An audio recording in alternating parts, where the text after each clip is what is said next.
Good evening, Ravindra. We welcome you all to the international webinar series on holistic health and well-being and sustainable development series as part of this, which has been being conducted. And also, today we are on the 5th day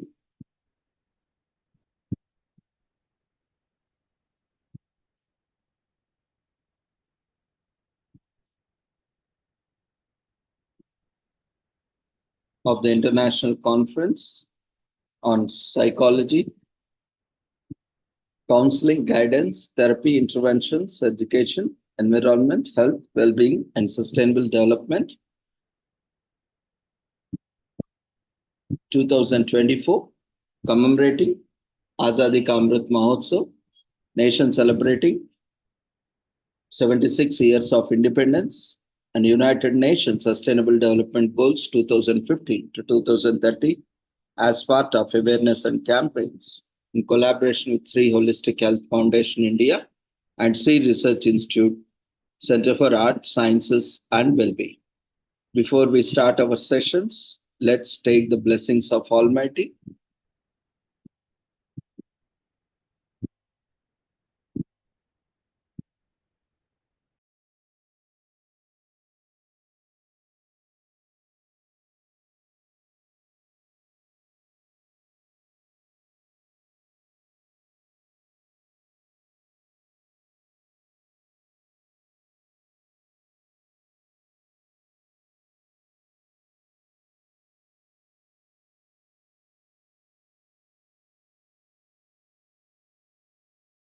कुरुत्वं कल्याणम् आरोग्यं धनसम्पदः शुभं कुरुत्वं कल्याणम् आरोग्यं धनसम्पदः शत्रुबुद्धिविनाशाय दीपज्योतिर्नमोऽस्तुते दीपज्योतिर्नमोऽस्तुते शुभं कुरुत्वं कल्याणम् आरोग्यं धनसम्पदः शुभं कुरुत्वं कल्याणम् आरोग्यं धनसम्पदः.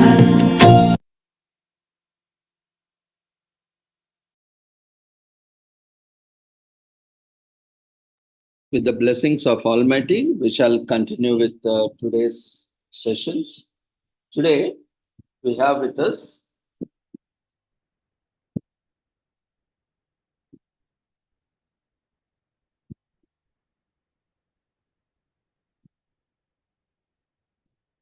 Professor Matt Perliston,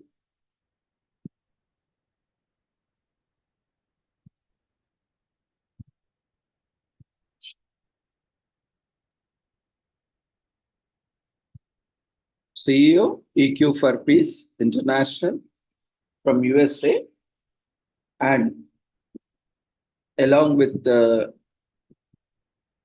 Professor Matt, we have with entire team,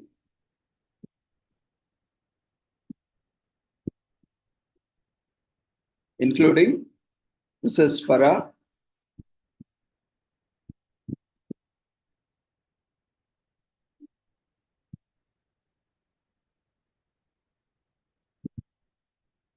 Bob Ingram, Dr. Chella Krishnavir, Dr. Stephen Oliver, Dr. Kalpana Panigrahi, MD Rezar A. Rabi, Razakar, and so on. So now I would request Professor Matt to take over for the panel discussion and for the moderation. So we invite you, Matt. He has been very kind and has been promoting global peace as well as emotional intelligence, emotional education for more than 4 decades. And he has been a very good friend of us and have been quite generous to join us many times on this platform to contribute on sustainable development through global peace as well as emotional intelligence. So we invite you for this conference, and also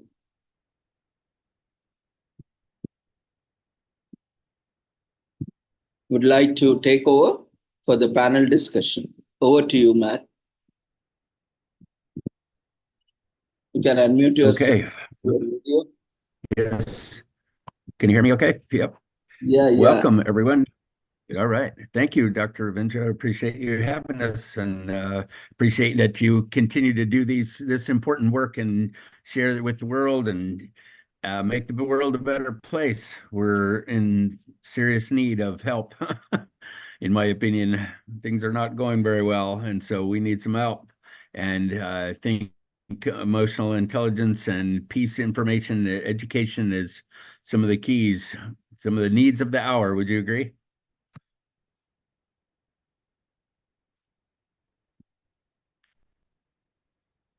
So, we have put together a team. We kind of took over the evening tonight. And again, appreciate that you trust us with your time and your valuable learning. We appreciate also that even though a lot of you are more educated than I am, you are still open to learning and willing to take in more information. Open mindset is a fantastic thing. Growth mindset, we call it, as opposed to a limited mindset where you think you know everything already. So it's fantastic to have such an educated group here, and I'm honored to be addressing you all. My co-host is trying to join, Farah Sarash from Nurture Life. And so, let's see. Yep. Okay. Well, until she does, I'll talk for a minute about how this all works. I'll go ahead and share my screen. Our plan is we're going to, like I said, we're taking over the evening. So what we're trying to do is do it in like 15 or 20-minute increments. We have each 10 different speakers, and each one will just be speaking for a few minutes, and then we'll talk about it. We'll have a few minutes to talk about it. We hope it's engaging and helpful to you. We have some fantastic speakers that have some very, very good information, some of which you have never heard before, I guarantee it. And so pay attention and learn what you can, please. This is my mentioned. I'm Professor Matt Perlstein, EQforpeace.org, and my co-host is Ms. Farah Sarash from Nurture Life. I should put on there, it's nurturelife.org.in. She's in India with you guys, so she's a local and she's fantastic. She is a worldwide organization trying to teach emotional intelligence and positive mental health and peace, and being able to one of her specialties is suicide prevention. We'll have some talks on that tonight. That is one of the needs of the hour for sure. One of the most avoidable, in my opinion, one of the most avoidable of our crises that we're having is to teach people about their emotions so they don't have to go off themselves because things are bad.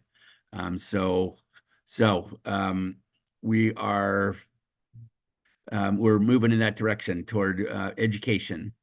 It's the way that our concept of EQ for Peace, our nonprofit, our international nonprofit, the pathway to peace, as we suggest what we call it. There's many. I should have had an S in here. There are pathways to peace. This is our best suggestion, is that you start with inner peace. We think that a lot of people, most people, many people don't know how to create peace in their own lives. And so how are we supposed to create peace outside of us? So if we start from the inside, building peace from the inside out, which is called emotional intelligence, being smart about how to deal with your inner world, that we start with me, inner peace. We then it then grows to interpersonal peace, which is me and you. Then to social peace, which is me, all of us, or most all of us here. I think we're doing it right now. I think we're creating some social peace as we speak. Everyone here so far is getting along, as far as I know, in this room, which is pretty cool. And eventually, when enough of us know how to create peace in our lives, maybe someday we could have global peace, maybe for all of us, maybe. We'll see. We can't, hard to prove, but we're going to give it a try. You know what I mean? So, so that's kind of the concepts of where we're working with. We'd like this today to introduce you to emotional intelligence and positive mental health, and peace education. Give you some additional choices. When you get, the more we learn about emotional intelligence, the more choices we have, we're finding, which is such a cool thing, because choices equal freedom. If you don't have very many choices and you got to react a certain way, you don't have many things, ways of handling things, that's not freedom. That does not give you a sense of strength and personal power and ability to live the life that you want and need to live. But with emotional intelligence, you learn and you get more choices, and it gives you freedom to be who you are and to be as powerful and wonderful as you want to be, as you need to be. So EQ gives us freedom. And we know most people, in my opinion, in our opinion, most people don't know about emotional intelligence. They have no idea. They have not been educated on their emotions. And we would like for you, we think it's actually kind of our responsibility to share this information. That's why we're here in the middle of the night talking to you guys. Some of us, this is the middle of the night here. And it doesn't matter, because it's very, very, very important that we share this information, because most people, like I said, don't know. They don't know anything about emotions. A lot of people, I'm finding, actually have never had a conversation directly about their emotions ever in their life, which is incredible to me. But so important that we start the conversation and we start to make this a real thing, that people becomes mainstream, and it becomes something that is normal, that we talk about our emotions, because they are happening 24/7. They are happening, whether we like them or not, whether we can manage them or not, whether we want to or not. They are still happening. We are having thoughts and feelings, and we do what we do, whether we 24/7, all day, every day, even while you're sleeping, things are happening. So quickie, here's the EQ for Peace team that's happening today. We're already a little off the schedule, but we'll see what we can do here.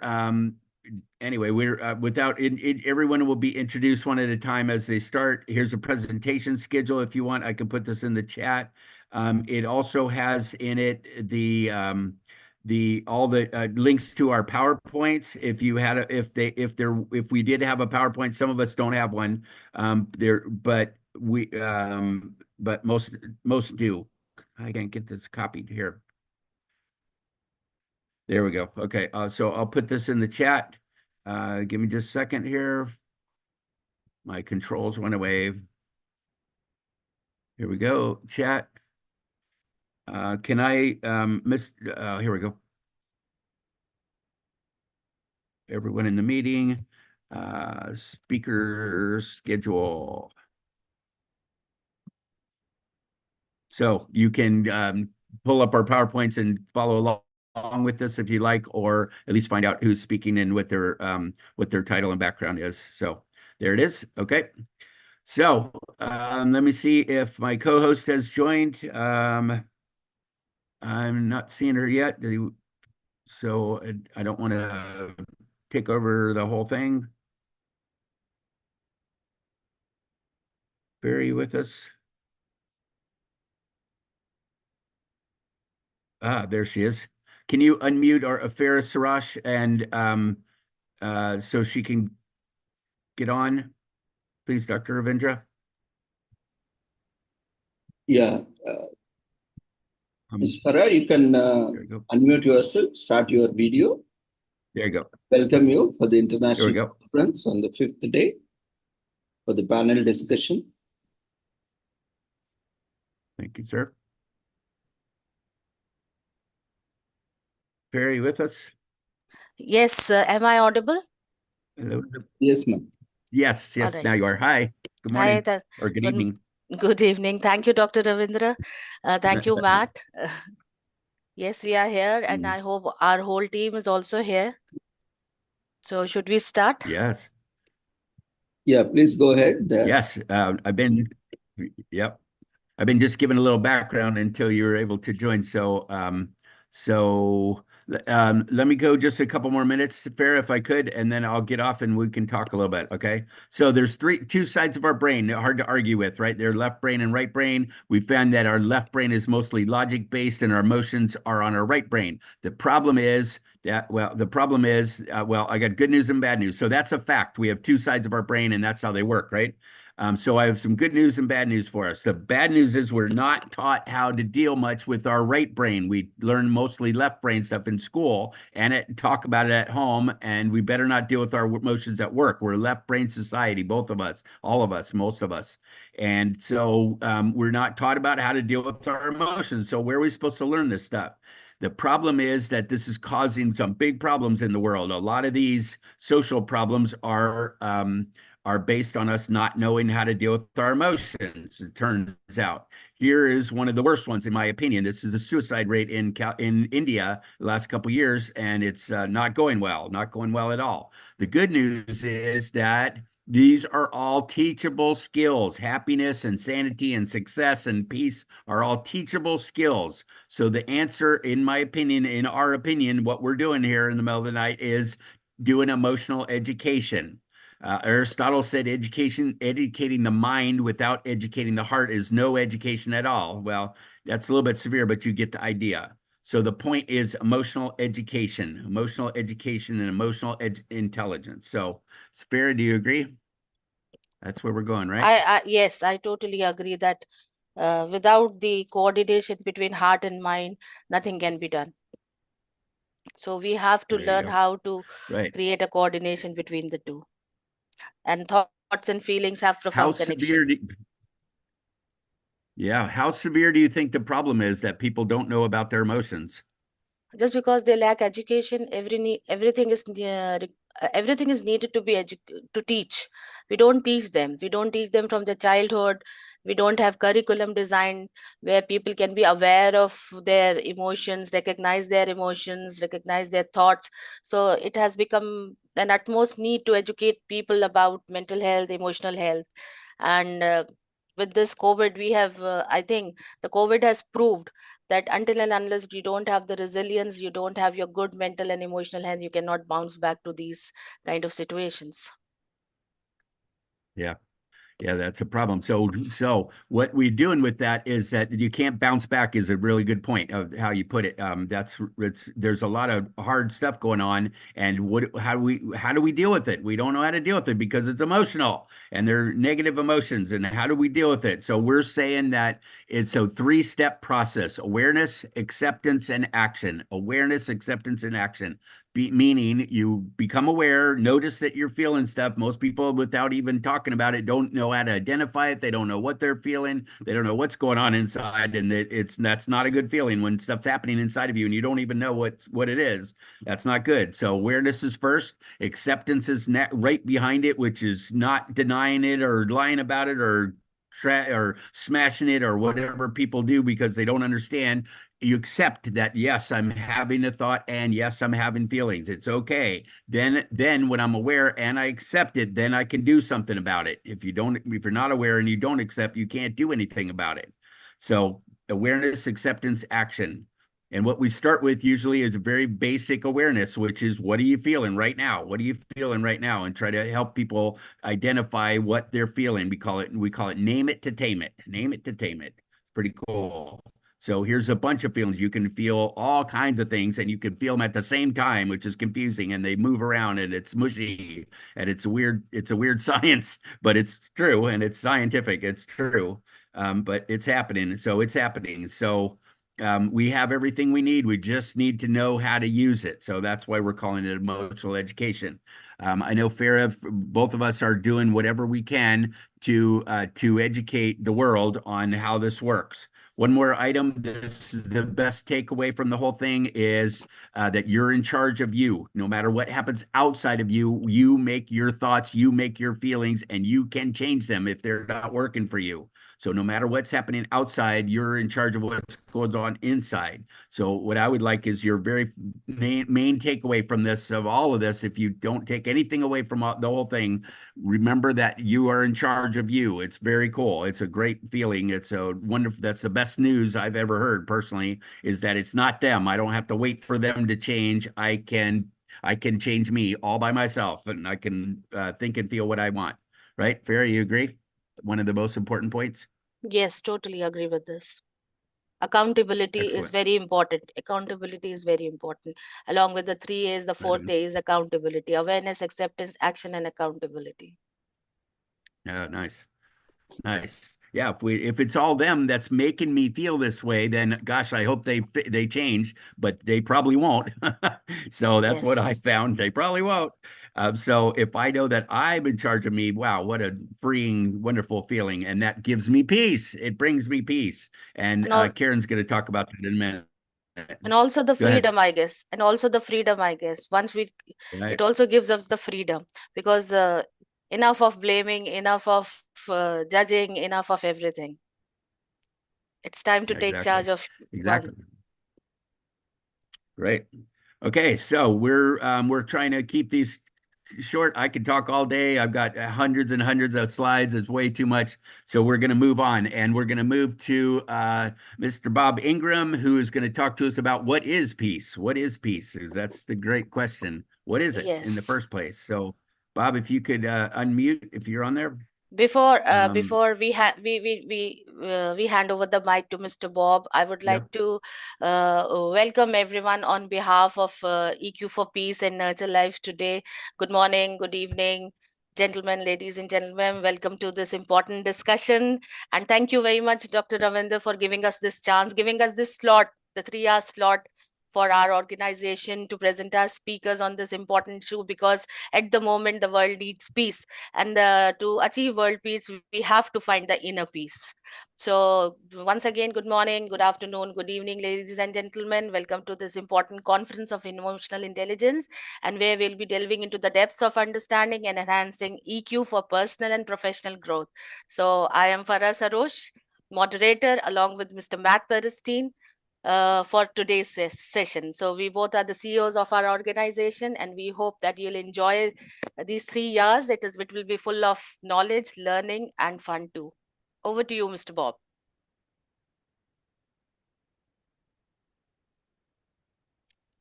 Thanks, Farah. You start at the beginning. I started in the middle. I appreciate that. Getting all excited about this subject. I love this subject, and I love that people are listening to us. And there's nothing I'd rather talk about, but talk too much sometimes. That's okay. Good problem. Matt, I think Bob got disconnected. Can we remind? Oh no, just a second. I saw him just a second ago. Robert. Yeah, he was he's under there, Robert. but now I disconnected. Oh. So in the meantime, Mr. Bob joins back.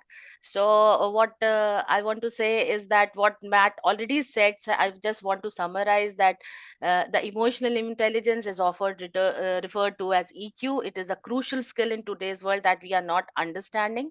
Now everybody has understood the importance of EQs, and now corporates also wants the same. And when they are hiring people on higher position, they are looking for the EQ as well, along with the IQ.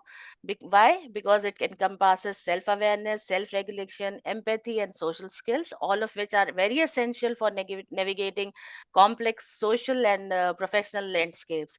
So in this conference, we aim to explore the significance of EQ in various aspects of life and work. And the overview that Matt has given, I think it has created an outline. So under that outline, we'll be moving ahead. And as Matt said, that he gets very excited when it's all about EQ. So same as with me, because I also get very excited when it's all about mental health. So we both have decided to divide the two. I handle the EQ and he handles the I handle the IQ and he handles the EQ. So Oh. this is how we we are balancing the two and moving ahead and helping people to learn about mental health and emotional health. Nice. True. Okay, Bob, talk to us. Hey, Maybe good turn your morning. video on if you want, but there he is. The same thing with the audio, morning. with the video as well. You guys have Okay. control of audio and video, so if you could unlock. Okay. Good Okay. morning. Good morning, Mr. Good Bob. morning, everyone. There we go. Well, the video is still locked up. All right. Uh, Keep going. okay, are we there? Yeah, well, We can hear you. you can hear me. Yeah. Hello, everyone. When Matt sort of asked us to come on board and talk with you all this morning, he sort of hit us point blank with it. What do you want to talk about? And I said, okay. Had to think about it for a moment, and I said, I'm going to talk about a question that we got asked. Our board got asked about 3.5, 4 years ago, and it was by another board member and a new board member that had come on board, and she asked us, how do you define peace? What is it? And all of us just sort of looked at each other, and we were stunned for a moment. And then we said, okay, we'll take that challenge. And we just said, all right. And two of us, Karen, who is going to follow me in the talk here, and I sat down and we started looking at it, and it was a lot bigger than we thought it was. And so for the audience out there, and if you raise your hand, put your hand up there. I'm going to ask this question. What do you think peace is? What's peace?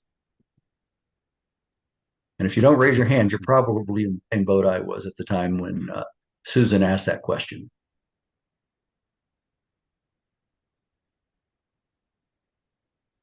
And oh, by the way, if you don't know, there's another facilitator in this room, and it's called silence.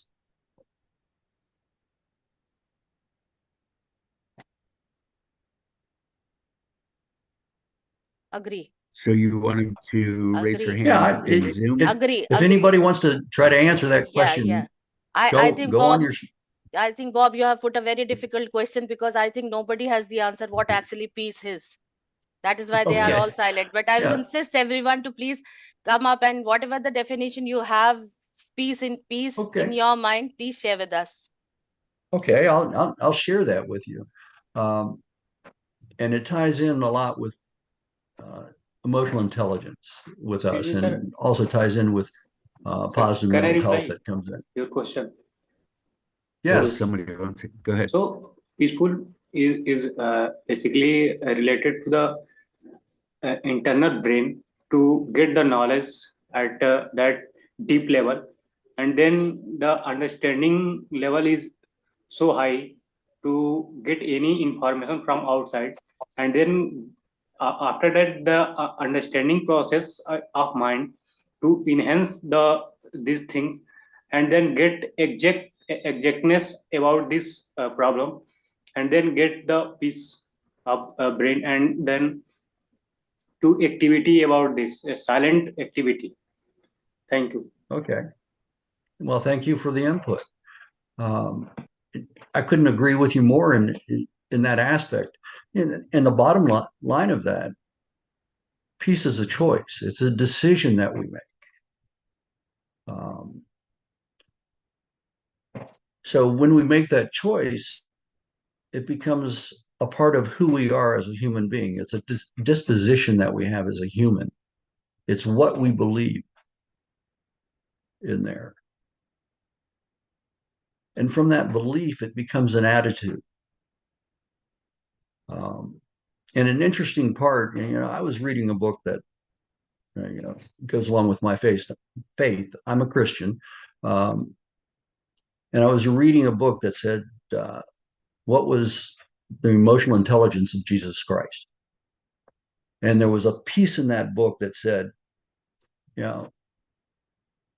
human beings carry, Christ carried an attitude of abundance. And human beings often carried an attitude of scarcity. And think about that for a moment. When I carry an attitude of abundance, what I have is enough. And that allows me to be more accepting and giving. But when I carry an attitude of scarcity, that means I'm a hoarder. I don't give, I take. Now, if I'm always in a taking mode, am I able to be peaceful? Probably not. Because I'm always taking and hoarding and not giving. But if I'm in a giving mode, then if I have the attitude of what I have is enough, then that allows me to be able to be open to others. And I've had some real experiences. For the last 2 years, I've been on mission trips to one of the poorest countries in the world, Nicaragua. I think they're the third poorest country in the world. But I have never seen some of the happiest people. Here's the third poorest country in the world under a less than friendly government to the concept of democracy or openness in there. But the kids and the families and such, and where my mission work was building houses, abodes where they could live in the city dump. That's where they had placed land open to them. And I've never seen such happiness and been greeted with such openness as I was there. And the interesting part is I've been in other places throughout this world where that same thing happened.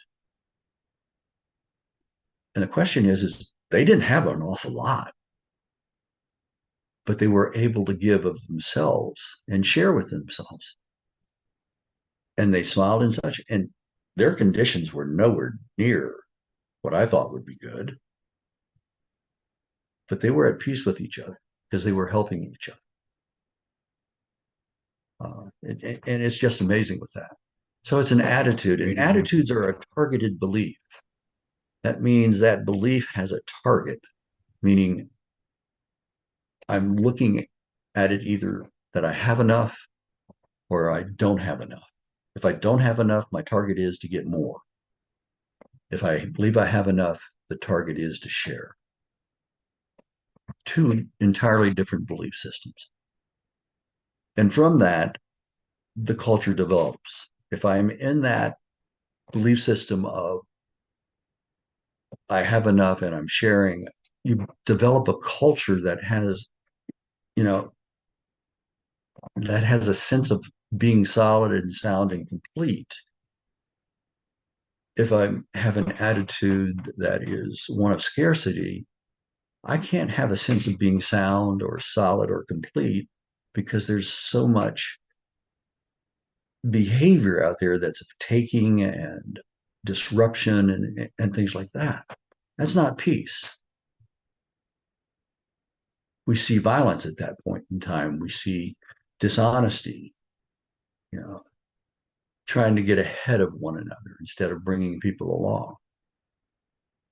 So, and all of this. So peace is part of a culture as well. And peace itself, in the growing of peace, is a process.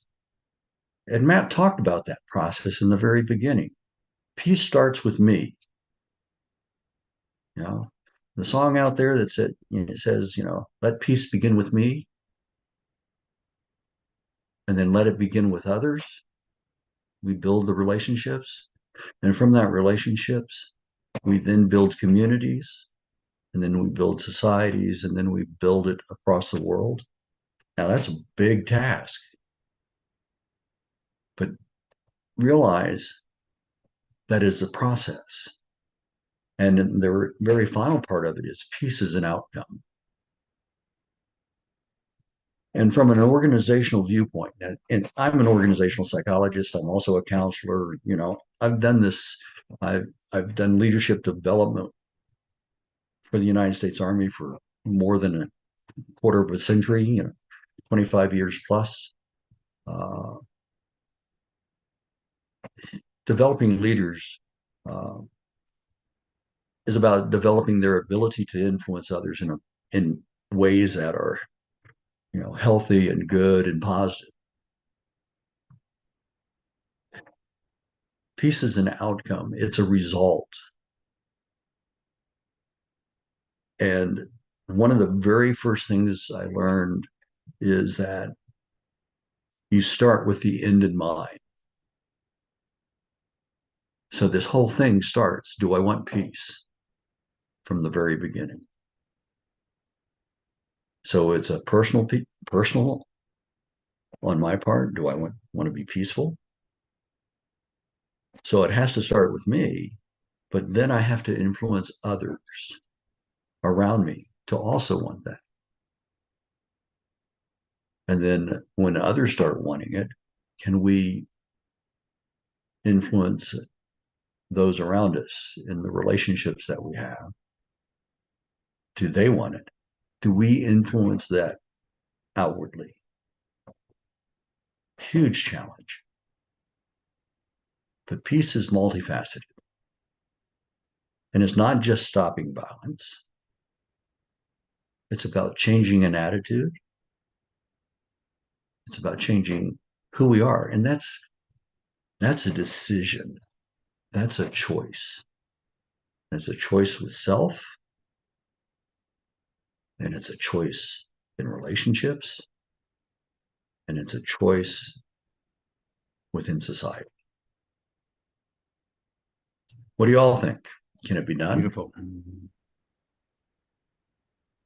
Open to questions. I vote yes.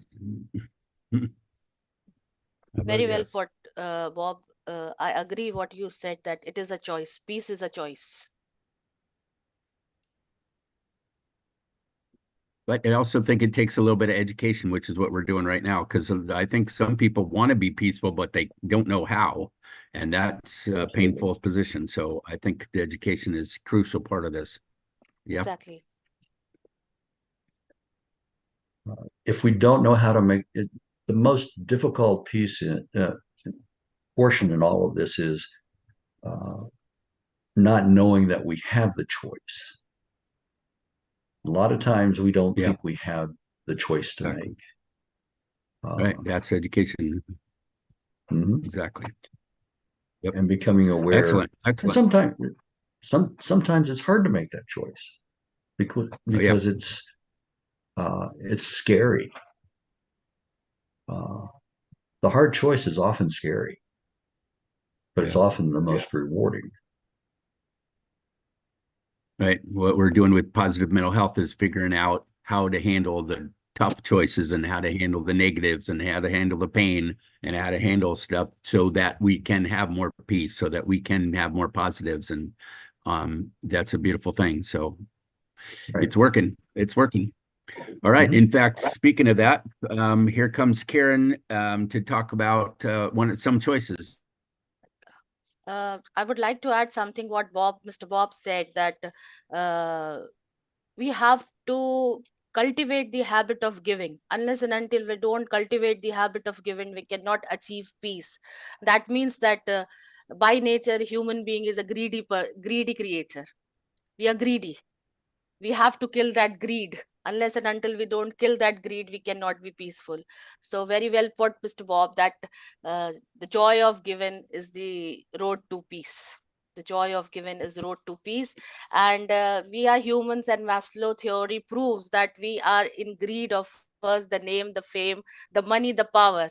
As we rise step by step, the greed increases. So there has to be put some full stop.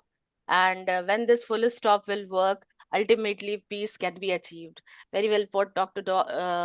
Bob. And thank you very much for sparing your time for this important discussion. And over to you, Matt.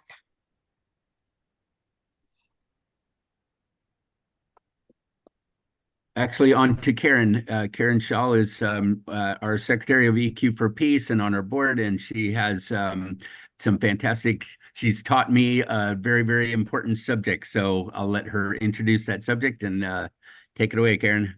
It's a good one. Hi, everybody. Good day, good evening, everyone.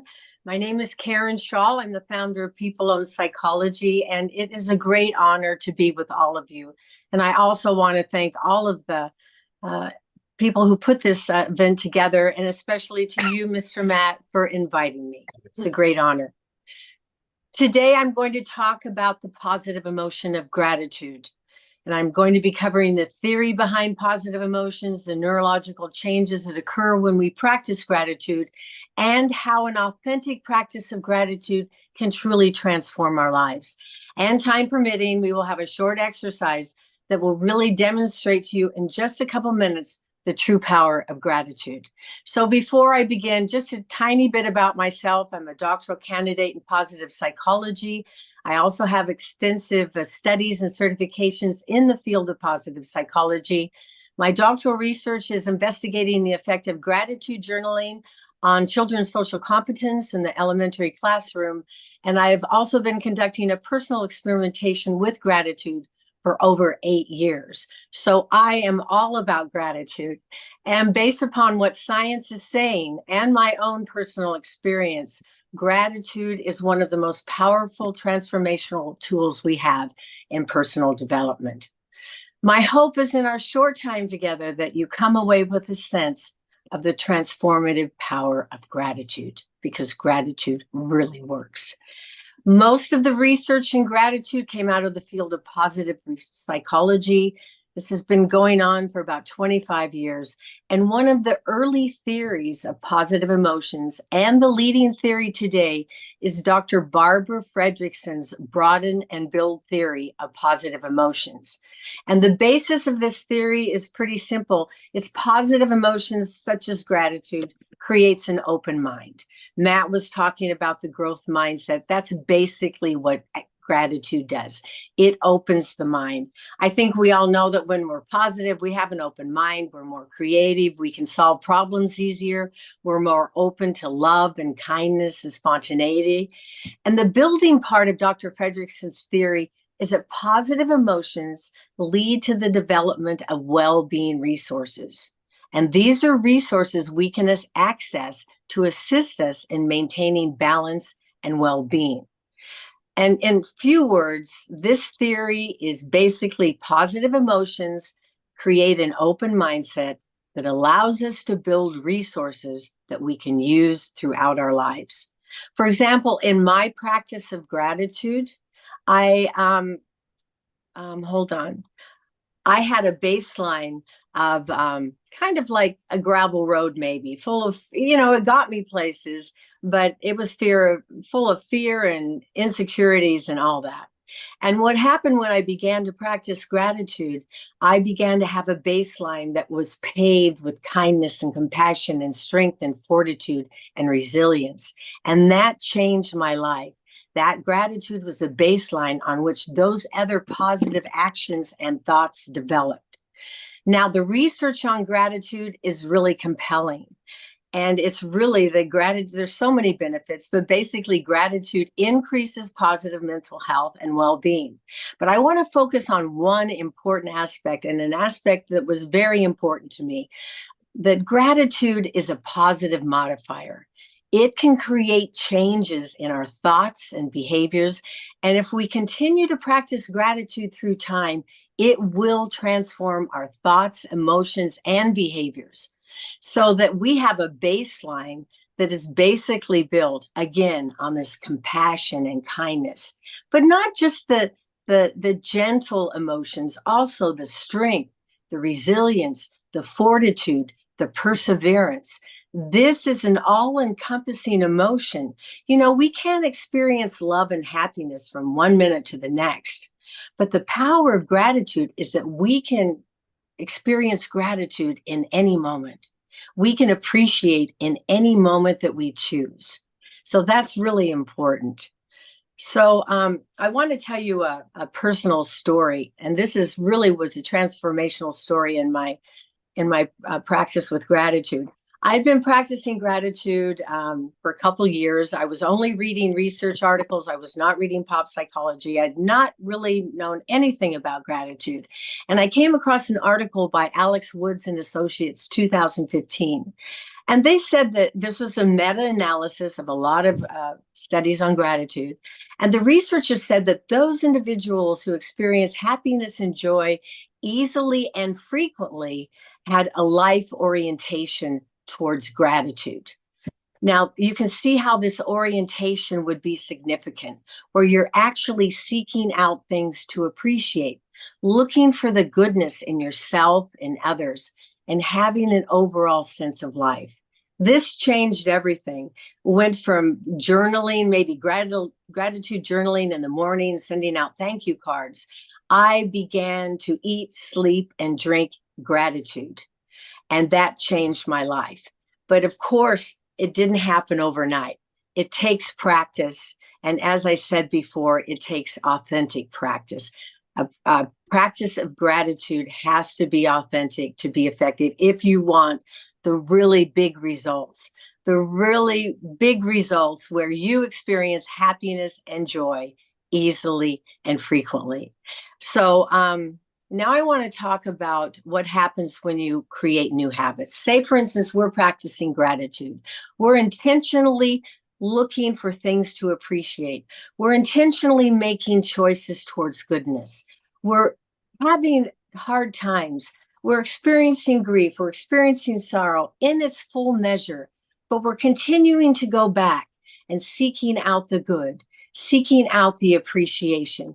And what happens when you do this is you're creating new habits, new neurological pathways in the brain.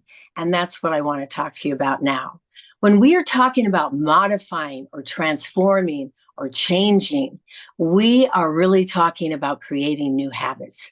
And these habits are formed by repetitive behavior. There's no shortcut here. It's repetitive behavior. An authentic practice of gratitude is choices made over and over again towards goodness, towards gratitude, towards appreciation, towards kindness, compassion, strength, fortitude, resilience, and towards peace. I have a firm belief, I know 100% that gratitude is a pathway to peace. But it takes time. It doesn't happen overnight. Change is very incremental. It takes time to develop these new pathways in my brain. I like to look again at my old pathways like old gravel road with, bumpy and discontent and insecurities and fear and all that. But again, when I began to practice gratitude, I began to build this through repetitive behavior. I began to build these new neurological pathways in my brain. And again, they were built on these positive emotions and character strengths and virtues. And the only way to do that again is through repetitive behavior. And so what happens when we have an appreciation, a practice of gratitude through time, our baseline becomes, instead of maybe this gravel road, it becomes a paved road full of appreciation. We now then have an informational pathway, a neurological pathway in our brain that has been built again on these positive emotions. So when I began to practice authentic gratitude, I began to have this life orientation after I read Wood's article. I began to seek out intentionally, purposefully, seek out things to appreciate in my life. And when I began to do that, through time, my life was transformed. I became a grateful person. And that's pretty cool.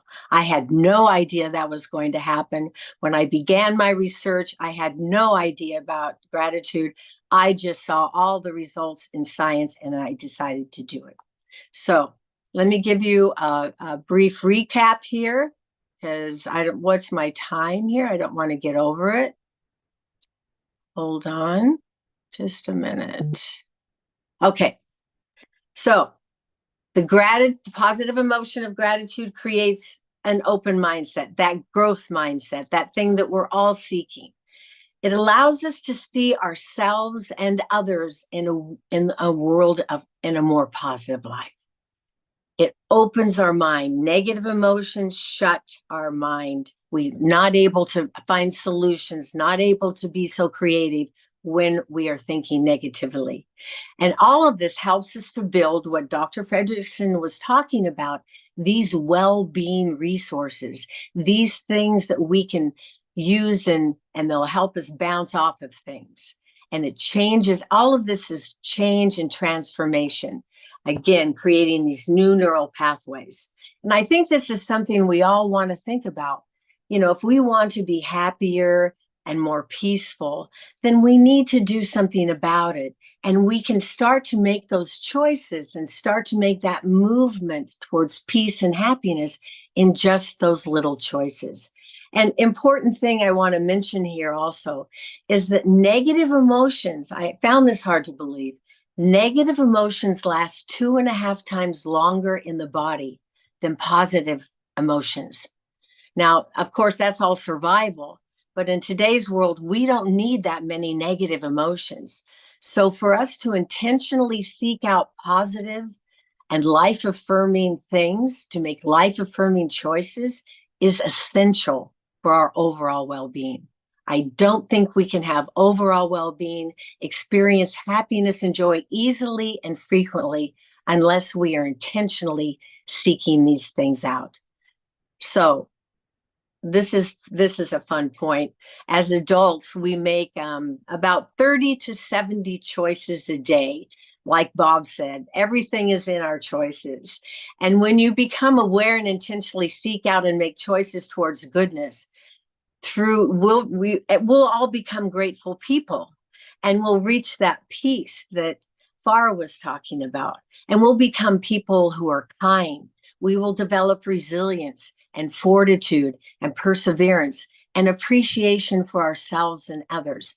Things won't be 100%, but when we are sad, when we have tragedy, when we have to be in a dark place, we will experience that and then come out of it, because our baseline is not set up to support those type of emotions indefinitely. Our baseline is to always go back to what is positive, to what is life-affirming. I think it's very important to fully experience the negative emotions in life, but then once we've went through that process, to begin to come out. And that's what gratitude is exceptional about, is bringing you out slowly and gently. Gratitude is a comforter, coping strategy. It is amazing. Again, gratitude can be applied in any second, so it's just phenomenal. So this is, I think this is, we want to be people, because we're all healthcare professionals. We want to be those people who experience happiness and joy easily and frequently, because we want to teach others to do the same. We want to be practicing what we are preaching. We want to be able to share what we personally experienced with others. So I think that's really important. So I'm just looking at my notes. I usually have slides, but I'm traveling today. So I have one little last thing. I don't think I'm running over time. Am I, Matt? No. You're okay. The next fellow isn't on yet, so we got a couple more Okay, minutes. great. You said you had a little exercise. I do. So gratitude basically helps us to discover the brilliance of who we were meant to be. It helps us discover the fullness. It helps us to realize our gifts. It helps us to be that which we are meant to be. It's a wonderful thing. So, and there's no surprise that gratitude is one of the most researched emotions in positive psychology. And the reason is pretty clear. It's because gratitude works. So I want to share with you a short exercise, and this is going to really demonstrate the power of gratitude. It's a savory exercise. And savory is simply a focused form of appreciation. I want you to think of something that when you think of it, every time you think of it, it always brings you joy. So go ahead, everybody. It won't be long. Just take a deep breath and close your eyes And think of a moment in your life where it was just perfect, where everything was as it should be. It could be a meal, it could be a family event, an encounter with a stranger, just some time that was just so precious to you that brought you so much joy.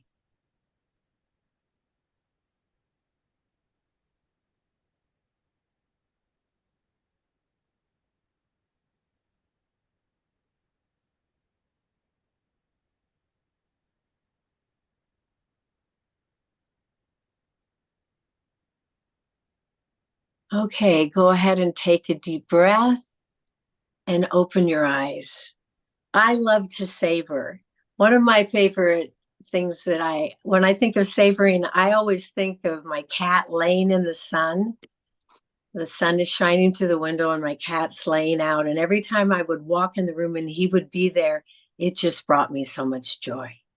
So I would hope that after that exercise, your mood is lifted just a tiny bit. And if you've experienced that, if you were able to savor and experience that moment that you just treasured so much, imagine what a practice of gratitude would do for you. What choices toward kindness, compassion, and peace, and all of that, what that would do for you in your life. So that's my talk for this evening. We've only touched on the iceberg of gratitude, but I hope that you've caught a simple glimpse and be interested enough to pursue looking at an authentic practice of gratitude. Thank you. Beautiful. Thank you so much, Beautiful. Dr. Karan. Yes, It was great pleasure. It was a My beautiful presentation. It was a beautiful presentation, and I think gratitude is the key component of EQ, and it brings abundance, no doubt. And I think if we have this practice of practicing gratitude, and that, I think there is no time left for complaining. So we are so full of everything that we don't get even time to complain, because once we are grateful, I don't think that nobody is going to miss anything in their lives. So what an important point that you have raised today. What is much required to create peace in this world, we need to be grateful. And I think you have also shed some light on the key components that EQ said, that is self-awareness, self-regulation, empathy, and social skills. And I think gratitude is the tool that can help in regulating all these key components of EQ.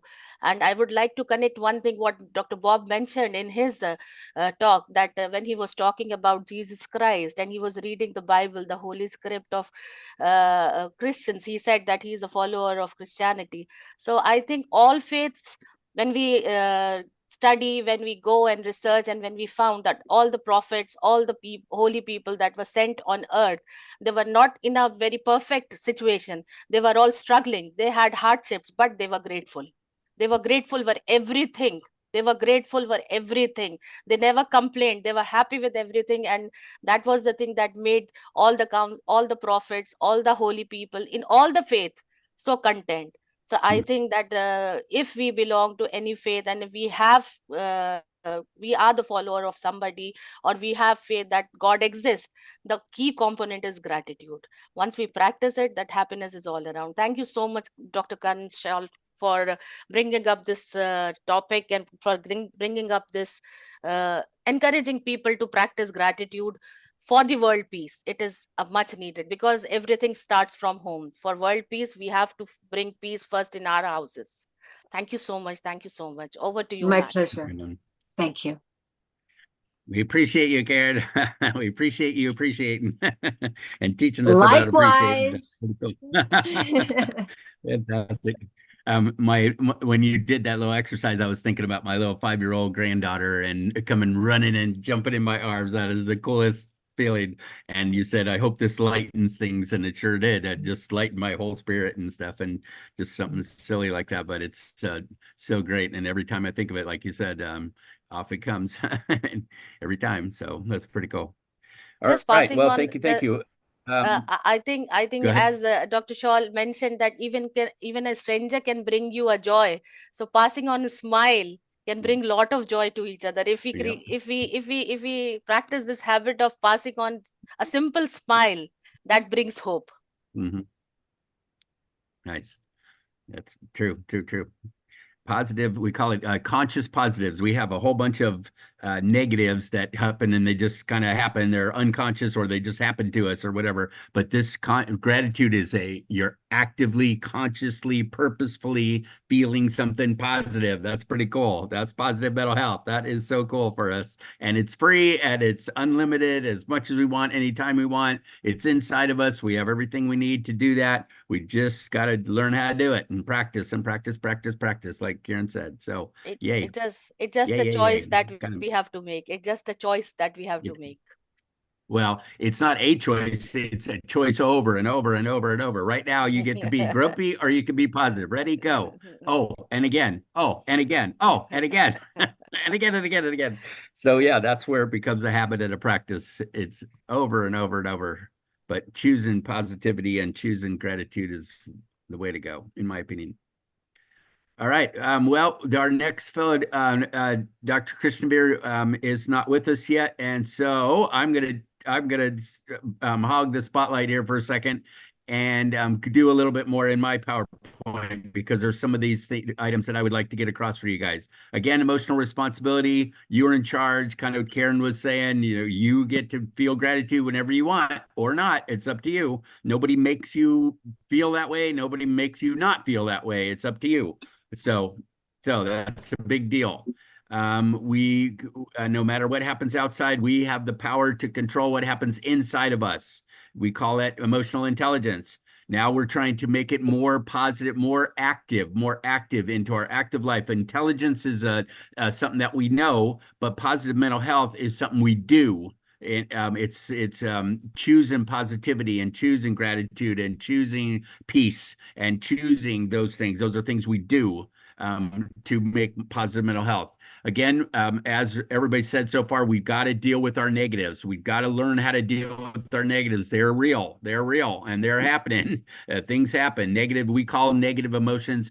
For real, actually, there aren't really any negative emotions. Technically, they're all good. They're all natural. They're all inside of us, and they're all information. They're all wonderful information for us to live by.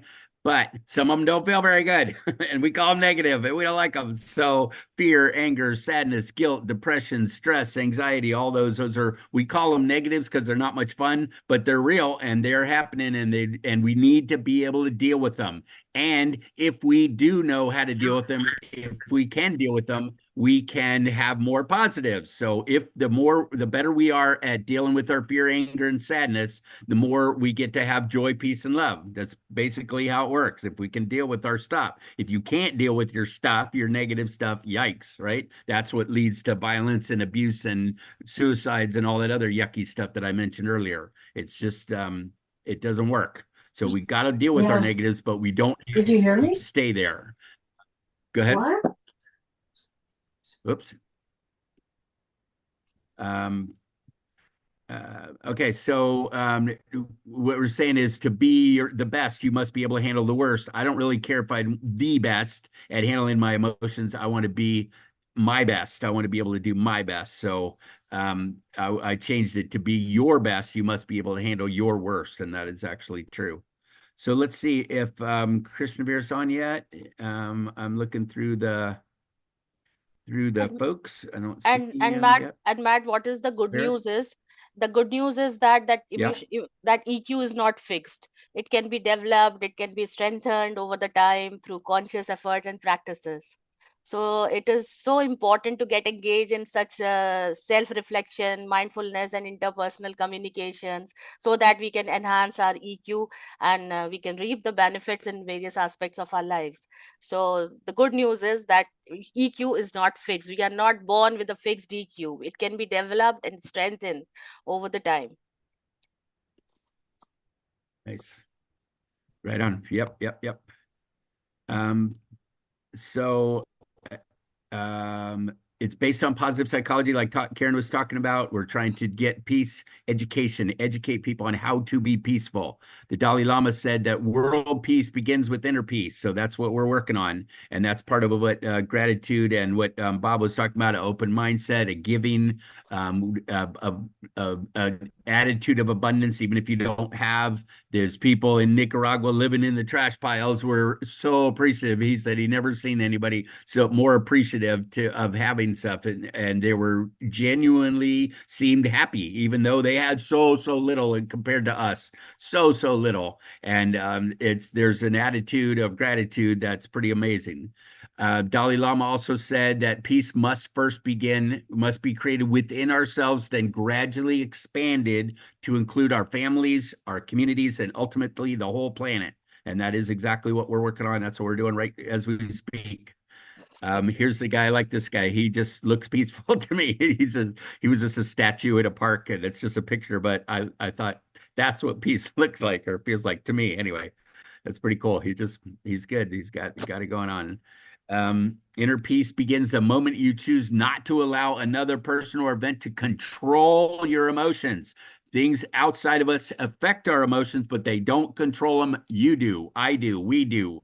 And knowing that gives us self-esteem, gives us trust in ourselves, gives us power, gives us all kinds of things that we could have. But we've got to be able to know that we are in charge of our own emotions to make that happen. So, the next presenter is teaching at the University of Virginia right now, and he wasn't able to stop and do this. So what he did was to send a video, whoops, that's not it. And Matt, adding to this Sorry. inner peace, I would like to say that we have to break the emotional dependency, because most of us are so emotionally dependent on others. That is why we do not attain that inner peace. The validations, the acknowledgements, the praises and everything, especially with the females, I would say that be confident, work on your self-esteem, work on your self-confidence. You are not supposed to ask anybody whether you look good or not. Go and look into the mirror. You look good, that means you look good, and you don't need any external validation. If you start these kind of practices, I'm sure that you will attain that inner peace. You have to break that emotional dependency. Also with the males, with every human being has to break this emotional dependencies. We are so dependent on others.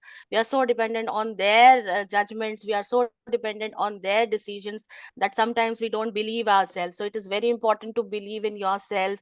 It is very important to work on your self-respect, self-esteem, and have confidence that what decision you take, that you have that courage and you have that ability to take decision for yourself. Especially with the females, you can stand out and speak out.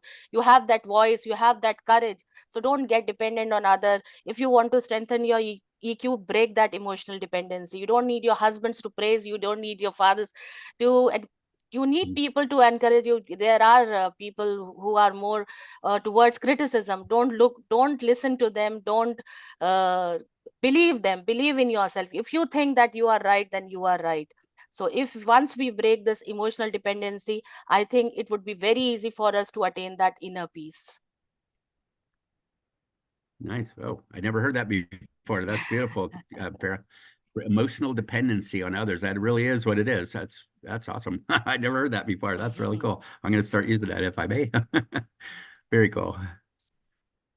All right.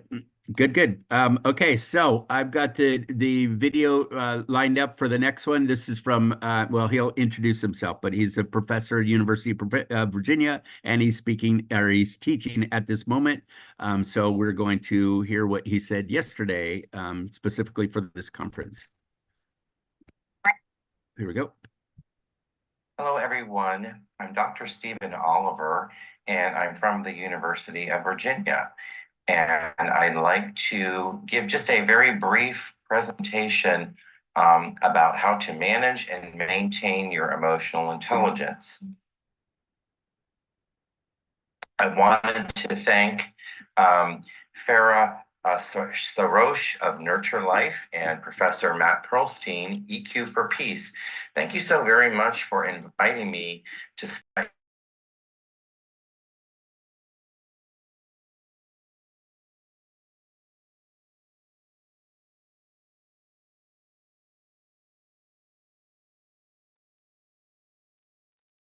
Matt, we can't hear the voice, I think.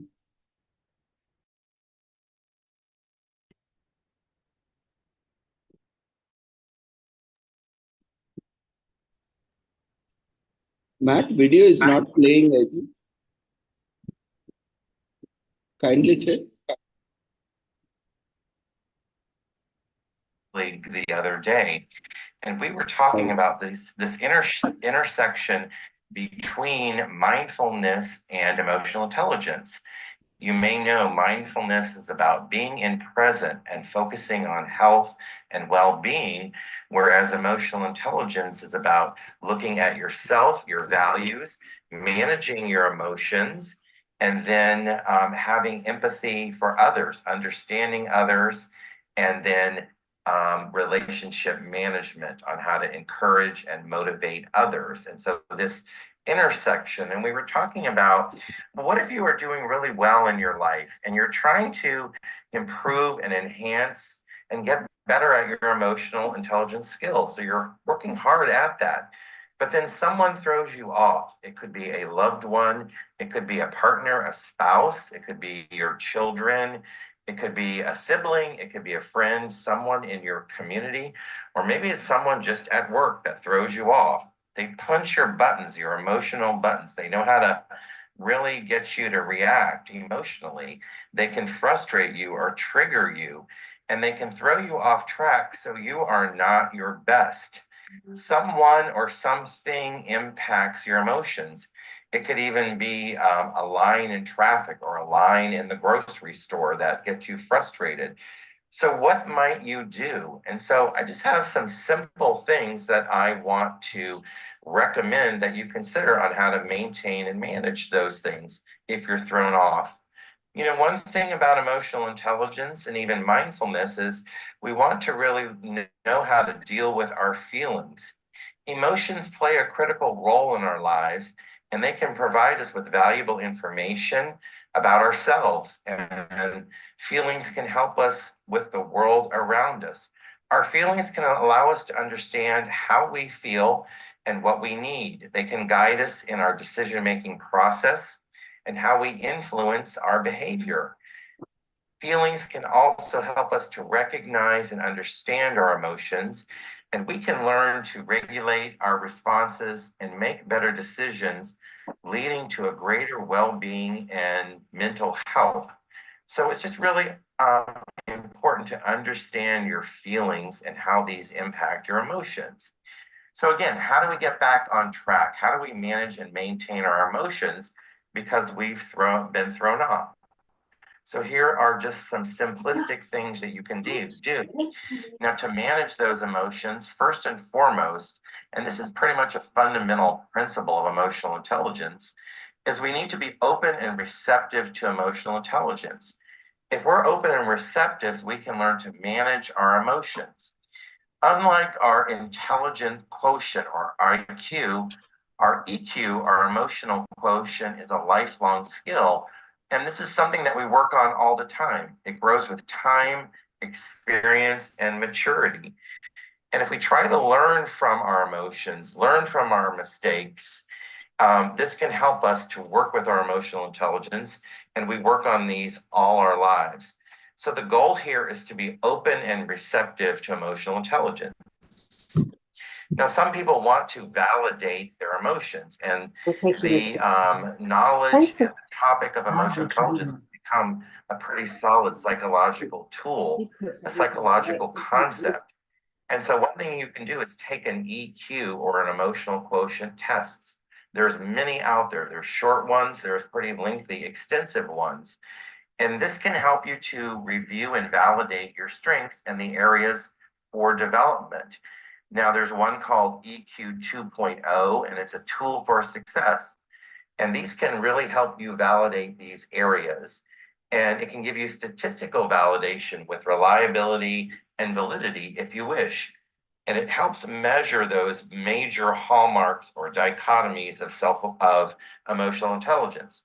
So those are self-awareness, self-management that I just mentioned earlier, and social awareness and relationship management. These tools can support what you know. These can be an opportunity for success, an opportunity for you to work on. A lot of times when people take an emotional intelligence test, they may not be that thrilled or excited.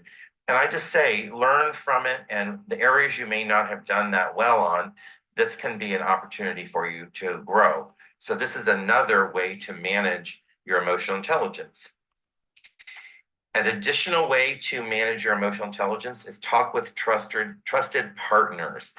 Find and consult with someone that you trust to give you feedback.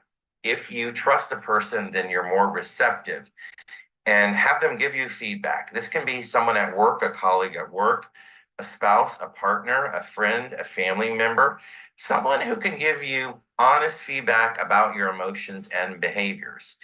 They can give you feedback when you may not be doing so well. And if you actively listen to them, if you hear them, if you learn from them, this can help you to get back on track. So you've got to find someone that you trust, and you've got to listen to what they're saying, take it home, digest it, think about it, and then, begin to think about doing something with that as you want. Now, there is something called the emotional pathway model, and this is another strategy to consider in helping you and managing and maintaining your emotional intelligence.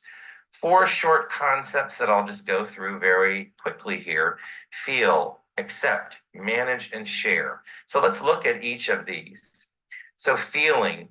So what you want to do is name your emotion and be curious about it before you rush away or before you dismiss it. And those emotions can be anything from anger to sadness, love, fear, happiness. It's okay to have these emotions. It is okay to be angry, sad, happy, mad, and feel the way you do. We are all just human. We're humans.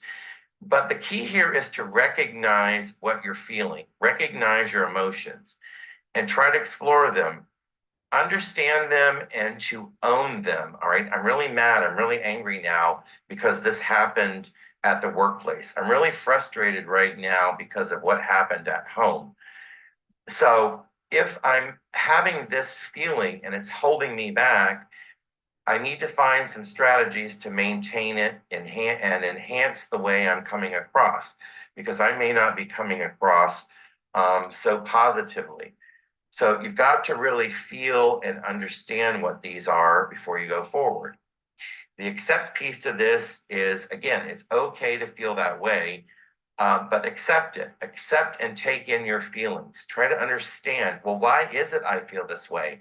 Why is it I'm so frustrated about this work process, or what didn't happen, or I didn't get information in time for the meeting? So why do I feel this way? And you need to ask yourself, what is getting you to feel this way? The why. What's the real why of this? If these feelings are hindering your success, find ways to change or modify your behaviors. Certain things happen in the workplace, certain things happen at home, and they just are. And so can we try to accept this? Another strategy is talking with someone, and that's pretty much a theme for all of these, talking this out through someone. The third part of this model is to manage. Try some coping skills to embrace or diffuse your feelings. Try to diffuse that. And these are really simple, and they don't cost a lot. So breathing, just breathing in and out, meditate, talking it out with somebody, writing a journal, and I'll talk about that in just a quick moment here. Exercise or walk or whatever type of energy in your body can help you out. Vision success or vision a resolution to something that's throwing you off. Rewarding yourself is great. Can I just reward myself? Have something sweet, chocolate or fruit or other treats? Can I play with my children or play with pets or play with friends to kind of cope with the things that I'm frustrated about? And any other forms of managing and relaxing. So this point in the module is really important about trying to diffuse. Again, understanding, accepting, but then diffusing it. And then lastly in the model is sharing. And this again is about talking with loved ones, how you're doing, checking in.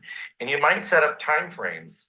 A couple of days from now, how can I be better? A week from now, 3 weeks from now, what are some time frames? But again, it's so important to talk about your feelings, your emotions, talking with someone who's close to you, a friend or a colleague. All four of these things in the model can help you to get back on track. So just a couple of more simplistic things to help you. Another is journaling. I'm not sure if any of you ever wrote in a diary as a child or a young person. Some people do it today. But it's like journaling is like writing in a diary. Now, in our modern technology, our modern times, some people do audio, video recordings in a diary or a journal.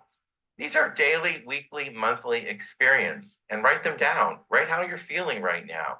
Write down your emotions. Write a story. So maybe at the beginning of the week, I wasn't feeling so great. I've been thrown off. But as I've practiced some of these things, I'm feeling a little better. This helps you to keep a record of your emotions, how you're feeling, what your thoughts are. And so this way you can go back and review. And if you keep a journal on a regular basis, you can go back and review this. This can help you to get back on track. Keep a record of your thoughts. All right, so just a couple of more things, as I said, in maintaining.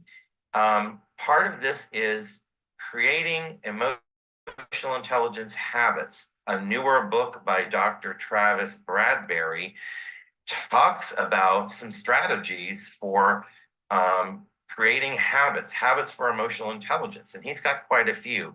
I've just listed a few here from his book. So one is beating stress, staying calm and trying to beat stress. The next three, I believe, go together. So if we can increase our happiness, our confidence, and maintain a positive attitude, these go together. If you've got a really positive attitude, looking at things in a positive life, this can help with our confidence and our happiness. Now, increasing your self-control and controlling your anger is that second hallmark of emotional intelligence, self-management or self-regulation. So really working on that. Another is being authentic, being honest, being who you are. We may work in a corporation or in an environment where we can't be our authentic self. So try your best to do that. Try to be who you are and unlock that power of your personality. These are all habits, and they're things that you can work on a regular basis, daily, weekly, monthly, quarterly, yearly. Try to work on these. You could even bring back your journal and keep track of these. Write down these habits, write down examples. How did I behave in this meeting? How did I behave when this person knocked me off? And so how did I beat and reduce my stress? How did I become more confident and positive to work and deal with that person? How did I manage and maintain and control my anger and frustration and be more authentic? This is helping me to bring out my personality. Now, an additional resource, optimal sustained personal and organizational excellence. This is from the authors, Dr. Daniel Goleman and Carrie Chernice. This is a fairly new book, and they're talking a whole lot of things about sustaining personal and organizational excellence. One of the topics in the book is manage yourself, all right? And one of the things that they connect with is cognitive control. So learning how to control our brain, our thoughts, and our actions, and working on that. Part of that is increasing this gap. What's in between our first impulse and our subsequent reactions? Really thinking twice before saying, acting, and doing and behaving. A lot of times we'll come to a situation in the workplace and we might react without all the facts, all the figures. And so how can we think twice before we do that? And then another piece that they put into their book is about creating a growth mindset. Now, this is not a new concept, but it's coming back into current topics of emotional intelligence. This is from Dr. Carol Dweck, who is a Stanford University psychologist in Stanford University in California. And she wrote a famous book about growth mindset versus the fixed mindset. And so if you're trying to manage yourself, how do you get back on track by having this growth mindset? and you're thinking, you're accepting change, you're willing to do things, willing to grow, willing to be open to new things, this can help you with change. And so this can really help to manage and maintain yourself by this growth mindset. The other type of mindset in her theories is a fixed mindset, and that's closed to change, not accepting, not wanting to learn, not wanting to grow, not trying to learn something new and not being open, being really closed. So if you're thrown off, try to put that fixed mindset to the side and have this growth mindset. And so this is just another real quick antidote or suggestion from this book, Optimal, Sustained, Personal and Organizational Excellence.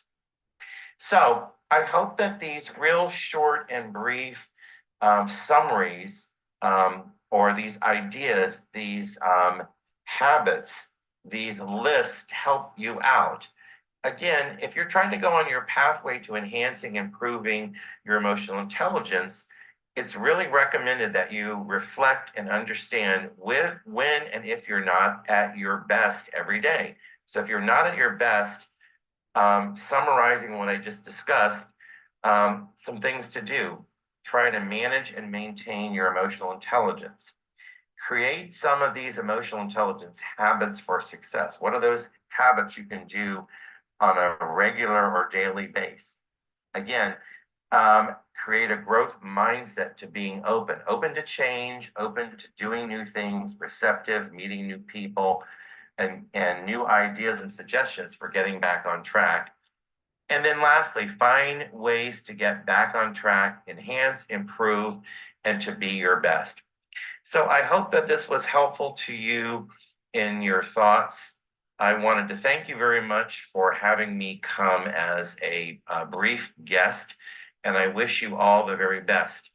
By the way, here is my contact information if anybody would like to contact me at the University of Virginia or my consulting company, HRC Vision. So best of luck to all of you in continuing to be successful in your emotional intelligence. Take care.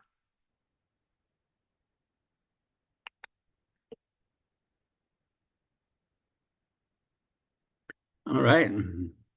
Very good. Good stuff. Notice we're using the same words of growth mindset versus fixed mindset, being open to change versus thinking that you already know everything there is to know. It's a tough position, but maybe you do, but maybe not.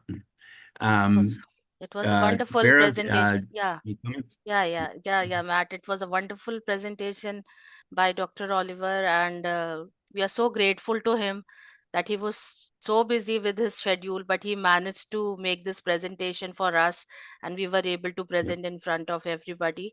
And it was so informative and insightful. And look, Matt, how interesting it is that everything is getting connected. We started with Dr. Bob, then we have Dr. Shawl, now that we have Dr. Oliver. Everything is so interconnected with each other and ultimately leading to peace. Everything is leading to peace. So today we are here so we made that commitment. Now, when we discussed that today, we made that commitment. We will try our best. Whoever are present in this conference today, we will take a commitment from them as well to create peace from inside and spread it to the world. So it's really great, and I hope all the participants to please unmute yourself and participate in the conversations. And if you have any questions in between, you can raise your hands, you can add inputs and involve yourself in this interesting conversation. And unless and until we don't get interactive, we don't know we'll get that chance to know each other also if we get that on that level of interaction. So please don't hesitate in unmuting yourself, asking questions, though we'll be taking questions towards the end. But still, if you want to share anything, if you have anything that you want to add on, you're most welcome. Yep. Okay. Actually, I was excited that we were going to get back on track because we missed one of the presenters, but Nat made it so that we're back on schedule. So let's if there aren't anything right now, let's go ahead and continue. Dr. Kalpana, I'm not going to say it right, so I'm not even going to try.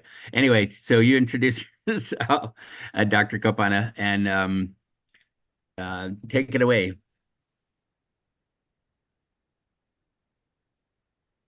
Dr. Kalpana. Sorry. So we have Dr. Kalpana Panigrahi. Welcome, Very good. ma'am. Good evening.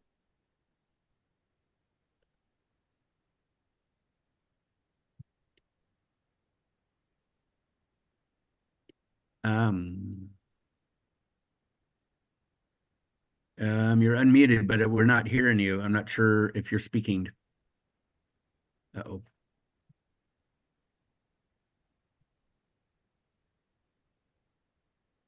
Oh, there you are. Okay, we can see you now. There you go. Okay. We can see your presentation. Can we hear you now? There's one more thing. Say hi. Yeah, thank you, Matt. Yay. Can you hear me? Yay. Yes, yes, yes. Go ahead. Thank you, Okay. thank you. Thanks for So, coming. a very Honored good to have you. evening to one and all. Myself, Dr. Kalpana Panigrahi, faculty member of Management Department of Sikkim Manipal University, and official member of EQ for Peace and INGO of USA, which is doing their level. We people are doing our level best to make people aware about the emotional intelligence, how we can maintain peace in the worldwide. So I would like to express my heartfelt thanks to all the members, organizing team, and Matt, and all our team members of EQ for Peace and respected participants. Before starting my presentation, I would like to ask one question. Which word attracted your attention? The word in white color or those who are in black color in the first slide? This is an example, just like positive and negative vibes are there around us. It depends on us which vibes we allow into our inner world. So with this, I would like to start my presentation. Today's topic is have a spiritual and happy life, not suicide.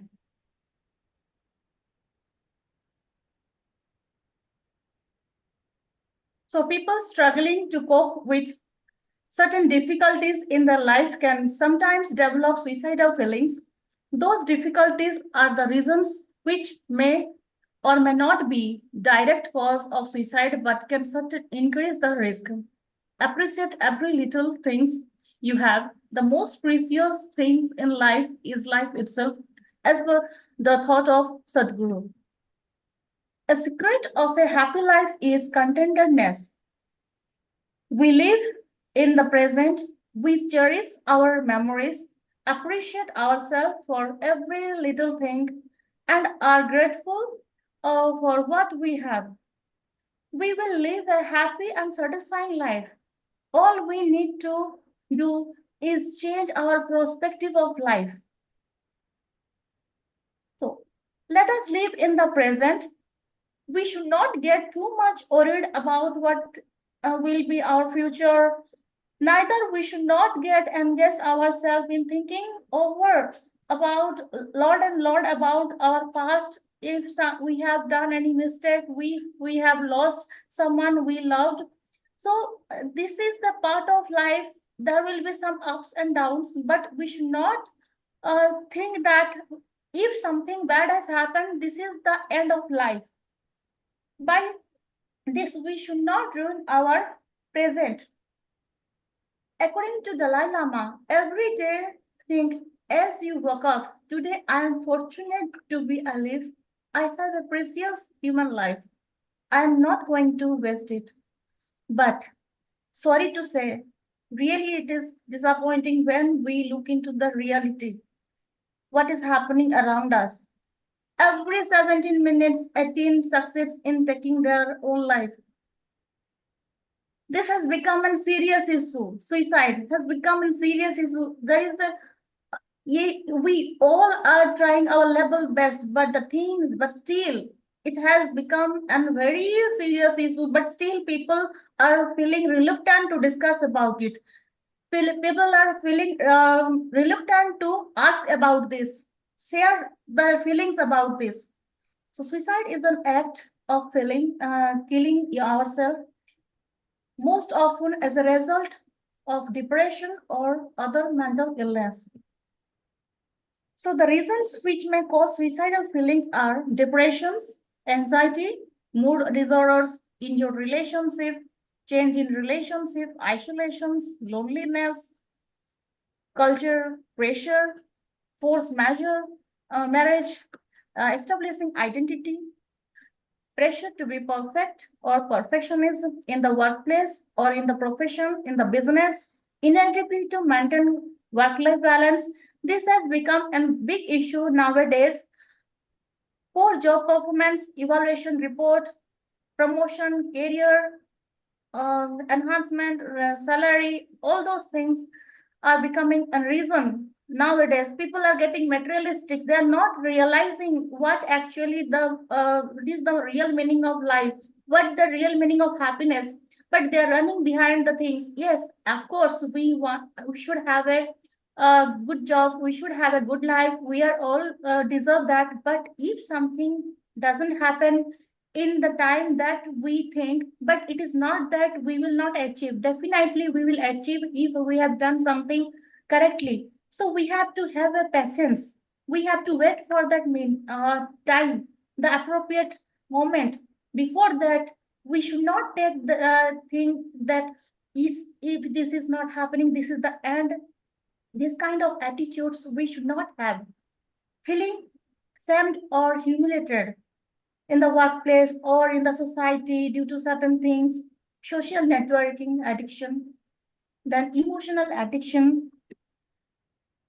So inability to handle failure. These are few additional points which also become the reason behind suicidal feelings. Lack of resilience, lack of understanding on the cause and effect, lack of deep thinking, belief that it's wrong or sample to talk about the mental health or suicide, chronic pain due to illness, then death of loved ones, financial problems, and being a prison facing other legal actions like bankruptcy, all those things. Sometimes people cannot handle the situation and mental state caused by the above cited reasons.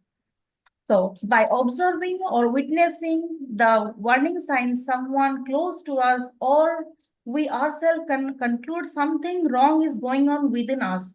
Those are the signs of depression, mood disorders, anxiety, purposelessness, hopelessness, trapped, withdrawal, anger, recklessness, and substance use.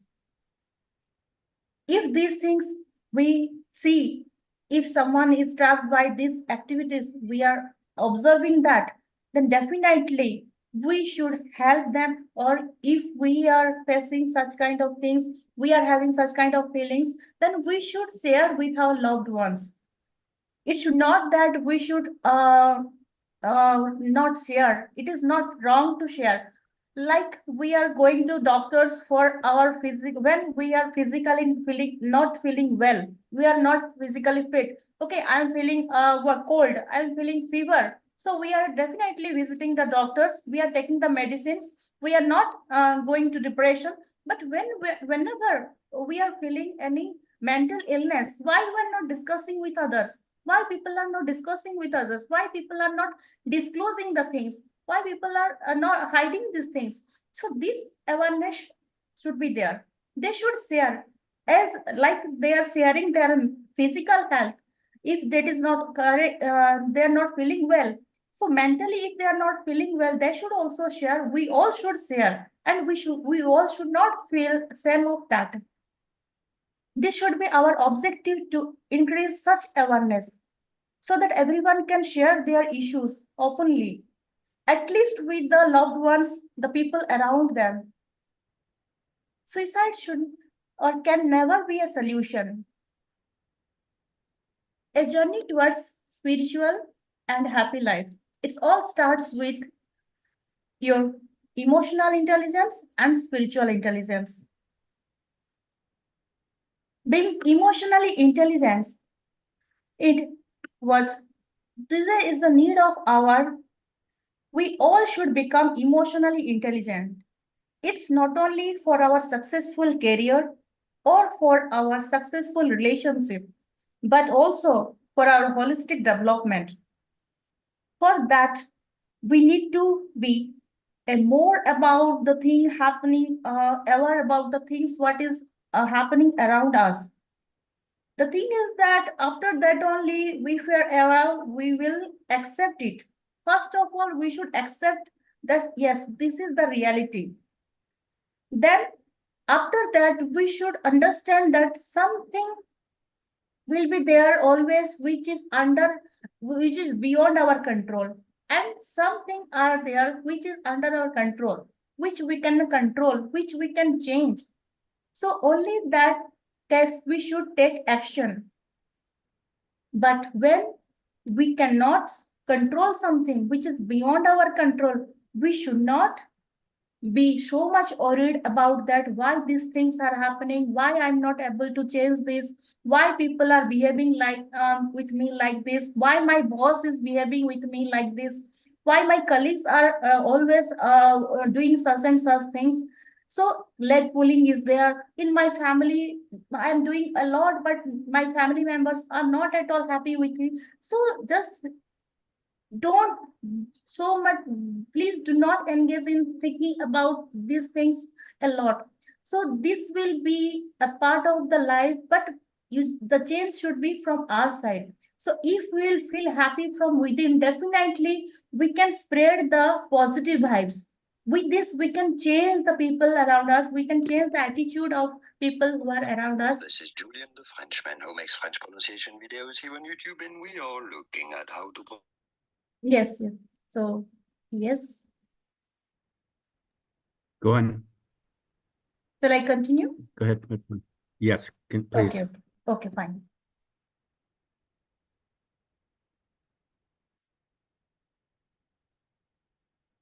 So next is what we should need to be spiritually intelligent.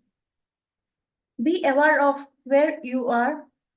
Feel strongly what you want to change.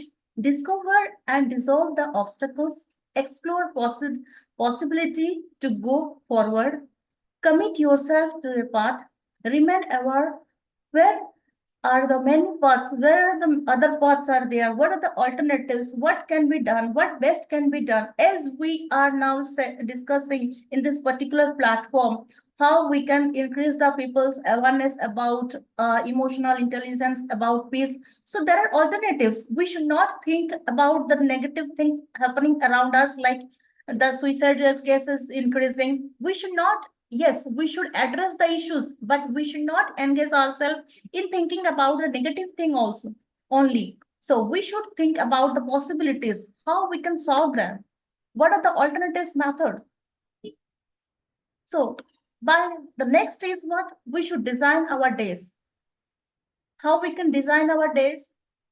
If we will be able to design our day in this manner, definitely we will have a healthy life, and we can have a healthy lifestyle. So manage your time properly. Do meditation to keep mind healthy. Do workout to keep body healthy. Listen music. Spend some time with nature. Don't skip breakfast. Sleep well. So be a good learner in life. So keep learning from legends. Keep learning from failure. Keep learning from criticisms. And the last one is also keep learning. So if we will not learn about the new things, if we will not learn about our failures, so definitely we cannot get the success in the life. So success is not about only focusing on our what we have, how best we are. We should also consider, we should also understand what are our weakness. We always should try to increase our strength and decrease or reduce our weaknesses. And unless and until we will accept our mistake, we will learn from our mistake and failure, we cannot assure the holistic development of our personality. So be always be good to others, spread happiness, around us. Let us spread the positive vibes. Be honest, be a giver, and always remember, if we are doing something good in our life for others, definitely that will return back in tenfolds. If we are doing something harm to others, that also will come back to us in hundredfolds. Because there is a scientific method is that every action is an equal reaction. So if we will good things, if we give, we will spread the positive vibes, definitely we will receive the positive vibe. If we will spread the negative vibe, everywhere we will go. So in our workplace, in our family, definitely we will have to receive the negative vibes in our life. But if we want positivity, we should first start from ourselves. We should spread the positivity. Let us start. If something is happening which is not, which we do not like, but that doesn't mean we should also behave in that way. If someone is scolding me without any reason, I should not behave in that way. So he or she is not able to understand, but myself is at least I am aware about the thing, what is happening around me, what is happening within myself. So be aware about our inner state and outer state. So awareness is the first step. Then comes the acceptance, then the action or no action. Always we should not react.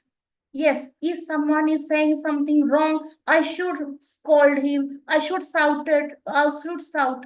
No, every time that is not the solution. Sometimes also we should remain silent, calm. So, because the thing is that take some time, think before saying anything, think before doing any act. So, first is being emotionally intelligent is awareness, acceptance, action or no action. So being good to others means, first of all, we should be good to ourselves. For others' mistake, we should not punish ourselves. The happiest people do not have the best of everything. They just make the best of everything. Thank you, everyone. Once again, I would like to thank for giving me the chance to share my thoughts in this context. So now I would like to ask if you have any question. So definitely I will try to answer.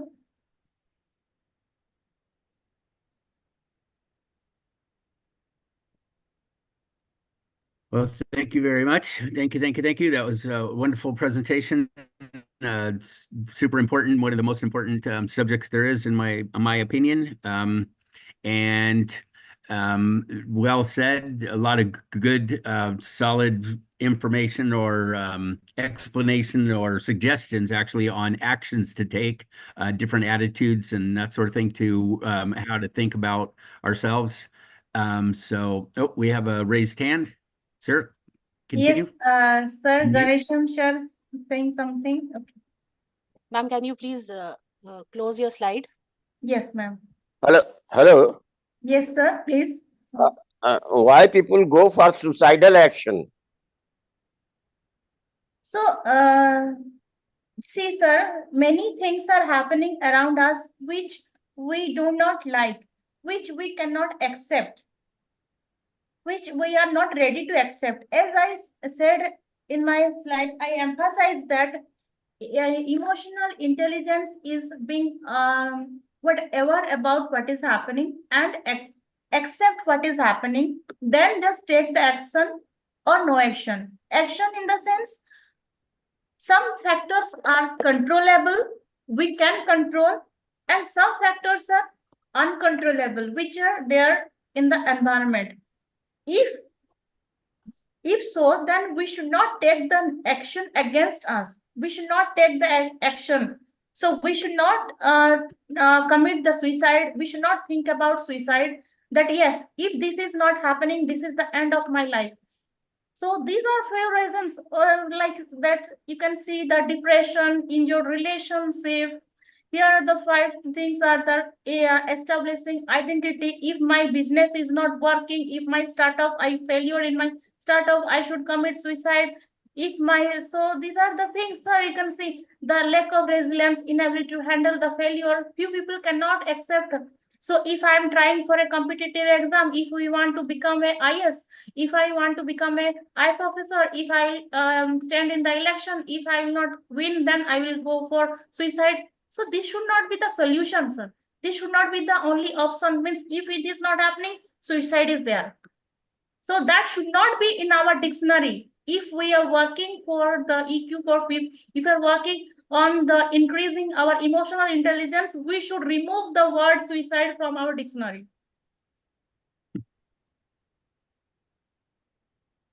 Would like Sounds to good. add, I would like, Is yeah, there any method to counsel yeah, these people? yes, sir. Is there any method to counsel? Yes, sir. Yes, sir. By these methods, by our lifestyle, so we should not only concentrate, we should not only think about the mental state. First of all, we should have a first healthy lifestyle. So first healthy lifestyle, then we always should be aware about our mental state. If I'm not feeling well, and we are not only, we sometimes also as a family member, if any of our family member is not feeling well, and we are observing that these are the signs like depression, mood swings, so we should have a keen observations. He can be the victim can be a family member, the victim can be my colleague, the victim can be my friend. So it is not that I should be selfish. If he is a unknown person, he is a colleague, he is a friend, I should not take any action. That is also my responsibility as a social being. So if I'm observing that, I should try to help him or her at that moment. Thank you, madam. Thank you. Barry, I know you, Thank you so much, Barry, you sir. speak a lot about suicide. Would you like to chime in? Yeah, sure. But the question that gentleman asked was a very important question. Why people want to end their life? So let me clear this thing. They don't want to end their life. They want to kill the pain inside. They are so fed up with the pain.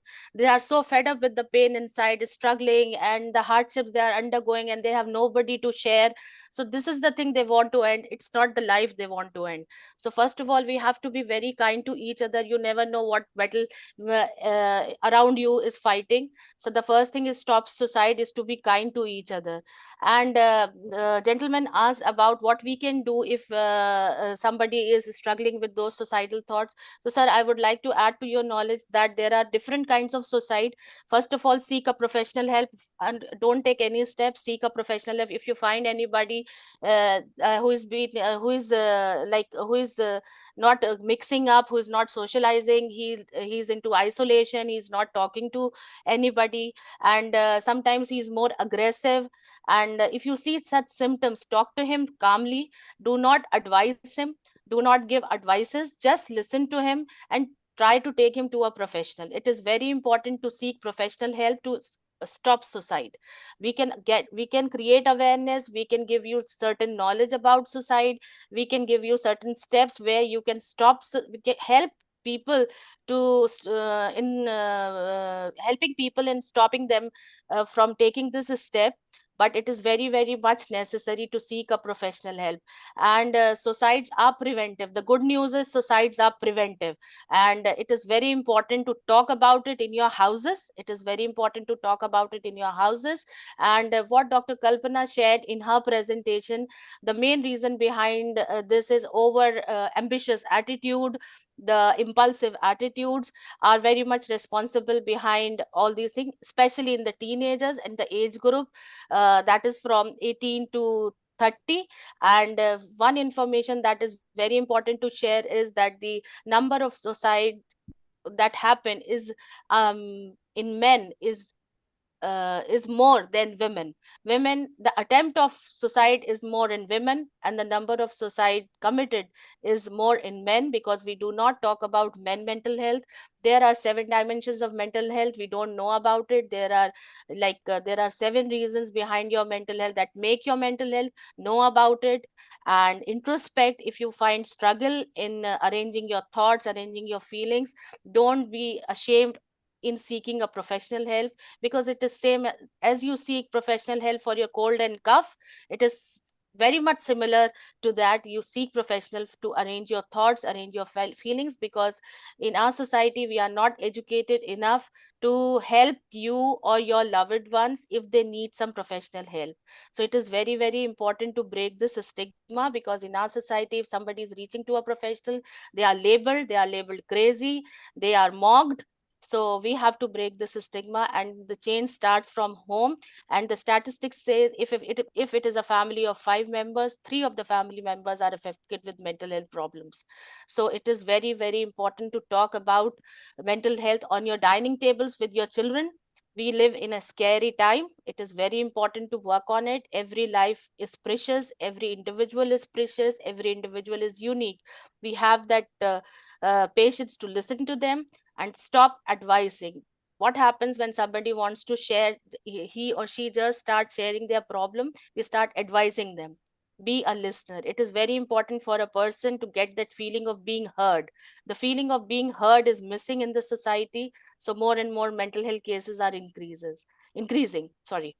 So the only good news that I can say is that suicide is preventive. We talk, don't be scared of talking about suicide. Don't be scared of talking about suicide in front of children, because you don't know when they go to school, they discuss all these kind of topics. They discuss all these kind of things. If they have a fight at home with either of the parent, they go and discuss, and they just want to end their life. Why they want to end their life? Because they don't find any solution. They don't find any trustworthy person. They have a lot of loneliness. So you have to work on parenting. You have to work on creating a kind environment. So this is the first step that we can take in stopping the suicide. There is one very popular French philosopher, if you might, I think you all must have heard about him, the Émile Durkheim. He was a social scientist. So he divided society in 5 categories according to the study of the society. And he said that society is when suicide happens, it is the responsibility each and every person of the society who's responsible for that suicide. So he divided the society in 5 categories. If you have time, you can go through on the Google, or if you can find it on the books, go and study about it, about the because society has been discussed in this area also. In sociology also, the social scientist discusses about suicides, and he says that it is this responsibility of the society to take care of each other. So he divided suicides in 4 categories. One is egoistic, the second is altruistic, the third is anomic, and fourth is fatalistic. So it will take a long time if I come on explaining each and everything. It's just an overview. You can go and explore these things. So suicide is like, to prevent suicide, it is each and everyone's responsibility. So educate yourself, talk to your children, talk to your family members, create a kind environment at your home.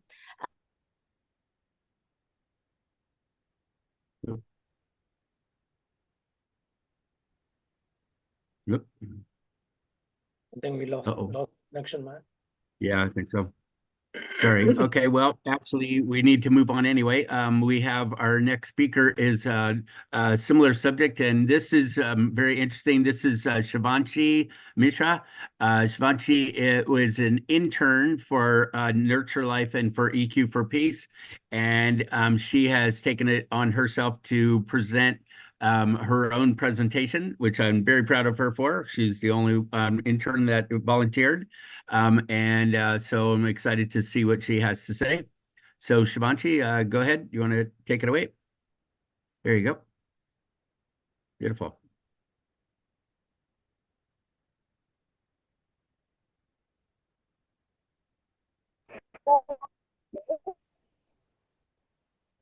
Uh-oh. We can see your screen. Having trouble hearing you. Can you speak up, please?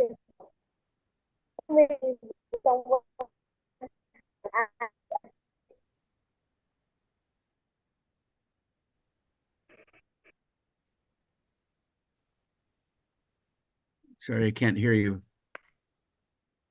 Try again.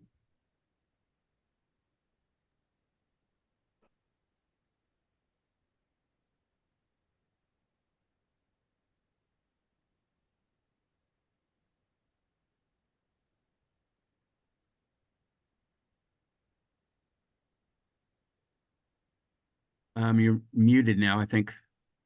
Hello, sir. Am I audible now? Yeah, now just barely. Now, Speak just barely. Speak loud. loud. Okay, sir. There you go. First of all, hello, everyone.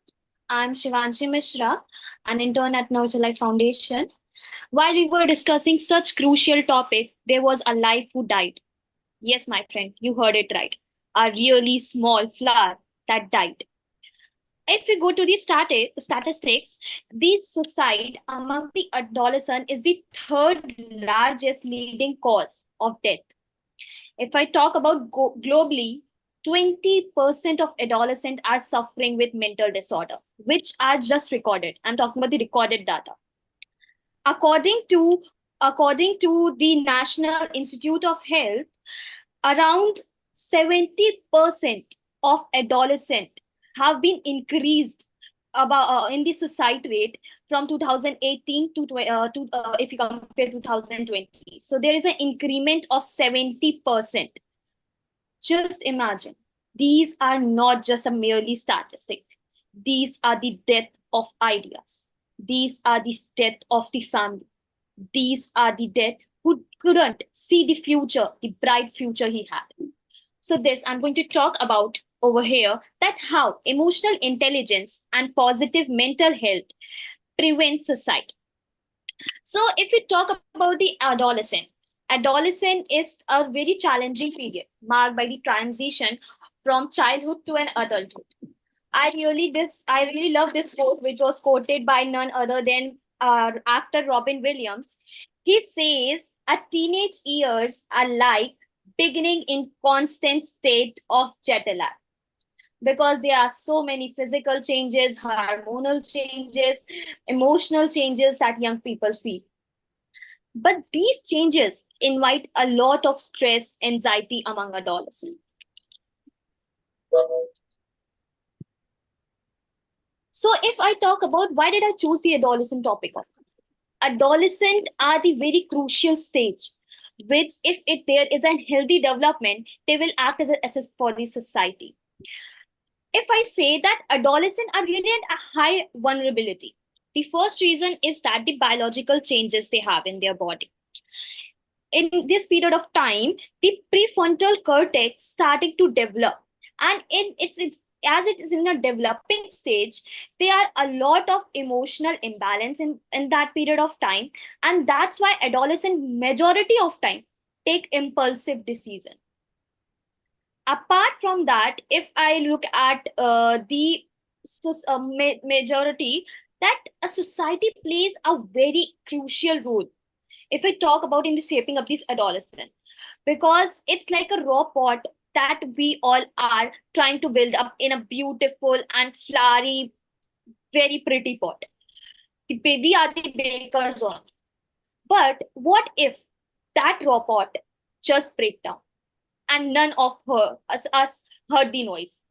So while researching about these, I really got a lot of people to talk about how they have been going through their life, and many of them were from my own colleagues. Like daily I meet them, but I really do not know what was happening in their life. I guess none of us have ever talked about the how you are feeling. Like if I tell you that I ask you how you are feeling, what you will say? Ah, very good. But are you good? Really? Are you good? Are you feeling good? This is what happening in the adolescent age. Because as Erickson says, that this age is very crucial, where a child is trying to make a self-identity, that who am I? So how to portray who am I in very soft way, that I do not know about my feelings, I do not know what is going on in my life, as he thinks that it will act as a mocking for the society. What my parents would say, that I am not aware about my career or the choices I have to make. this is what when I talk to the people, I got to know that they daily have this confusion, and many of them have the conflicts with their parents, with their siblings, with their peers, and they do not know whom to talk, who just be their home. And by home, I do not mean a physical structure, but the people who can listen to you without any judgment and who says, yes, I am there to hear you. The adolescent also face peer influence as their friends are upscaling and achieving so many things. And if they are in a state of identity crisis and do not know what to do, so they feel a peer pressure and a peer influence. Should I go to that way or this way?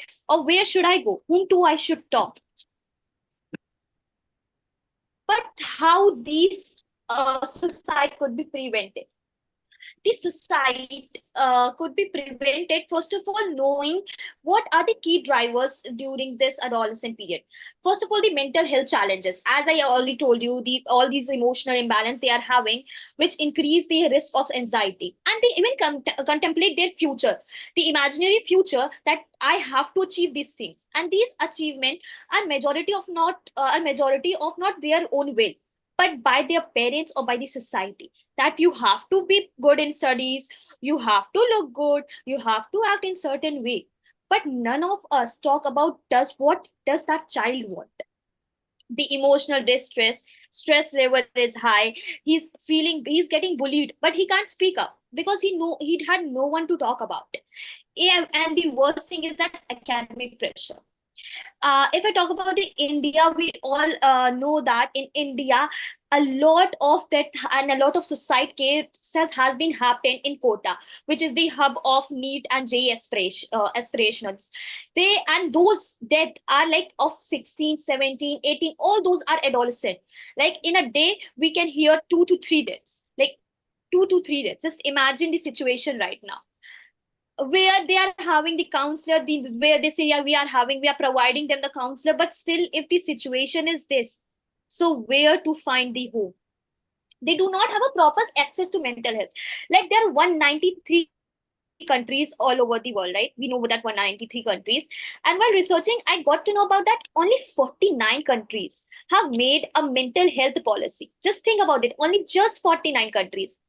What about the rest? Are we working on the mental health? Moving forward, how emotional intelligence will help them to cater, to get away from these stressful situations. So as emotional intelligence, I still remember during my internship, this was a beautiful quote said by Matt sir, feel it to heal it. If the adolescent are going to say that, yeah, whatever they are feeling, first is to make them aware about their emotion, which is the self-awareness. Like let them feel what they are and tell them it's okay to feel. If you have negative thoughts, it's okay, everyone have negative thoughts. But it's not okay to act in a negative way. Just share your thoughts. If you want to cry it. Let go of your thought, let go of that burden that you are carrying on your shoulder and all those stress, but not to do any negative action.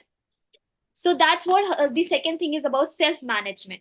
That how we manage, how we are going to tell the adolescent to manage their emotions in a positive way, in a very positive way. For example, if I feel this stress, so I have this emotion dance where I do happy dance, I do sad dance, I do angry dance. I know that sounds really funny, but that's how I can uphold my feelings and can express myself. So we should always give them a positive way to channelize their emotion. The third one is the relationship skills. They should have their home. They should know whom to communicate, whom to tell if I'm feeling distressed, and how to communicate is also very much important, because majority of time adolescents keep all this bottling up these emotions, and one day it just erupt like volcano, and that volcano is really not good. It's really not. Then making social awareness, it's very crucial. So still mental health has been, is looking at like stigma around the world. Like while talking to the people, if I ask them that have you gone through any counselor or have you taken any help from the counselor, they told me that our parents say that there is nothing something like you are going to into mental health crisis or something like that. You are just having a bad day and making a big deal. That what hurts. Like you are trusting to the most crucial people in your life and you are telling them that yeah, I'm dealing with something, I'm having a problem, and they just brush it off by saying that you do not have anything, it's just you are maybe having this hormonal imbalance and that's why you're feeling, and it's nothing big deal, it's okay, it will just wash away with the time and it's okay, you will feel good, go and do something good and you will feel good, and it's you do not need anyone. And the majority of time I feel like that they are not going to do the counselor because what society will say. Yeah, the society will label their child as maybe a mental health patient or and having all those things in their mind, they contemplate that yeah, so we will not have this particular image that we have created a happy family, and my son is good, my daughter is good, she's feeling good, but they didn't understand that it's not society we are living for, it's for their child, right? We are living for our child, and if we are not letting them to feel about their feelings, so how we can expect that in future if they have any problem they will share with us. Then how to promote a positive mental health. So these are the 4 things which I practice, which is healthy habits. So our food actually controls our mind. So whatever we feed into our tummy, it actually is reflected through our action, through our mind, through our language, and everything it's actually expressed. So having a good nutritious food, having a balanced sleep cycle, doing workouts and feeling good about yourself is the first thing. Second one is mindfulness and relaxation. I was also one of the people who really have these anxiety and a lot of panic attacks. So I tried it, the mindfulness activity, the relaxation. So whenever I feel distress, I just calm myself by saying, yeah, everything is going to be good, and taking deep breaths. And it actually affect me very good, positively. It's really effective. Third would be social connection. So right now, many of the adolescents are facing this isolation period. We are having social media platform, but none of us are being so much social about our mental health or about our feelings. These are just merely platform which are designed to just maybe having just a conversation which are still in the crystallized manner. Then telling them what the purpose and meaning of the life, like the spiritual talk or their value, interest, and it will also help them to find their true meaning of life. The most important thing is empowering open communication. As I said, reducing stigma is very much crucial. Like we do not have counselors in the school, we are lagging behind in the college, we do not have anyone to talk about it. And the worst thing is that because we cannot still talk about our mental health in our family only. So starting with the family itself, as we start with the family, I guess the society will automatically change, starting with our own home. Second one, encouraging them. Like we should not brush it off by just saying, oh, it's just a phase and you will evolve. It's just a phase. No, it's not a phase. You never know just by saying it's just a phase, the person would be alive next day or not. So it's not just a phase. Let's talk about it. Let's break the stigma. And then connecting them to the resources, for example, the helpline numbers, or maybe the expert during this, about the who can cater them about the emotional intelligence. Creating a supportive environment is very crucial. In the school, there should be a counselor, family should be involved in the such conversation, and telling them, yeah, it's okay to feel, and you can share with us.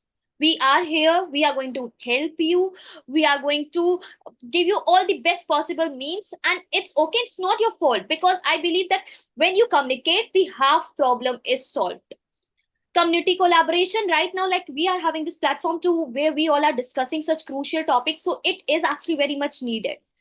And accessibility to all the resources, the counselors, the therapies, the interview, and the hotline numbers is very much important.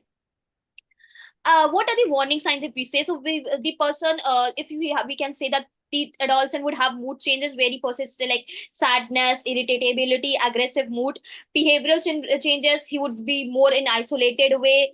He would not feel much to eat. He would not like those things which he used to love. Apart from that, giving away the position, like if the person used to love drawing or used to love to acting, he's giving up everything in his life and getting into the zone of isolation and getting into the dark. So next thing is, most important thing is that empowering the adolescent, right, as I said, and we have discussed that it's the importance that adolescents should speak whatever they are feeling. So we should care, we should cater such a safe environment for them. We should encourage them to speak. We should encourage them, whatever you feel, just say it. During our internship, we have the session that whatever you feel, just speak to your peace partner. So just speak up.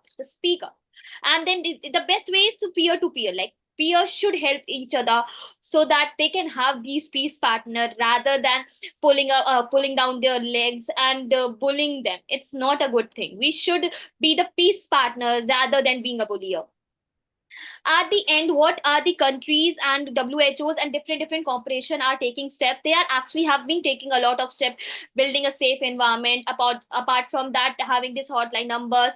Even the many have introduced these AI for the first step. If someone wants to talk, so they can have this AI where they can express their feelings.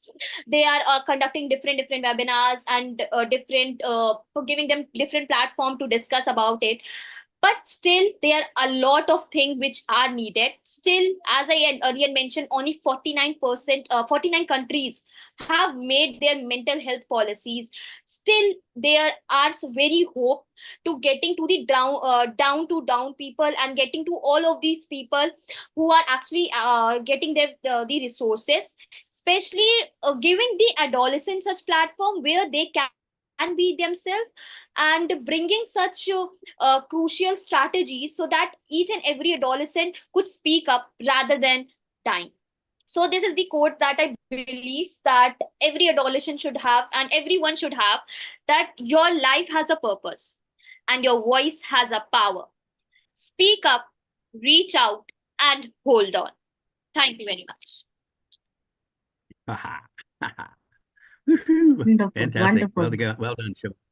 Yep. Wonderful, Shivanshi. It was a fiery speech rather than a presentation, and it was so wonderful to hear you.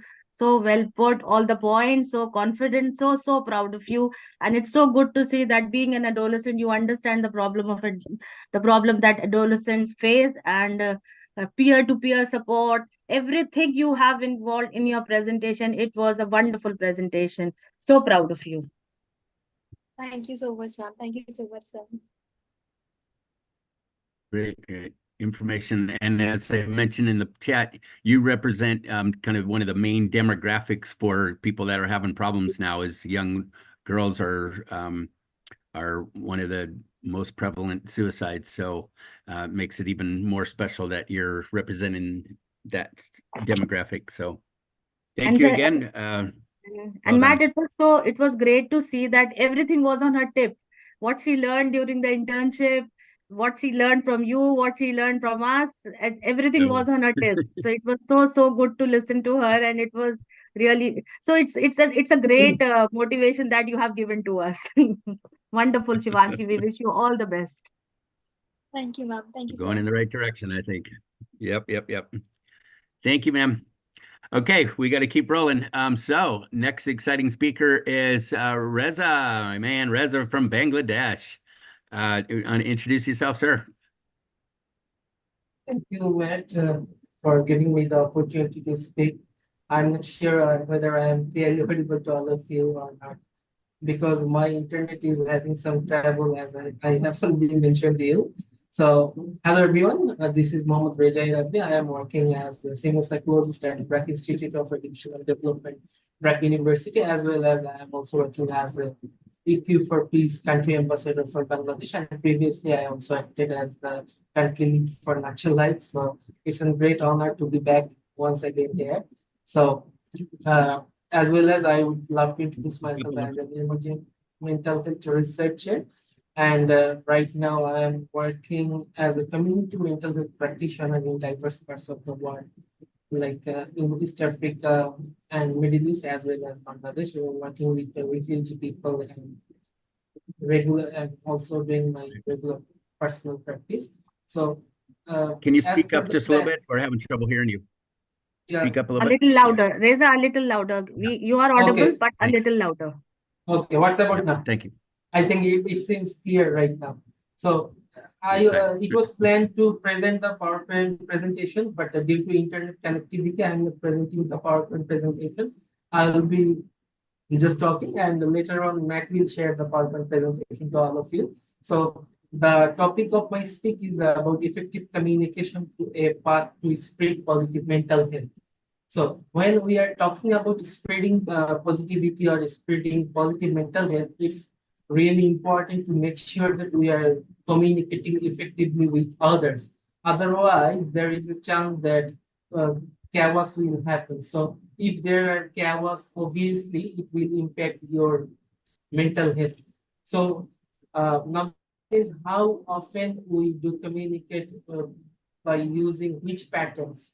So when you are thinking about the patterns of communication, you will find that we often communicate by using three patterns. Sometimes we communicate from the passive pattern, sometimes we communicate from the aggressive pattern, and sometimes we communicate from the combination of both patterns, passive and aggressive. So when we communicate through using the passive pattern, there is a high chance that other person won't be able to understand my perspective.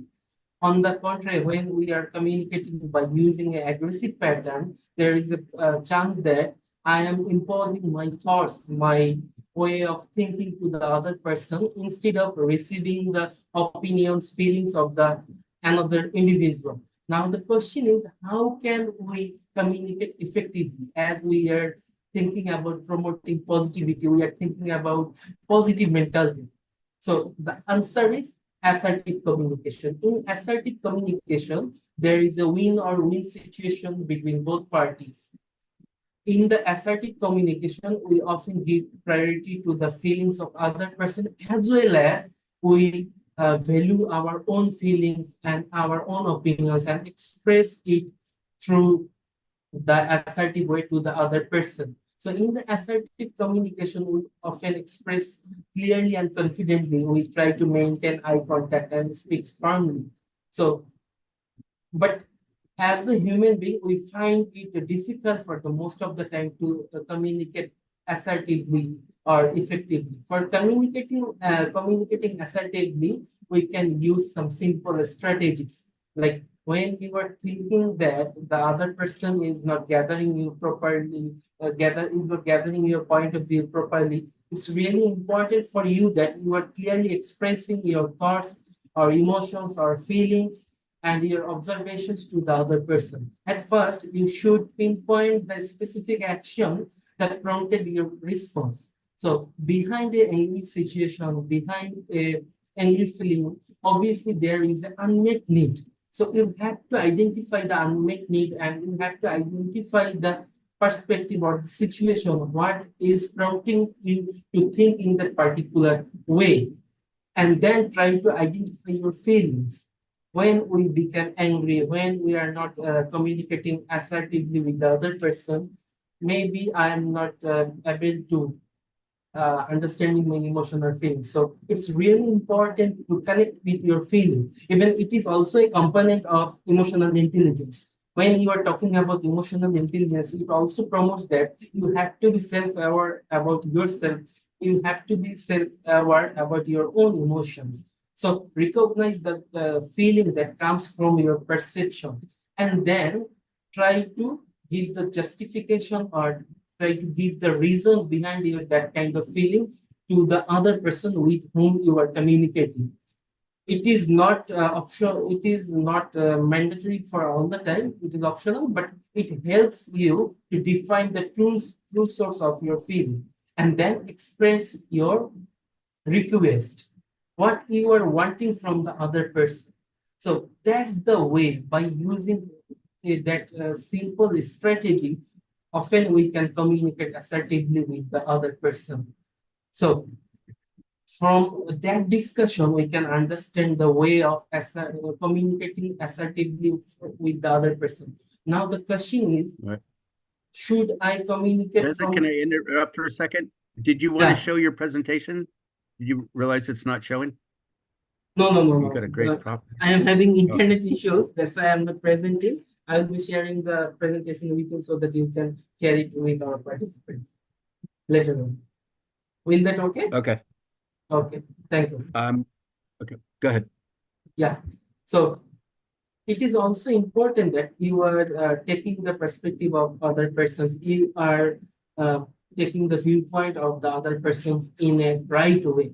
So by using the given strategy, you can communicate your feelings, your thoughts to the other person. So now the point is how you will take the perspective of the other person. For taking the perspective of other person, you can go with some simple micro skills of communication. These are not very hard to understand. These are not very hard to these are not very hard to practice. These are very simple strategies. So let me give you an example. When you are communicating with someone, why it is important for you to actively listen that person. There is a difference between hearing and actively listening. Often, most of the time, we hear the other person. We are not giving enough attention to the other person. So it's important for us to actively listen the other person. Let me give you an example. Just imagine a room with some closed doors and windows for a long time, and there is no outside light or air entering the particular room. It's black on the inside. So if you step into that room, how would you feel?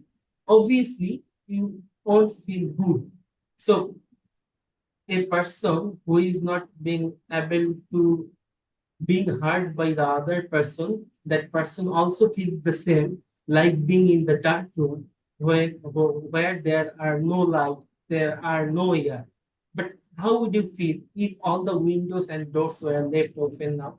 Obviously, you will feel great. So through your active listening skill, you can be able to give the vibe to the other person that you have given the opportunity to the other person to feel in that way that he is not in a dark room.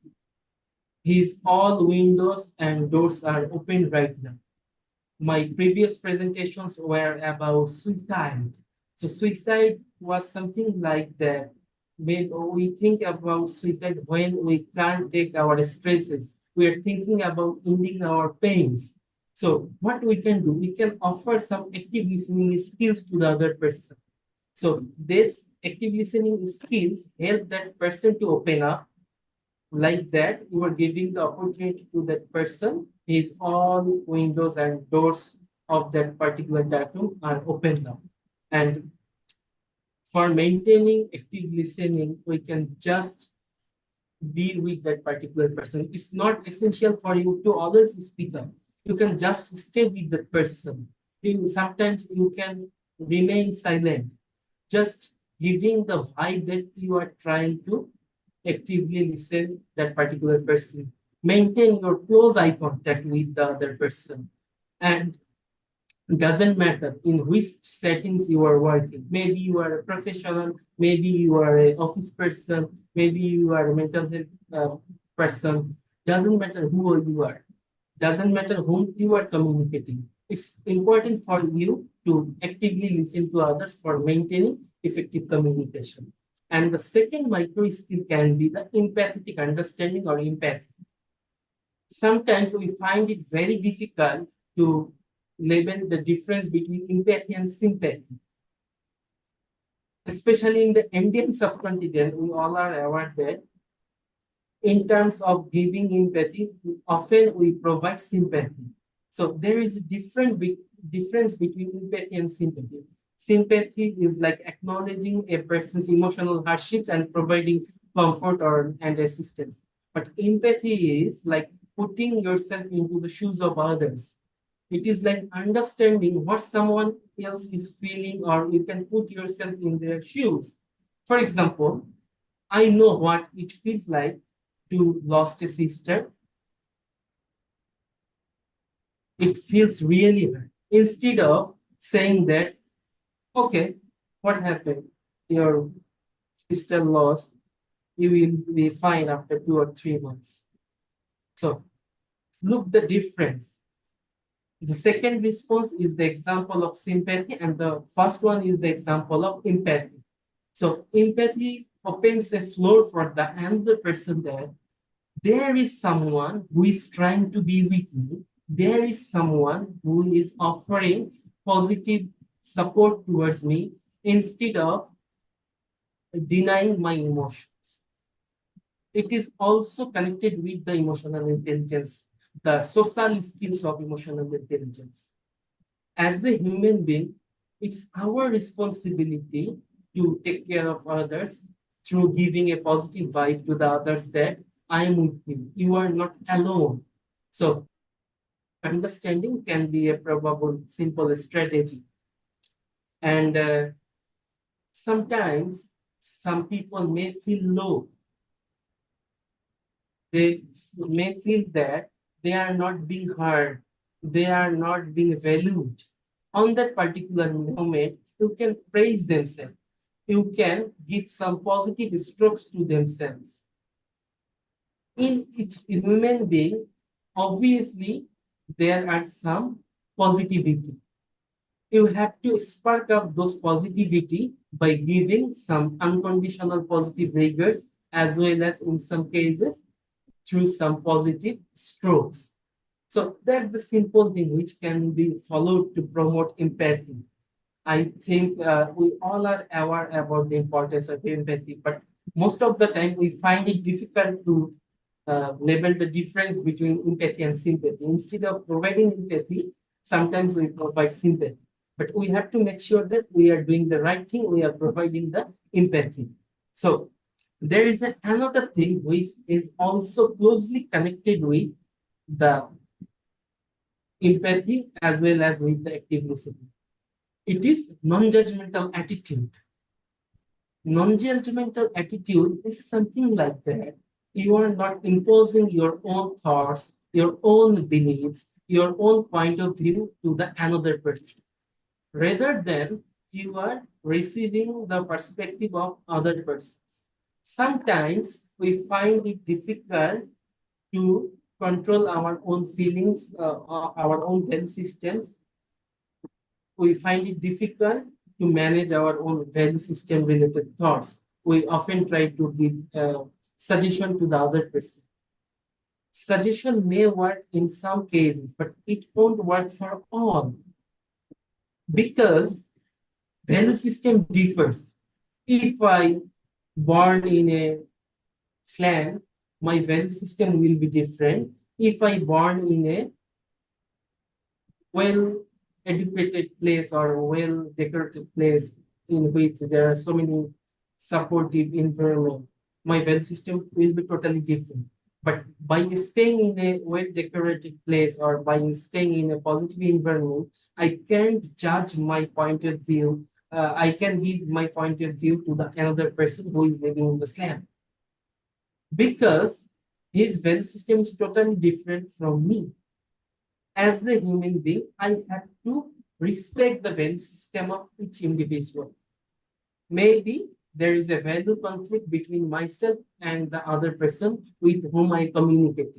That's why the chaos is happening. I am saying that I am right, you are wrong. I am good, you are bad. But in his own sense, he is good, you are bad. I am bad. He is good, I am bad. So look the difference. When we are saying about that non-judgmental attitude related examples, we often use the example of 6 and 9. So when you are seeing 6 from your side, it is also visible as 9 from the other side. Both are okay. But instead of understanding the perspective of other person, if you say that I am right, it is 6, it can't be 9 in any way, it won't work. You have to respect and accept the perspective of others, and that is called non-judgmental attitude. For spreading positivity, for promoting positive mental health, for maintaining a good or sound rapport with the others with whom we are communicating, we have to make sure that we are providing non-judgmental attitude. And it means that we don't see something as good or bad. I'm not saying that you won't be judging. As a human being, it's our nature to judge. And obviously, we have to judge so many things to take some decisions. But when we are communicating, it's our responsibility to understand the perspective of others. It's our responsibility to value and accept the thoughts of others, to give importance to the other person. And instead, you just observe it or experience it. You don't need to make any sense of a situation, your thoughts, feelings, and actions, or other people's behavior. And it is really important when you are working as a EQ professional, when you are working as a positive mental health promoter, or when you are working as a mental health professional or psychologist or psychiatrist. At the end of the day, you are human. Maybe some judgment will come to your mind, but you have to make sure that when you are in the hot seat of dealing or communicating with others, you are trying your level best to maintain that non-judgmental attitude. But if you find that there is a huge gap between your value system and the value system of others, then it's better for you to refer that person with the other person, because you are not being able to communicate effectively with that person due to your own value systems. So it would be great for you to take a pause and stay out of it. Otherwise, there is a high probability that chaos will happen again and again. So there are a few simple tips for being non-judgmental. Just try to reflect your own state of mind and observe your self-talk and its impact on you, and try to not allow any kind of prejudices and avoid comparing the other persons with you. Avoid comparison. Comparison often makes us unhappy. So instead of comparing, just accept the value or thoughts of others. And I think that's very short from my side. And there are so many things to be discussed if there are so much time. So that's all from my side. Thank you everyone. Very short presentation. Excellent. Thank you. Thank you. Very good. Good suggestions about communication and good perspective, keeping in mind other people's perspective, and that and not to prejudge, and to keep an open line of communication. It's good advice. Thank you, sir. Very much appreciate it. Vera, anyone? Yes, Reza, it was a wonderful, wonderful presentation at a very important point that you have raised, that we have to give up this judgmental mindset. And it is again a practice. We have to do a practice to give up this judgmental mindset. And what I personally believe, there is no right and no wrong. Everybody has his own right and has his own wrongs. So we should be like that, and we should have that capability of listening, and we can have a discussion instead of arguments. If we are not satisfied with somebody's point of view, so we can go and discuss it instead of getting into an argument. And it's like a battlefield, and we have to win that battle. So we have to get out of those modes, and we have to respect each other's opinions. So it's all about the opinion. It's not about the judgments. So and everybody has a point of view because of his or her own background, the kind of environment they have lived in, the kind of moral values that already you mentioned in your presentation. So it is very, very important to have two-way communication, as Matt wrote in the chat box. And we have to respect each other emotions. We have to respect each other feelings, and we have to acknowledge each other feelings, what EQ teaches us. So again, I would like to repeat that we are not born with a fixed IQ. It's always a time. We can grow it till our last phase of life. So keep learning, keep growing. And it is very important to take care of your mental health. And mental health is an umbrella term that covers everything, that covers emotional health, that covers your intellectual health, everything it covers. And it is your mental health and emotional health, and both are very important, and both are profoundly connected to each other. So it was a wonderful presentation, Reza. And communication is the key again key to EQ. And as Shivanshi mentioned, that if you communicate, the half of the problem is being solved. So we should learn how to communicate, where to communicate, and why to communicate. We know all the three things, and if we have that ability to take control of all these, what, where, and why, then I think every conversation can be heard, every problem can be resolved, and we could live a peaceful life, and we could even create a peaceful environment for others also. Right. Well said. Reza, one more, anything else? We're going to go to our last presenter. Thank you. I have nothing to thank you very much, and I am extremely sorry for my internet issues because I couldn't be able to show my presentation. But I will be sharing the PowerPoint presentation to Matt, and Matt will share the presentation with all of our participants. Thanks, Matt and Farah, ma'am, for inviting me to join. Thank you very much. Thank you so much, Reza. And what I feel, what we taught today from your presentation is contemplate, resonate, reflect, and elevate your soul. This is the mantra that I think everybody can learn from your presentation. Contemplate, reflect, and resonate, and then elevate your soul. Thank you so much. Nice. I like that. Nice. All right. Okay. Last but certainly not least is our man Raza Khan from UK, coming from the UK. He's got a unique perspective on things. And so Raza, he was having some internet issues also. We find that there are certain things we can control and certain things we can't. Internet is one of them that we're not to have much control over. So Raza, if you can share your screen, or I will do it for you. It's up to you. Give it a try. Matt, first of all, can you hear me? That's the important part, because obviously technology can always give away. So I just want to make sure that I check everything, right? Okay. Thank you, Matt. Okay, I'm going to share my screen. So let me know when you can see my screen. Can you see my screen? Yes. There it is. We got it. Yep. Go. Fantastic. Okay. Oops. Okay. Good afternoon, ladies and gentlemen. I think Matt has been very kind enough to invite me, and thank you for being here up till now, because emotional intelligence is very, very important subject, and especially when we're talking about their mental health. And there's a lot going on across the globe, especially the environments, the wars, basically we are a global community, yet we don't care about the individual's feelings and behaviors and things like that. And that's what it is. And seems to me that the social media allowed us to allow us to disappear our tolerance level. So our tolerance level has disappeared, and every time when somebody's talking to us, we just want to jump and overtake their conversation, right? That doesn't help. So emotional intelligence in this presentation, if you allow me next 20-25 minutes, I will cover why emotional intelligence is important and a positive mental health are crucial for our well-being in today's fast-paced environment, because everybody is on the social media.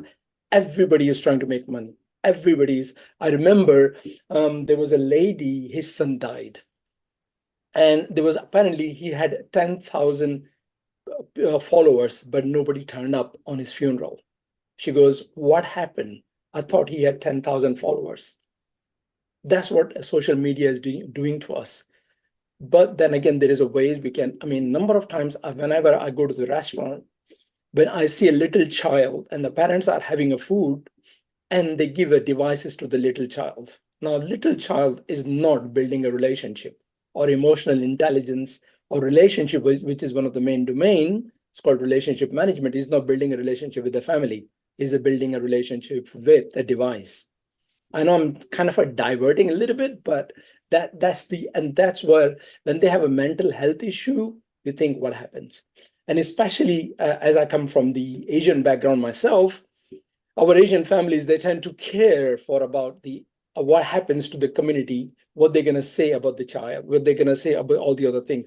That reminds me, I'm sure the people here, they may have saw the film called 3 Idiots by Amir Khan. And in there, this guy, he loved photography. but his father sent him to the engineering university, and he didn't even like it, right? And yet he was scared to talk to his father about his passion. But when he did talk to his father about his passion, his father said, what this X, Y, and Z is going to say. They don't really care. It's not your child. It's not their child they care about. So think about that. These are the things which is actually causing a mental health problem for us.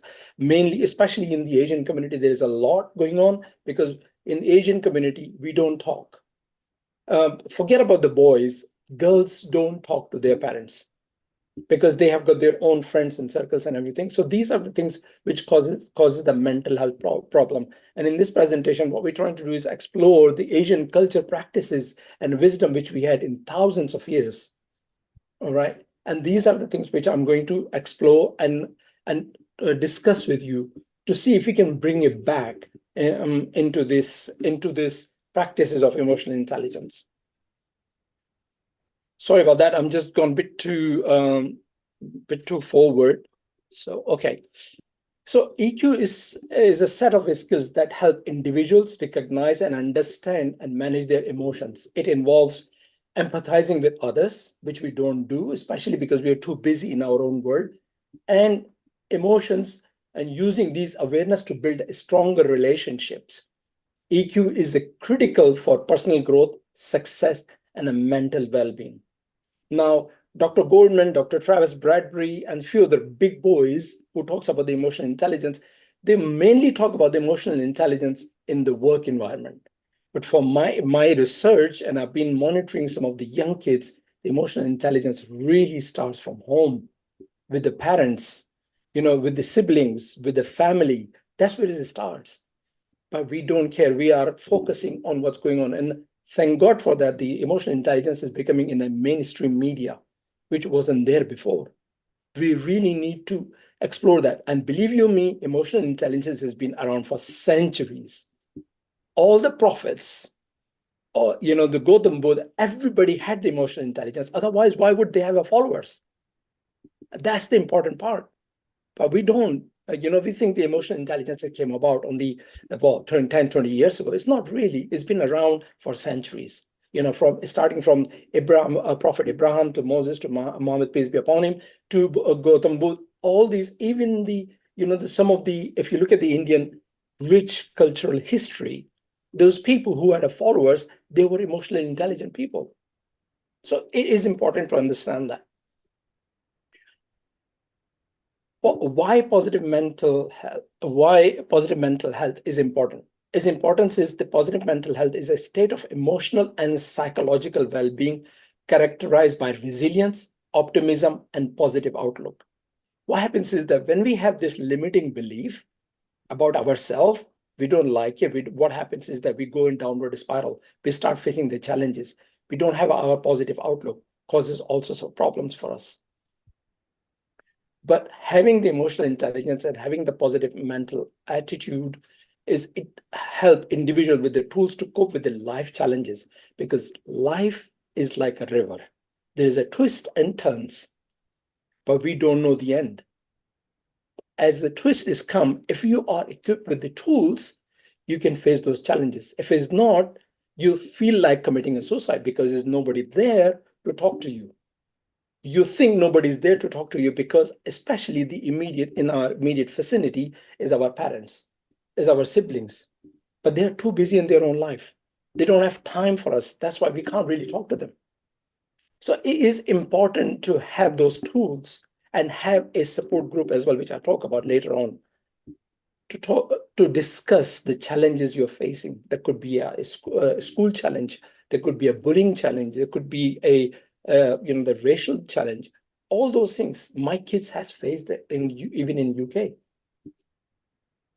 But that will allow to build a healthy relationship with yourself first, and then others, and then maintain overall commitment and purpose.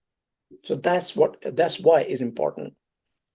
So what is the connection between the positive emotional intelligence and positive mental health? Positive mental health goes beyond the absence of mental illness. It is the state of emotional and psychological well-being characterized by resilience, optimism, all those things. And then what we're going to do is we're going to quickly go through the self-awareness. We're going to talk about empathy. We're going to talk about emotional regulation, which is also known as self-control. We're going to talk about social support, and we're going to talk about optimism and gratitude. Okay. Matt, how much time do I have? I'm just we're already over. So, but this is important. So, okay. Are you sure it's already over? Are you pulling my leg? Never mind. Let's continue. Let's continue. Okay, you can take some more time. No problem. Yeah. Okay. Self-awareness is essential for emotional intelligence and positive mental health. Mindfulness and meditation are highly valued in practices in our Asian culture to promote introspection and inner connections. Things like in Japan, they talk about Zen practice. The Japanese culture is shaped by the Zen practice Buddhism, which emphasizes self-awareness and mindfulness. This is just like a silent contemplation. Practice cultivates self-awareness by observing thoughts without judgment, leading to insight in one culture. The other one is Ayurveda we're talking about in India. Ayurveda, an Indian healing system, emphasizes of self-awareness for well-being. Practice like journaling, self-reflection, mindful eating, enhance awareness by observing how experience affect on health, and one can inform choices for physical and emotional well-being. Asian culture offers a diverse way of cultivating self-awareness, which fosters a deeper understanding of thoughts, emotions, behavior. Self-awareness is a key, number one key aspects of emotional intelligence, promote self-growth, enhance relationship, and support well-being. That is so fundamental, self-awareness. Self-awareness also allow you to have a relationship with yourself. Number two, empathy. Did they come up? Okay, sorry. The ability to empathize with others. Emotion is essential in emotional intelligence. In Asian society, collective activities value often emphasize the importance of showing compassion, understanding towards others, leading to a stronger social bond. In China, they talk about the Confucian, which means that in Confucian-influenced culture, there is a deep respect for elders. Younger generation prioritize understanding and value their experience and emotion. This fosters stronger family bonds and enriches intergenerational relationship, leading to increased emotional well-being.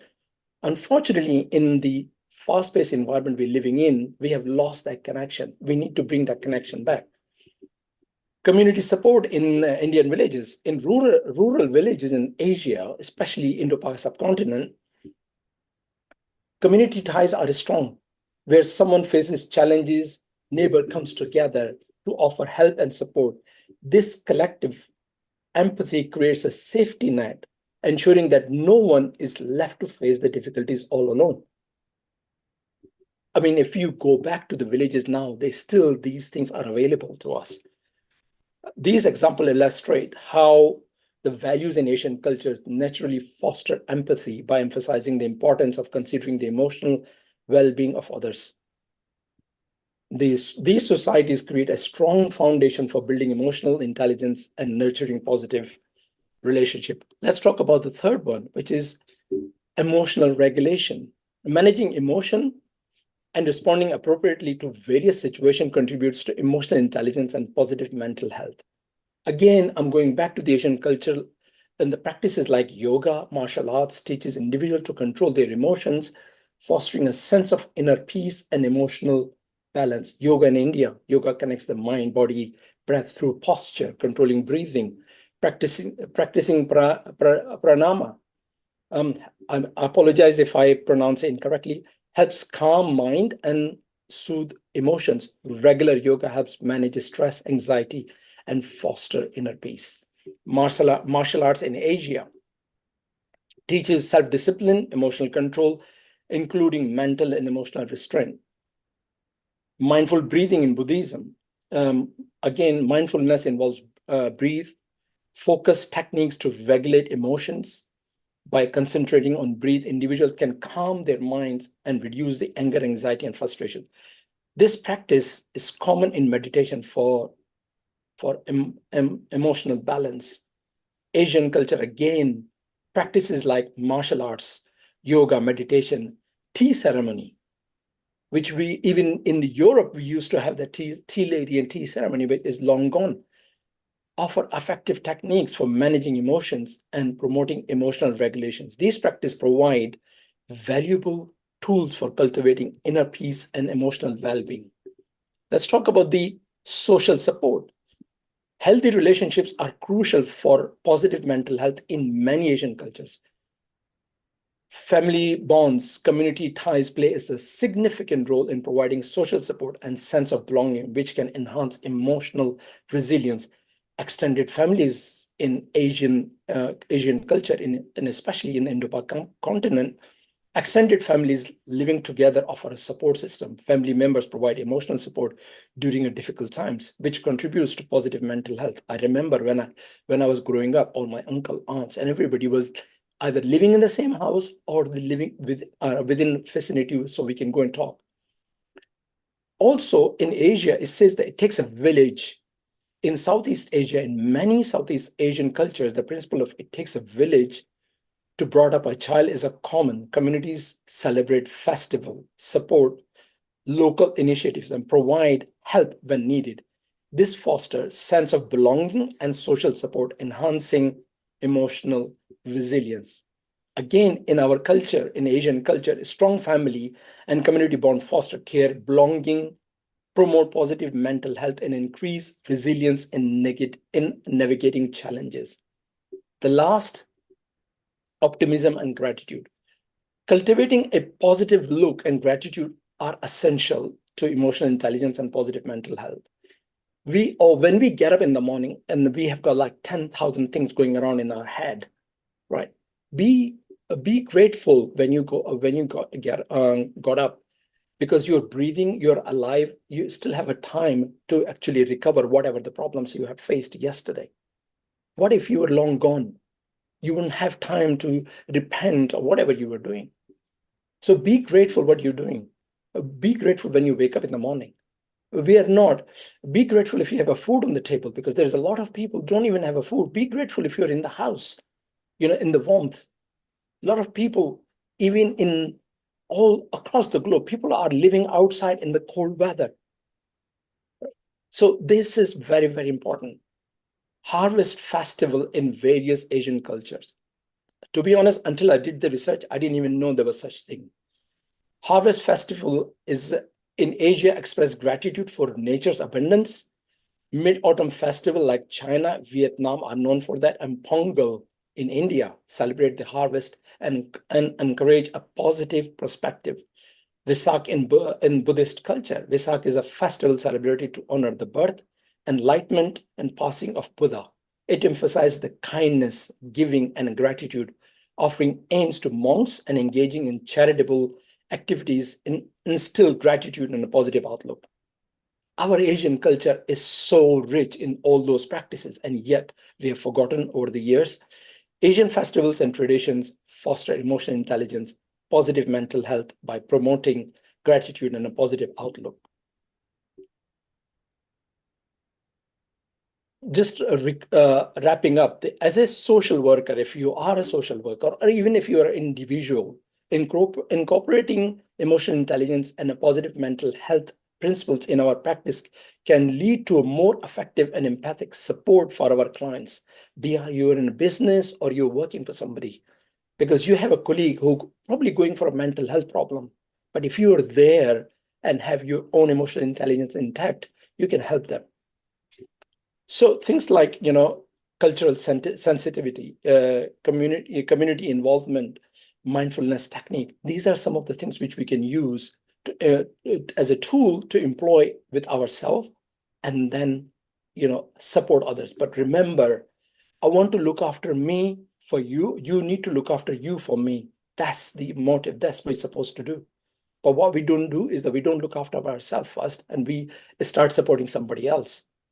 That's dangerous, because if your mindset is bad, it's difficult for you to support somebody else. Okay, so Conclusion, emotional intelligence and positive mental health are closely intertwined for personal well-being, and especially in Asian culture, traditions and practices reflect this connection. As an individual or what type of work, it doesn't matter what domain you work in, incorporating these principles can help you support clients more effectively.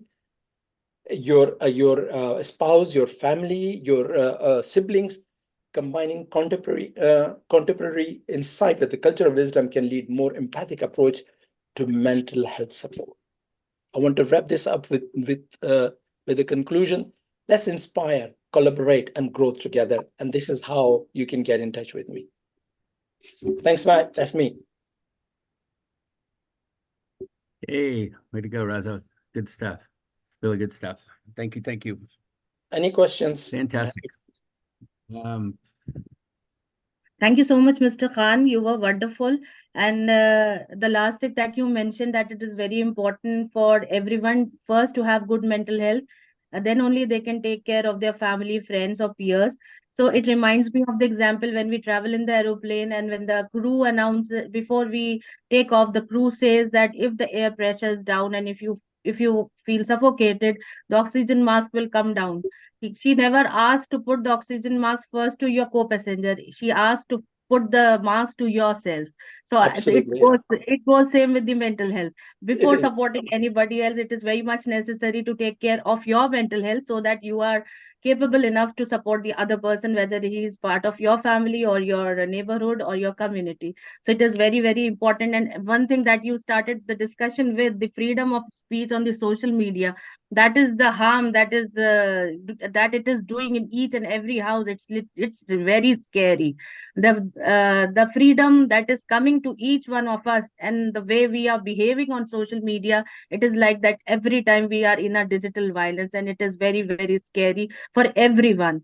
So for peace, we have to understand what are the pros and cons of using social media. What are we writing? We have to be accountable of each and every word. It is very, very important. So it was very well covered, everything in your presentation, and the optimism, the gratitude. And since beginning, what I say that we started with Dr. Bob, then we had Dr. Shawl. So I think you were the right person to conclude this 3 hours conference, because Thank you. you covered each and everything what was discussed before you came. So it was wonderful. And one thing also I want to mention, that what you said, that we have to cultivate the environment of mutual respect, and it is missing, and it is directly connected to your EQ.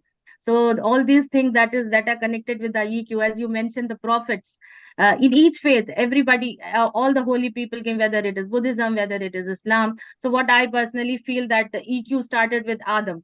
Whether you say Indeed. it Adam alayhi salam, or whether you say Adam, whether you say Manu, as it is mentioned in Indian scriptures, that Manu, Ved, everywhere it is mentioned the first human being on the earth. So EQ Correct. started from there. All the prophets undergone mental health challenges, and when the prophets were sent on the earth, they were the counselors also. They were sent for the socio-economic development of the society as well, to counsel people. The same is happening with us, that we are human beings. We'll go into mental health challenges.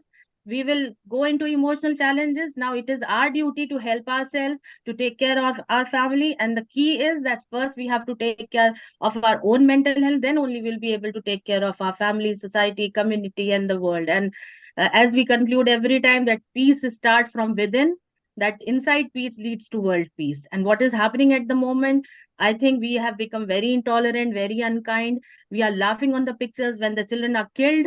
We are laughing on the posters when the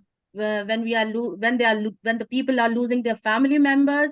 We are mocking those people. No, it is very, very scary. It is very important. I repeat it again and so many times. I think throughout in these 3 hours, I have been repeating that EQ, we are not born with fixed EQ.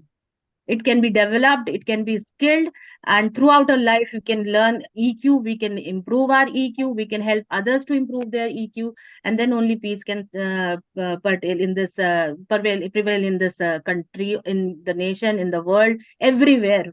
And everything starts from home. 100% agree, Farah. Yes, well done. Well done. So if I may, just real quick, I'm going to share just a couple things here to summary. We have an assessment quiz. I don't have time to do it now, but it's in the PowerPoint, in my PowerPoint. If you want to get that, we shared the link earlier. I can do it again if you like. Here's an important concept that a lot of people, is kind of a life changer for people, is we have problems. What do we do about a problem? Well, that's action. But what do we do with the problem, which is our thoughts and feelings around the problem? That's our thoughts and feelings. Is a big difference. Actions are different than our thoughts and feelings, right? We're talking about thoughts, feelings, and actions. Dr. Ravindra likes us to talk about the UN's SDGs, Sustainable Development Goals. There are 17 here that they have come up with. The UN has come up with that to bring peace to the world. And we hit four of them. Number 3 is good health and well-being. That's about EQ at home, quality education, EQ at school, work, decent work and economic growth. That's EQ at work. And then if you add all those up, it comes to peace. And actually, if you add 3, 4, 8, it almost comes to peace, but there's one missing, which is you. So anyway, just for fun. But anyway, this affects a lot of what the UN is trying to do. And what we'd like for you to do is to teach other people, share with somebody else, anybody else, something about EQ, that it matters, that our emotions matter, that our emotions, we have a lot of negatives on them, and we poo-poo them and we push them away, but they matter, and they way more than we ever imagined. Study after study after study is showing how incredibly important our emotions are to us, and that we better understand them and get good at them. So takeaways, Shivanshi mentioned feel it to heal it. It's one of my biggies. Allowing yourself to feel things is a wonderful way to deal with your feelings, is to actually feel them. It's shocking, but it works really well. Feelings matter more than we thought. Give yourself permission to feel. Most people don't give themselves permission. That's also is the name of a really fantastic book by Dr. Mark Brackett from the Yale Center for Emotional Intelligence. Highly recommend it. That's what it's called, Permission to Feel. So you get the point. Take emotional responsibility. As I mentioned a number of times earlier, we are in charge of ourselves. Our thoughts and our feelings are ours. If we own them, we can manage them. If we blame them on other people, we can't manage them, and we become a whiner, blamer, victim. No fun, no good results come from that. So take responsibility and know that you are at choice. You are at choice at all times. So we also say connect and stay connected. It's a big deal. Connect and stay connected. We are social beings, so stay connected with folks. This is one way you can stay connected with us. We're trying to reach the whole world, and going to take a number of us to do this. So I'm very proud of our presentation today, the quality of the people that have volunteered. Thank you to Kalpana, to Karen, to Shivanshi, who hung in here through 3 hours. Pretty cool. Dr. Raza, thanks for joining. So Barrett, you're fantastic. I love working with you. We do lots of stuff together, and we're going to keep doing things together because we're making a difference, in my opinion. Yeah. Yeah, sure. We'll keep on working together. And as we conclude this discussion, I encourage all of you to reflect on what we have learned today and how we can apply in our lives. This is a request. This is an appeal that we can make. And remember that emotional intelligence is not just a concept. It is a skill, and that can be cultivated and honed over time with practice and dedication. With this, we conclude this. Thank you very much, Dr. Ravindra, for giving us this slot. We are grateful to you. And over to you, Dr. Ravindra. Thank you so much. Good night, everyone. Thank you. Good night. Yeah, thank you, dear Matt. You have been always there with us in promoting, global peace and also emotional intelligence, emotional quotient. And you have very well correlated to UN Sustainable Development Goals. Today, we all are facing climate change. Now, more than suicides, it's a climate change that is affecting. Why? Because suicide is only just for the people. But what about animals? What about plants? I think this is a new perspective. As we're sharing so many perspectives, now you can also come up with further research and findings on how we can really go about saving species on the earth. How even we can extend this emotional intelligence further to other species as well, because latest reports are very scary, saying that even human beings are going to be extinct in the next 100 years. This is not just a vague statement, but it is by IPCC reports and other various statements, because climate change is affecting everyone, not just human beings but also everyone, animals, plants, and all these. So I think we need to include not just human beings, but also we need to include animals, plants as part of this entire nature environment of this paradigm. So maybe the next, we all can work on this, on extending, as we are talking about UN Sustainable Development Goals. We can further extend this concept, and we all, as have been working on peace and emotional intelligence and emotional quotient and related concepts, there is a great need that we need to have perspectives. And as you all have mentioned different concepts, and I have been observing various comments in the chat box, in spite of having so much, even we see that there is one message, I'm quoting that, even mental health professionals are committing suicide. Now, what is the answer? We Yes. are experts by ourselves. We are training. Even I found, one person, a case where he was working in suicide prevention for more than 2 decades. He himself committed suicide. Now, Yeah, you are yes, very correct, Dr. Ravinder. And it, as I mentioned, the example of that air hostess using a oxygen mask. So it applies same for the healers. It is very much important to take care of themselves first before healing others. The compassion fatigue they undergo, they are not even aware of all those burnout and compassion fatigue. It is very much necessary for all those professionals also to get their mental health checkups done on the frequent basis. So, as you mentioned also about the climate change, Nurture Life has been doing frequent workshops on climate change and connectivity with mental health. We have been using these awareness sessions with the youth, where we educate children about plastic pollution and all the pollution, water pollution, noise pollution, all these combined, all these have combined effect on climate and everything. So we are working on that, and it's a wonderful idea that whenever we talk about EQ and mental health, we should involve climate change also with the connection of mental health. So it is indeed a wonderful idea. Thank you so much. yeah, thank you for Sarosh for reflecting and your additions. So finally, I would like to say that as per the discussions and as per responses in the chat box, I can say in a simple word, don't take anything for granted. That's where everything comes into the place. When we take anything for that, everything or something for granted, we tend to ignore it. We tend to abuse it or misuse it. And that's where, we start misutilizing or underutilizing or overutilizing. So let's acknowledge, let's accept, let's work on it. And with this, we can have different perspectives, even with respect to climate change and achieving sustainable development.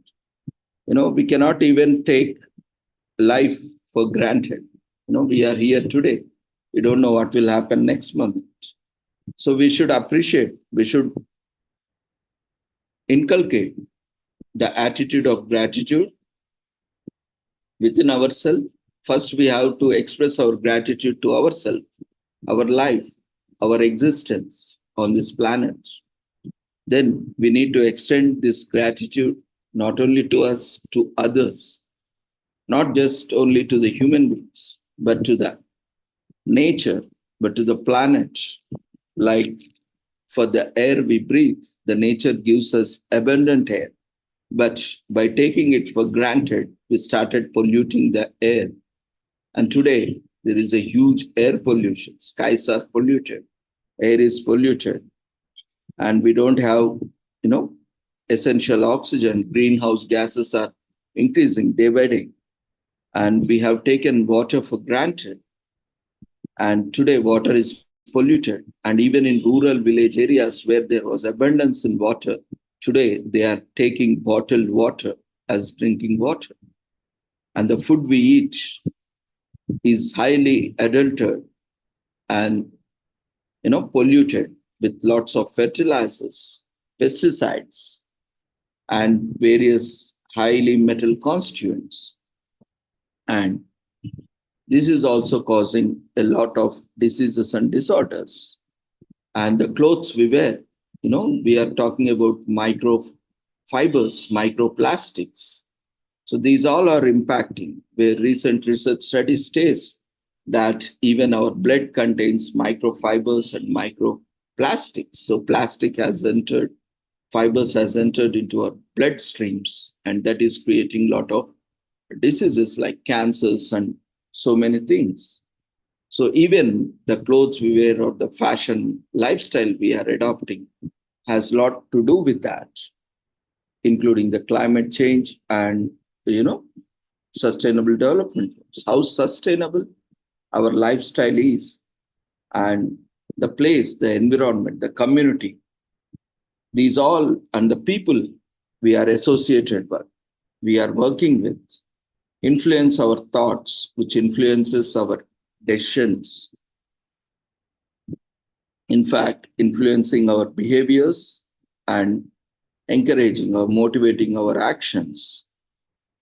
So, hope these sessions from past 3+ hours have been motivating us to lead a positive life with positive emotions, inculcating emotional intelligence, helping in improving our emotional quotient so that we can face the consequences. See, we can only choose, we can only take the decision, but consequences we cannot choose. It's based on the decisions we take. But we should be resilient, and we should be open-minded, and we should be having perspectives and strategies to address, and that can be only possible when we have the attitude of gratitude and develop emotional intelligence.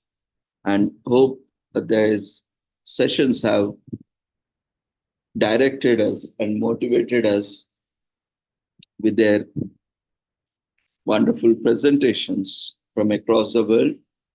And we thank dear Matt for bringing us panel on this day, and also acknowledge and express our gratitude. You have really made it a day for everyone, and we see huge responses flowing in chat box. So that itself shows that it was, these sessions were really great, wonderful. And yeah, as many were asking, can we get a, recorded copy? Yes, the sessions are going live on YouTube, and we have already shared the session link, YouTube link in chat box. We'll also share you once again. You can always go back and watch on YouTube, even at a later date.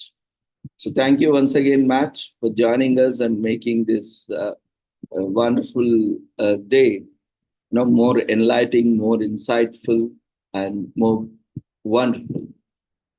Thank you, Matt, and entire team. I would like to express my gratitude to Farah, Sarah, Bob, and Karin, Dr. Stephen, Dr. Kalpana, and Shivani Mishra, Raza Khan, and everyone on the board for joining us. And we wish you all the success for your future endeavors. Thank you once again on behalf of all the organizers and participants. Thank you, Dr. Ravindra. Thank you. Thank you. Good stuff. Appreciate it. Take care, everyone. Thanks for hanging in there with us. Remember to do emotional intelligence and tell other people about it. Tell other people about it. It's important. Bye-bye. Matt, let me know if you need any more help in the future on the upcoming seminars and things like that. More than happy to participate. Nice. Me too. Sure, we will be in touch, and our common friend Matt will always be there with us, and we will have more such opportunities together. Definitely, you all are invited. You are part of this EQ family and SDG family. So whenever we get an opportunity, we will definitely involve all our family members. And thanks once again for joining us. No problem. Appreciate that. Thank you for giving me opportunity to talk.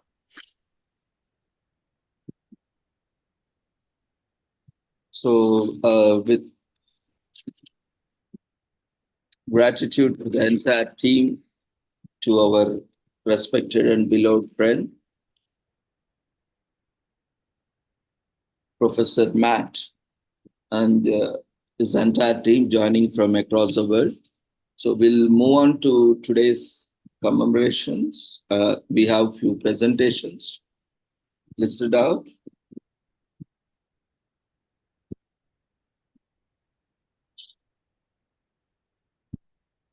So we request the presenters waiting for today's presentation can share their details in the chat box so that we can invite you for your presentations.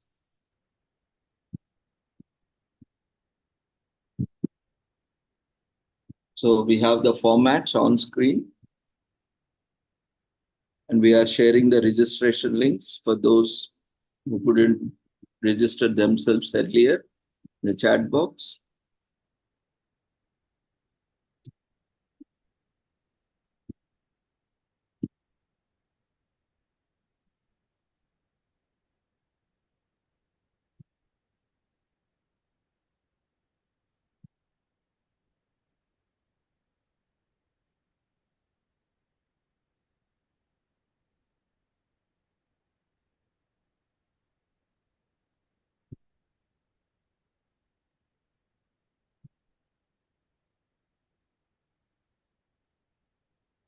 The format has been shared in the chat box as well.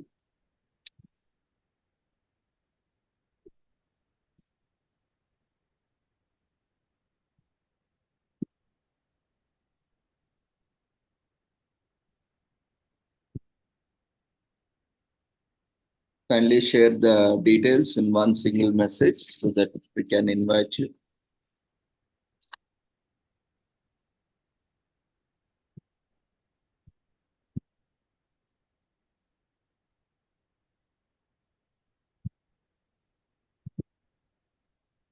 We'll take a short break of 10 minutes.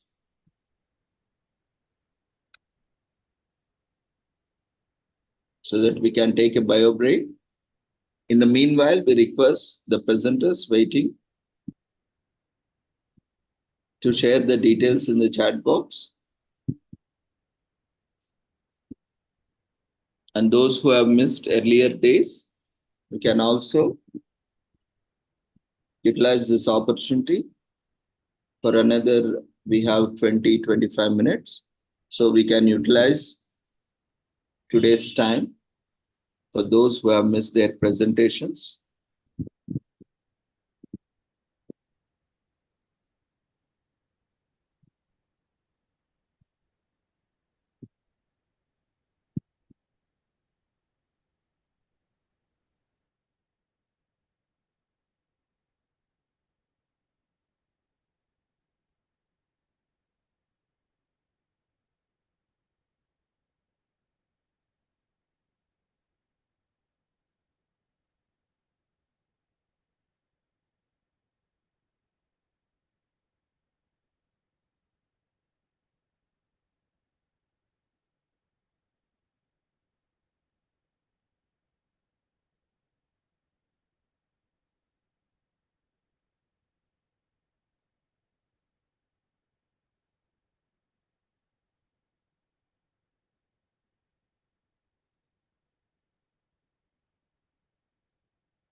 Vinita Divedi, are you available for your presentation?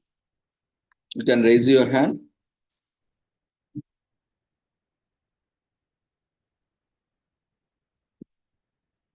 Vinita Divedi, you can respond by raising your hand. There is an option in Zoom, raise your hand.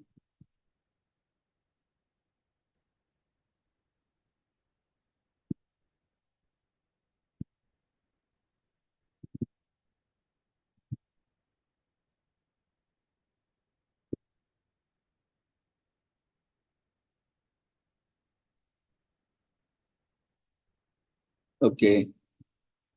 If she is not available, we'll move on to next speaker, presenter.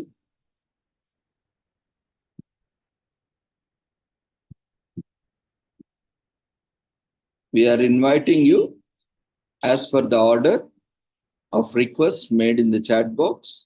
So kindly share your details in the chat box.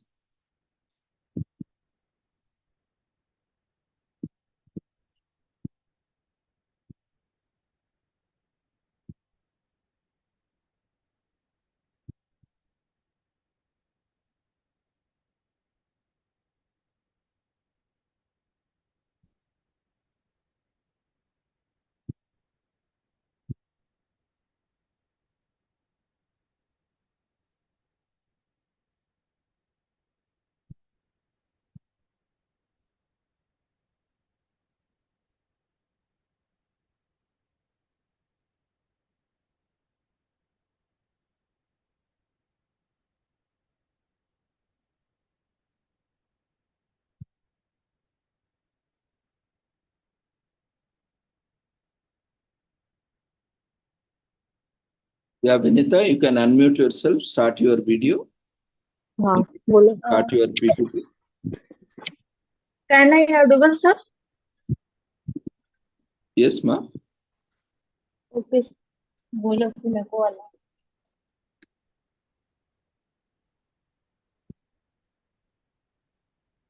Sir, my screen is visible to you? Yes, ma'am. You switch on your video as well. Okay, sir.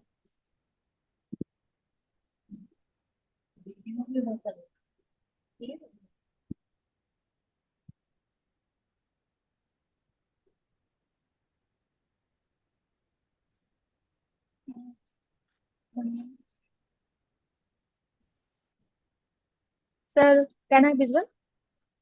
Yes, ma'am. Please continue. Introduce yourself. My name is Vinita Dwivedi, a research scholar at Dr. Hari Singh Gaur University. My research topic is on control of rotavirus disease in breastfeeded and non-breastfeeded children.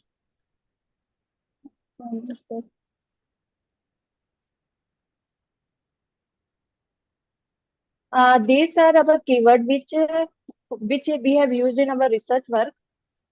Now, first of all, we will see the table of content which we will cover in our presentation. And first of all, we will see introduction section. Childhood disease has become a major issue because millions of children are dying in every year due to the infectious disease like chickenpox, smallpox, rotavirus, etc. And main focus of our work is to develop a mathematical epidemic model which is helpful to make the strategies to control the infectious disease in the children.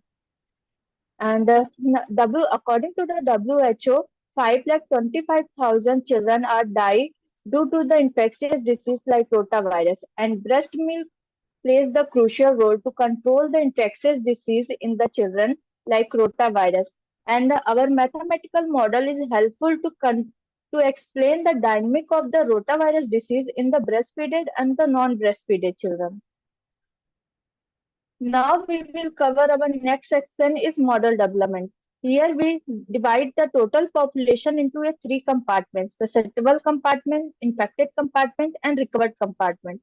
And we further divide the susceptible compartment into a 2 parts is breastfeeded and non-breastfeeded children. And we divide the infected compartment into a 2 part is infected which is not infectious disease like tetanus, and other compartment is infected disease, which is with the rotavirus. Now we will see some assumptions which we have used in our model. These are our mathematical epidemic model. Here we divided the total population into a 5 compartment. First compartment is the susceptible compartment for the non-breastfeeded children, and this second compartment is the susceptible population for the breastfeeded children, and the third compartment for the infected population, which is not infectious, and fourth compartment is the infected compartment with the rotavirus disease, and fifth compartment is the recovered compartment for the children. These are the flow chart which is helpful to explain our mathematical model in the more clear form. And after that, we will cover our next section is model analysis. Here we have proved some lemma which is helpful to explain that our mathematical epidemic model is non-negative and uniformly bounded. Now we will see our next row. Now after finding this lemma, we have find the equilibrium point when the rotavirus disease does not persist in the population and I2 equal to 0. This means that our infection does not persist in the children, and for this we find S1, S2 and I1 from which is equal to this value. After that, we find the equilibrium point when rotavirus disease persists in the children. For that, we find the S1 star, S2 star, and I2 star with these value, and where I2 satisfy the cubic equation. And from this cubic equation, we find R0 value, which says that one infected children with the rotavirus disease can infect how many susceptible population in his total span of the time. After that, we find some theorems which is helpful to explain that our system is local stable. Theorem 4.1 says that our system is locally stable when R0 is less than 1 for the disease-free equilibrium point, and unstable when R0 is greater than 1. And theorem 4.2 says that our system is stable when R0 is greater than 1 for the endemic equilibrium point under these conditions. After that, we find some theorems for the local stable. Theorem 4.3 says that our system is locally stable for the disease-free equilibrium point, and theorem 4.4 says that our system is stable, globally stable for the endemic equilibrium point under these reasons. Now we will cover our next section is numerical simulation. Here we see that trajectories of all the compartment of our model is lies to same equilibrium point, which says that our system is locally stable. Now we will see some graph which we have plotted with the help of Python. This says that from this graph we see that trajectories of all the compartment is approaches to same point, which says that our system is globally stable for the endemic equilibrium point. And these graphs are our main graph for our research work. This says in this graph we see that the rate of rotavirus disease is less in the breastfeeded children as compared to non-breastfeeded children. Now we will cover our conclusion section. In this we see that from this model we see that we analyze that analyze the dynamics of the rotavirus disease in the breastfeeded and the non-breastfeeded children, and we conclude that the rate of infection of rotavirus disease is less in the breastfeeded children as compared to non-breastfeeded children. And here we also see the stability analysis. When the R0 is greater than 1, the rotavirus disease persists in the children. These are references which we have used in our research work. Thank you.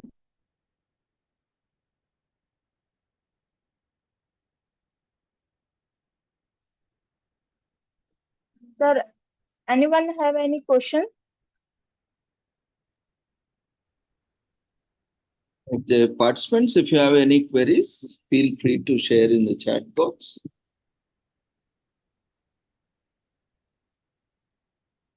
Okay, as of now, there are no queries. Congratulations, and we wish you all the success. Thank you, sir. You can stop your screen sharing and mute Okay, sir. yourself. Stop your video. Okay, sir. So next speaker we have with us.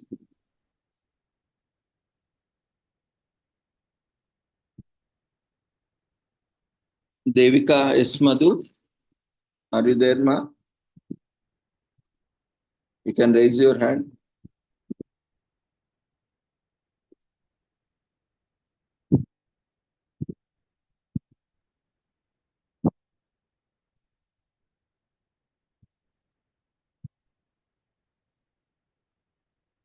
You can unmute yourself, start your video and presentation. Actually, we have informed, actually there is a grading. We are implementing from long time, but because many times it happens that first generation people are coming most of the time. And even though they are,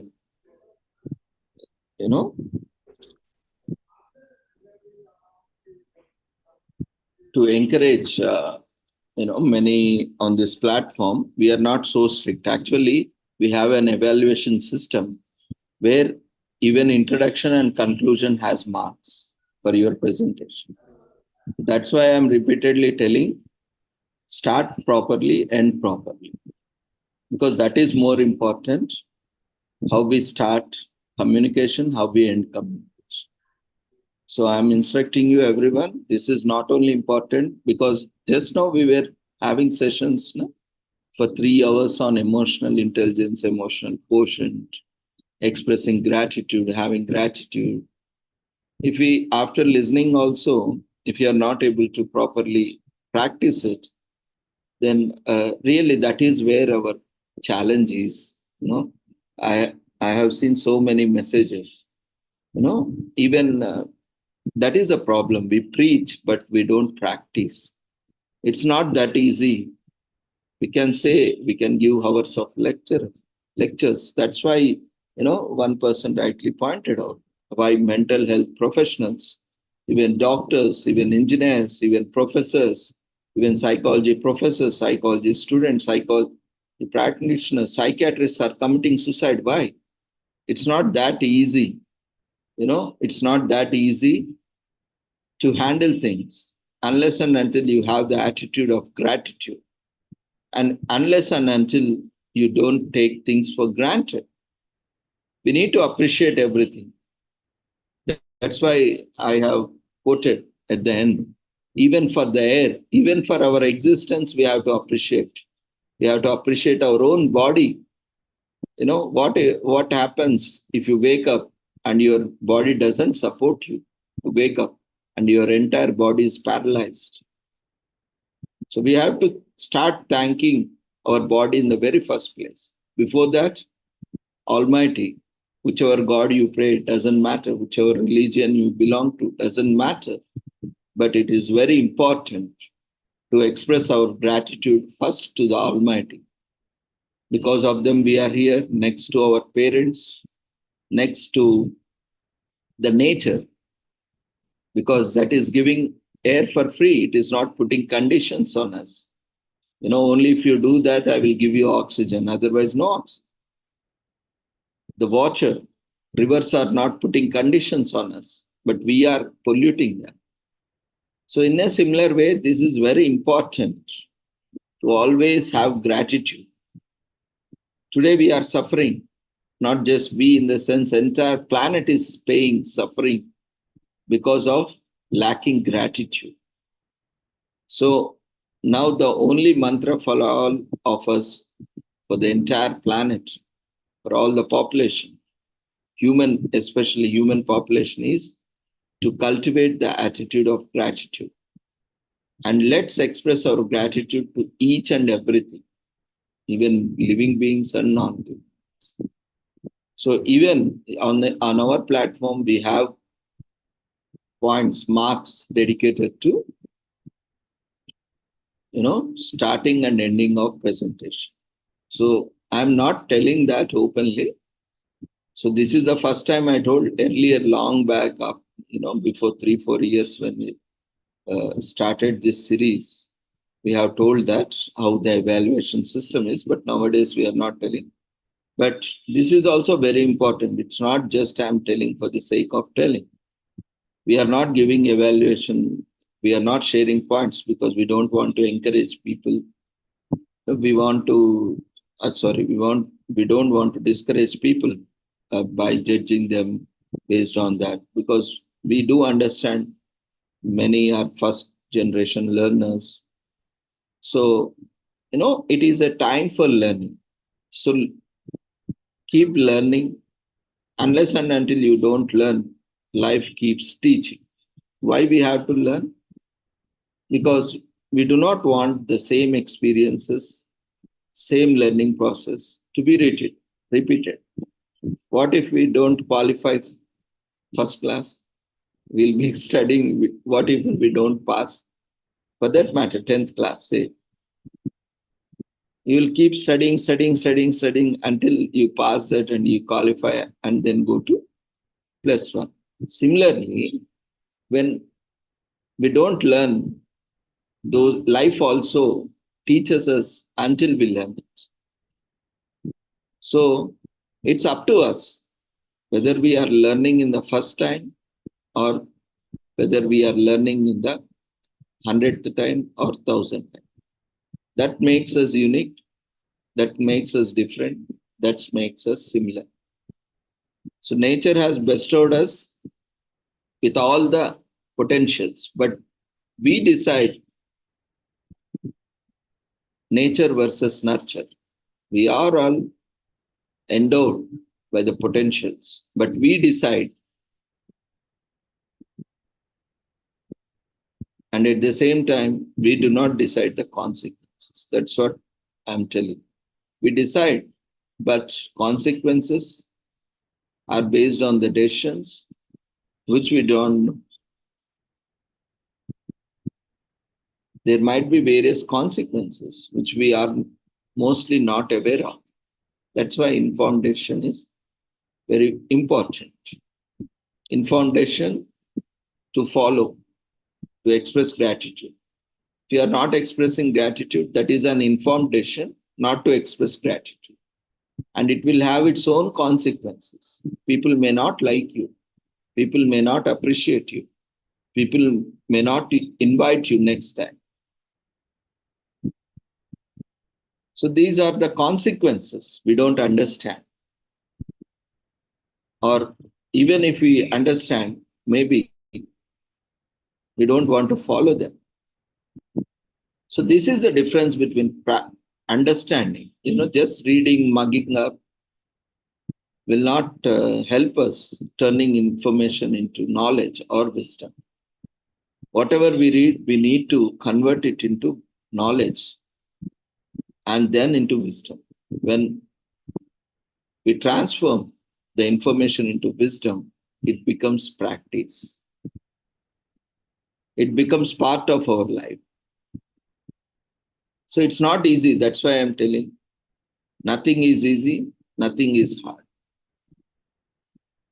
When we inculcate it as part of our lifestyle, our personality, everything becomes easy.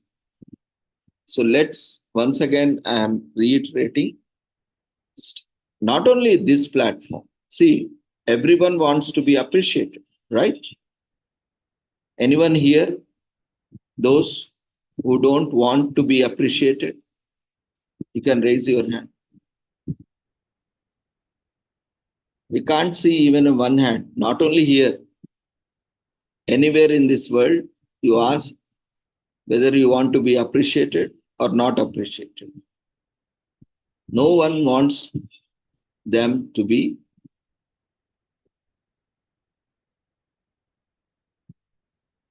not appreciated, right? Everyone wants them to be appreciated. Then how we have to behave ourselves? Now this is a decision we are taking, right? Whether we will appreciate others, then only we will be appreciated. If we don't appreciate others, how others will appreciate us? See, we keep learning, right? How our parents teach us and how they are appreciating, whether they are appreciating us or not, whether they are appreciating others or not. Based on that, children keep learning. That's why when we see such behaviors, teachers keep telling, this is how they keep asking. Teachers, others, public keep asking, is this how your parents has raised you? Is this the way your teachers has taught you? Because it is learning. It is continuous learning process that happens. Today, climate change, whose fault is this? Ours. Lack of gratitude towards the nature, towards the environment, towards the fellow being, towards fellow species. Unless and until we inculcate and practice the gratitude, attitude of gratitude,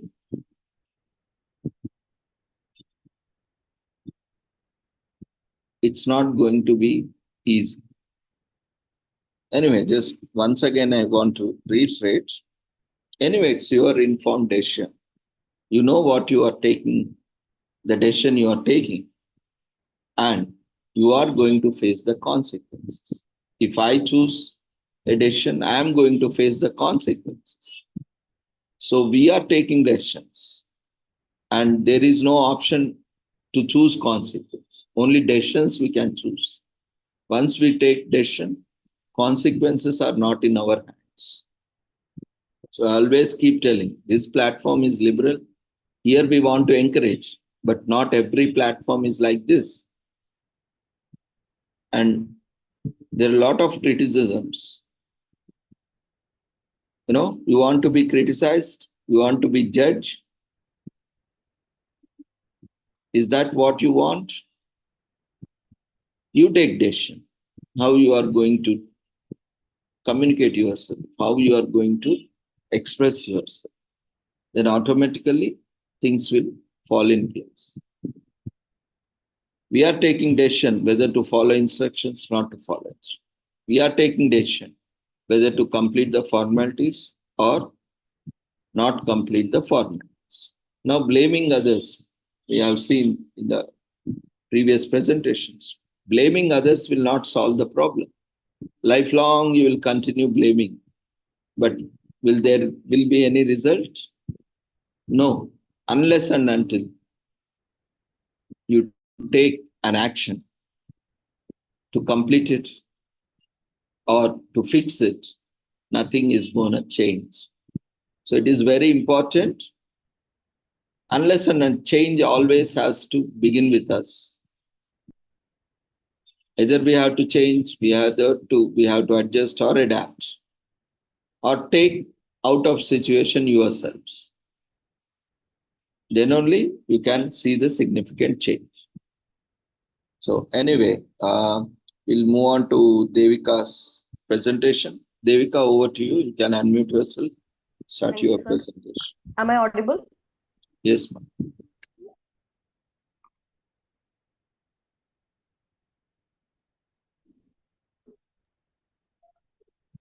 Hope that my screen is visible to you.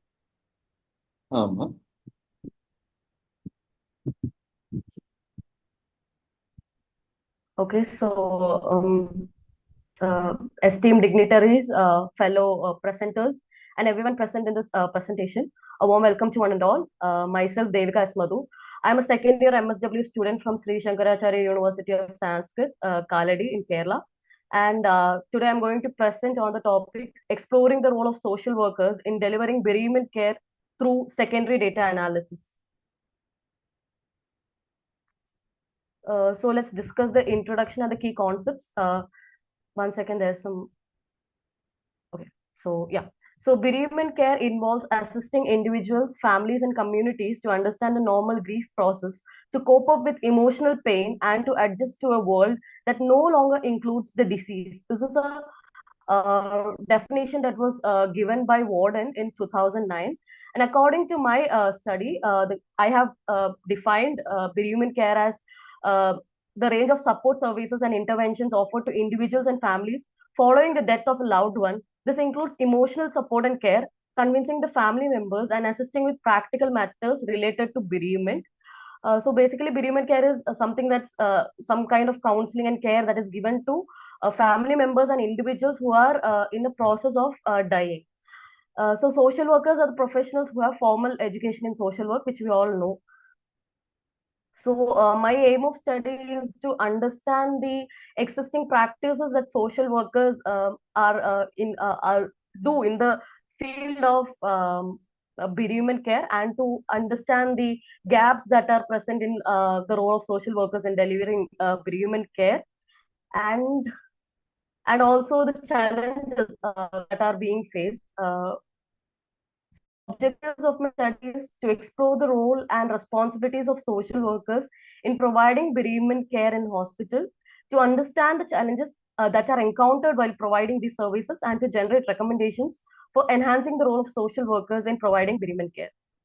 So the methodology is I have followed a qualitative research design, and through the study, the data I have collected it through it is actually secondary data, where I have collected data from various literature articles in both Indian and international context. In this, I have referred to a lot of scholarly articles, text, research papers, and reports. Through this, I could get a good understanding of how how bereavement care services are rendered in different locations, and how it is rendered historically. So I could get a critical analysis of it, and that's how I've come to this topic. So based on my studies, the findings and deliberations that I got are, first one is the social workers who primarily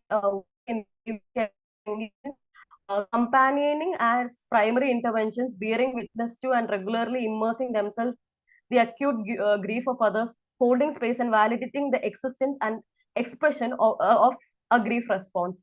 This is given by Wolfit in 2009. What I have understood is social workers, we know that the levels of grief like denial, anger, bargaining, depression, and aggression, in all those stages, the role of social worker is crucial in case of providing services to the family members as well as the individuals who are in the process of dying. And also the role of social workers, I have discussed that. And one of the analysis that I have I could find is that there are several challenges that is faced by social workers while providing bereavement care.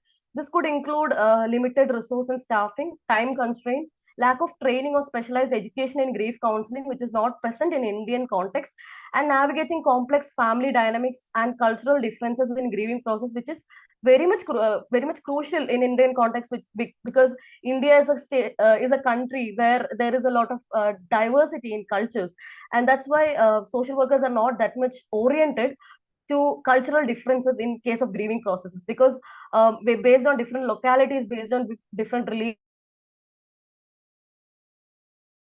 in understanding in a way that people that way there is cultural differences.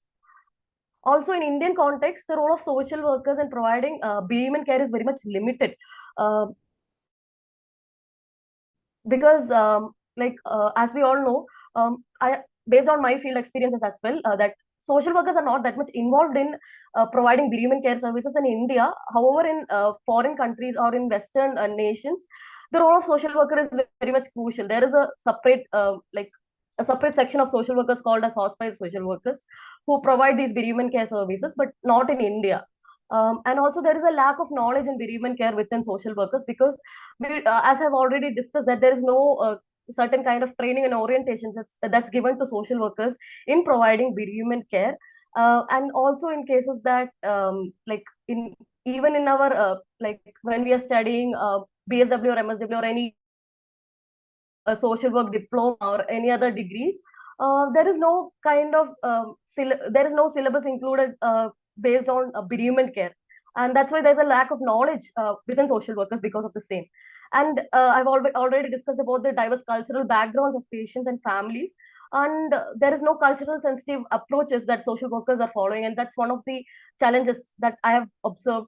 Then there is like no multidisciplinary collaborations, like there is no connection between various medical health providers like doctors, nurses, social workers, psychologists. That kind of connection is not present, and if there is a connection there, then the services rendered within Indian hospitals can be improved.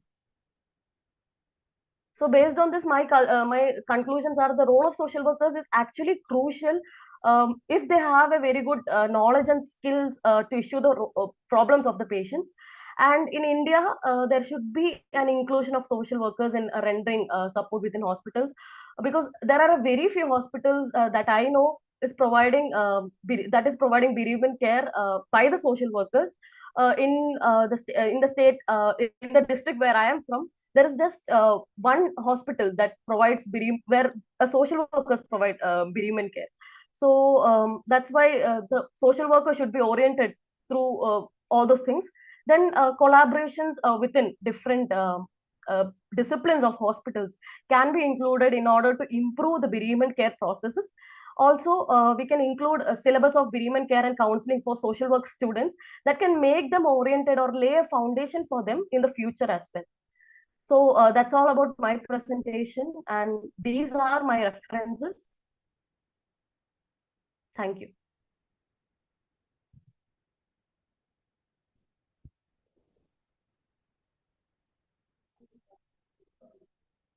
Hello, sir. Yes. I hope it's clear to everyone. Participants, if you have any queries, you can feel free to share in chat box. So, as you rightly spread, mostly this bereavement or death counseling, though this is not a new concept in our culture, but nowadays, everything is, see, one thing I don't want to criticize this kind of, business culture where everything is a business now. Today, you make a business out of everything. Even death is also a business. You can't just, if one person dies, unfortunately, you know how much of grief that family goes through. And you can't just take the body and cremate it or bury it. How much expensive it is. No, every life, every moment, every important stage has become a business. Now, we have seen especially cases where even where people are admitted in the hospital and they have to pay huge bills. And unless and until they clear their bills, their body is not released. Their families, descendant bodies. How much pain they are going through. Now, one side, they have to clear the bills, which is beyond their scope. That is why they did not clear them. And other side, they lost their loved person. Now, these kind of situations is what generally, social workers also face when they are working in such settings. Now, how we will convince the hospital management? Now, how we are going to provide relief to the patient? Of course, there are always a legal course, but even there also there is a challenge. If every hospital gives charity, now there are charity hospitals designated or dedicated for charities. There are commercial establishments. Government hospital is there for everyone. Why you need to go to private hospital in the very first place? The fundamental question rises. You need better services. It's not better services. Government hospitals are the best service. How many patients they see every day? Doctors, how much exposure they have? How many intake private hospitals have? Have you ever visited a government hospital? Can you see the kind of resilience they have, the kind of patience they have? the kind of workload they take. If you go and sit one day, you'll say, I will never visit a hospital. But imagine they are working there for years together and they retire there only. And you can imagine how much patience they have, how much resilience they have. Every day, every time, they are bouncing back to normalcy and they are taking up their task. Right? They see deaths day in and day out, every hour, every minute. They see accidents, they see blood, they see patients coming in, out, how much they are taking. This kind of, especially why we are talking about this is bereavement. That is extreme side of life. We have to go through a lot of pain and suffering. In spite of that, we need to bounce back. And this is not just for the families. We are also human beings. Of course, we are a social worker. We have been trained in that. But still, at the end of the day, we are also human beings, right? So how well we carry ourselves in that situation, whether we will outburst in that situation or whether we will be able to manage that. This is also very much important in coming up, as you have rightly pointed out. We need to come up with a subject or an elective, maybe for grief counseling, death counseling, and related subjects. We often see, especially in the, we have been working with various NGOs and, activists, those who are working for organ donation. They face a lot of issues. Even after death, people are not willing to donate. There are a lot of, philosophical reasons, religious reasons, and various reasons that are preventing them. Almost all the religious text says that body has to be properly cremated or buried along with their belongings. Even their clothes or, their ornaments or whatever they are. And you are taking out an important organ from your body. So that means the process is not complete. Now, how, as a social worker, as a psychologist, as a counselor, how you are going to answer this? How you are going to deal this? How you are going to assure that these types of concerns are addressed?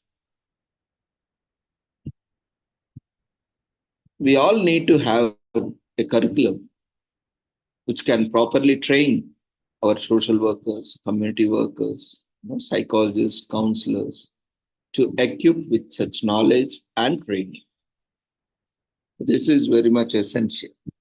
So what's your perspective? What's your thought that how you plan to deal, Devika? Can you share your personal experience? I'm just a student right now, so I have not had any personal experiences like that. But what I have felt is that there is a need of training in case of grief counseling.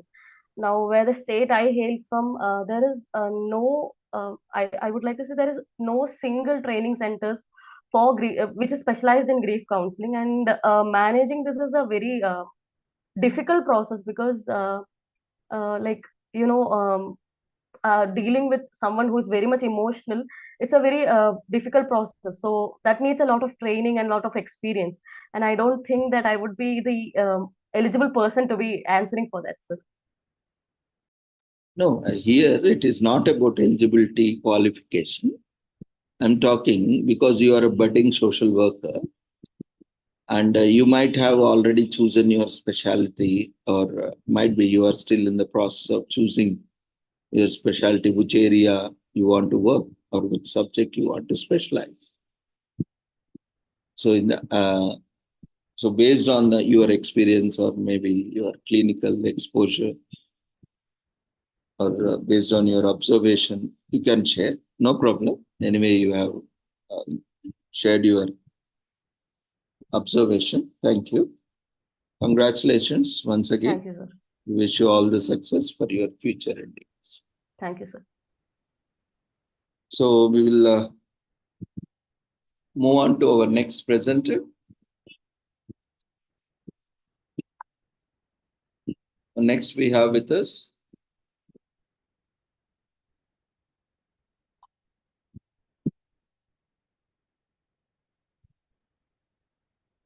Arya Suresh. Are you there, ma? You can raise your hand.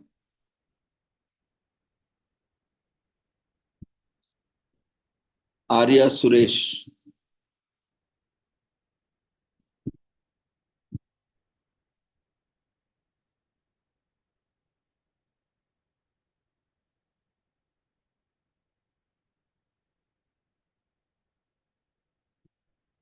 Kindly join with your proper names. Otherwise, there will be difficulty in mapping the attendance by the system. And in spite of you being attending, the system may not recognize you. And there might be issues in attendance. So kindly ensure that you are attending with proper names. Yeah, you can unmute yourself, start your video and presentation.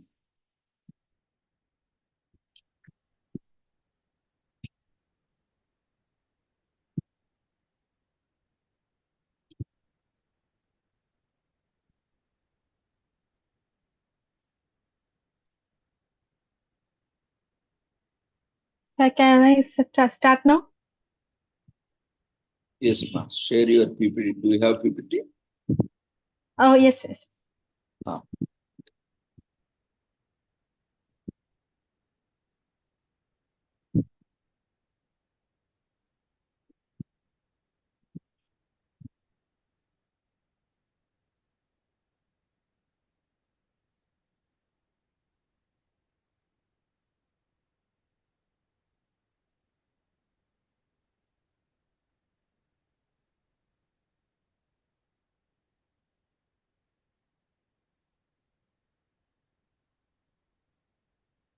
So can you see the presentation, PPT?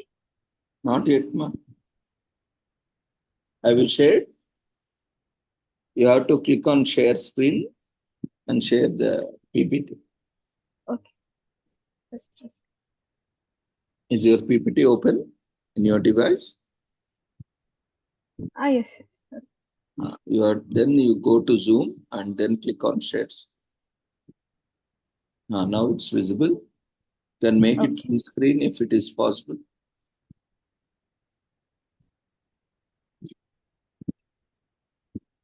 Now much better. Continue. A warm welcome to all of you. So my presentation topic is effects of Deen Dayal Upadhyaya Gramin Kaushalya Yojana on employment, a study on the experience of youth in Ernakulam district of Kerala. So when coming to the introduction Mention part. your name on. Okay. Introduce yourself and continue. So myself, Arya Suresh. I'm a second year MSW student at Sri Shankaracharya University of Sanskrit. I'm here presenting my discussion topic, effects of Deen Dayal Upadhyaya Gramin Kaushalya Yojana on employment, a study on the experience of youth in Ernakulam district of Kerala.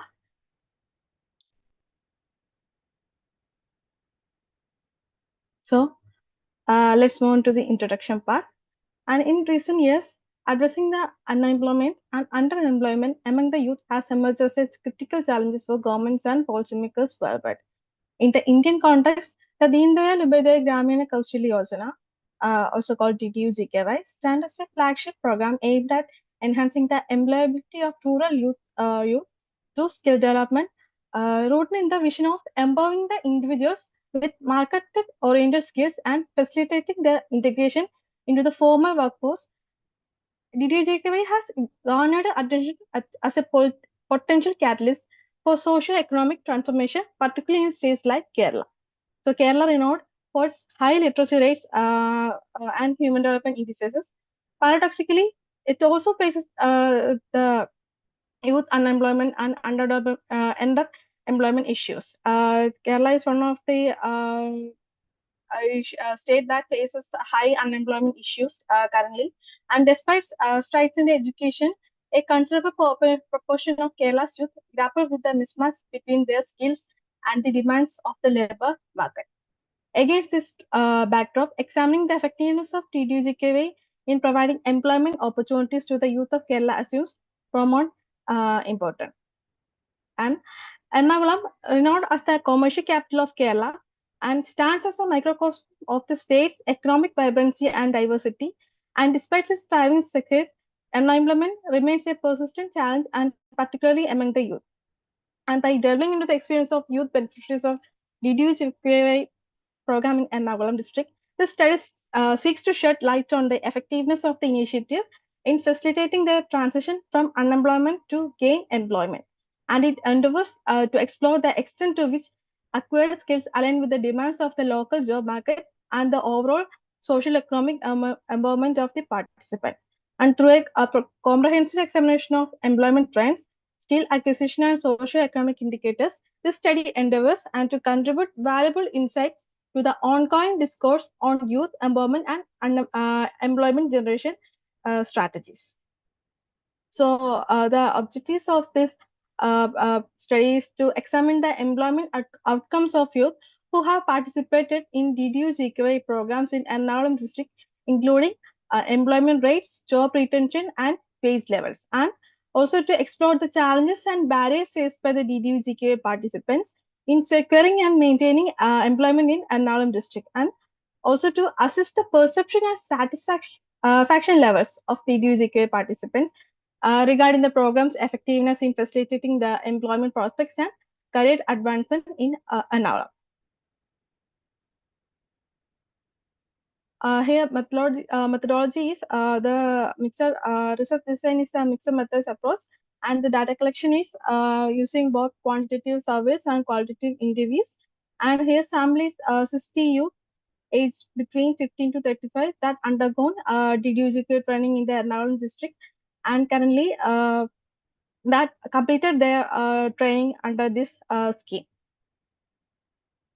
And coming to the discussion part, the effectiveness of the Deen Dayal Upadhyaya Gramina Kaushalya Yojana DDU-GKY in providing the employment in Kerala is very crucial, and this centrally sponsored skill development schemes aims to transform rural poor into skilled employees. And by assessing its implementation in Kerala, we can evaluate the extent to which it has achieved its objectives in a state known for its high literacy rates and relatively better social economic indicators. And beyond mere number, it's crucial to evaluate the quality of employment provided to DDU-GKY. And this includes examining whether the job secured by the beneficiaries are in line with the acquired skills, and whether they offer fair wages and benefits, and whether they provide opportunities for the career advancement. And the role of government policies and support in enhancing the effectiveness of DDU-GKY in Kerala is also very crucial. And this could also examine the level of financial allocations and advocacies of monitoring and evaluation mechanisms, and any policy reforms needed to address shortcoming identified in the study.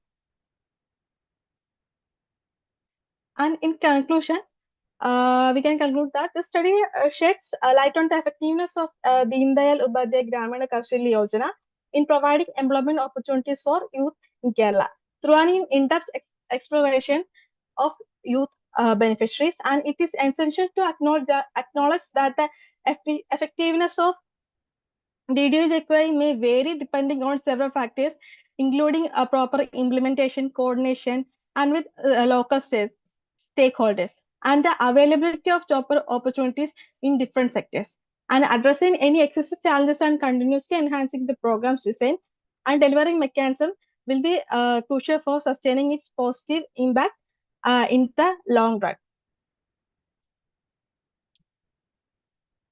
So that was about my presentation, and thank you all. Thank you everybody for listening. Congratulations, ma'am. We wish you all the success. Participant, if you have any queries, you can feel free to share in chat box. So you can stop sharing your screen.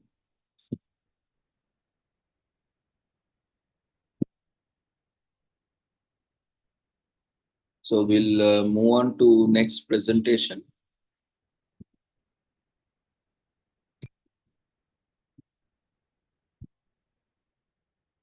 So next, Aparna CR. Aparna, are you there? Yeah.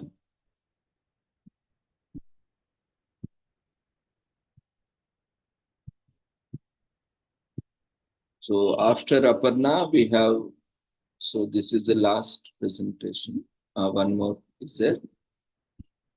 Kema Sering Lama. So after Aparna, you be ready, Kema. And that would be last presentation as of now. There are no further presentations. After this, we shall come.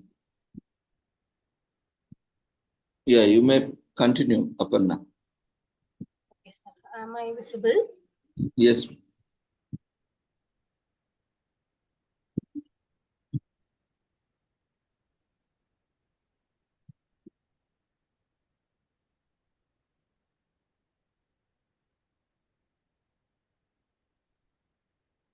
Hello. Yeah, ma'am. Your screen is visible. You can come. So shall I start presenting? Yes, ma'am. Start. Good evening, everyone. My name is Aparna. I am a Master of Social Work student in Sri Shankaracharya University of Sanskrit, Ernakulam, Kerala. And my topic of presentation today is health status of women in India. Moving to the introduction part.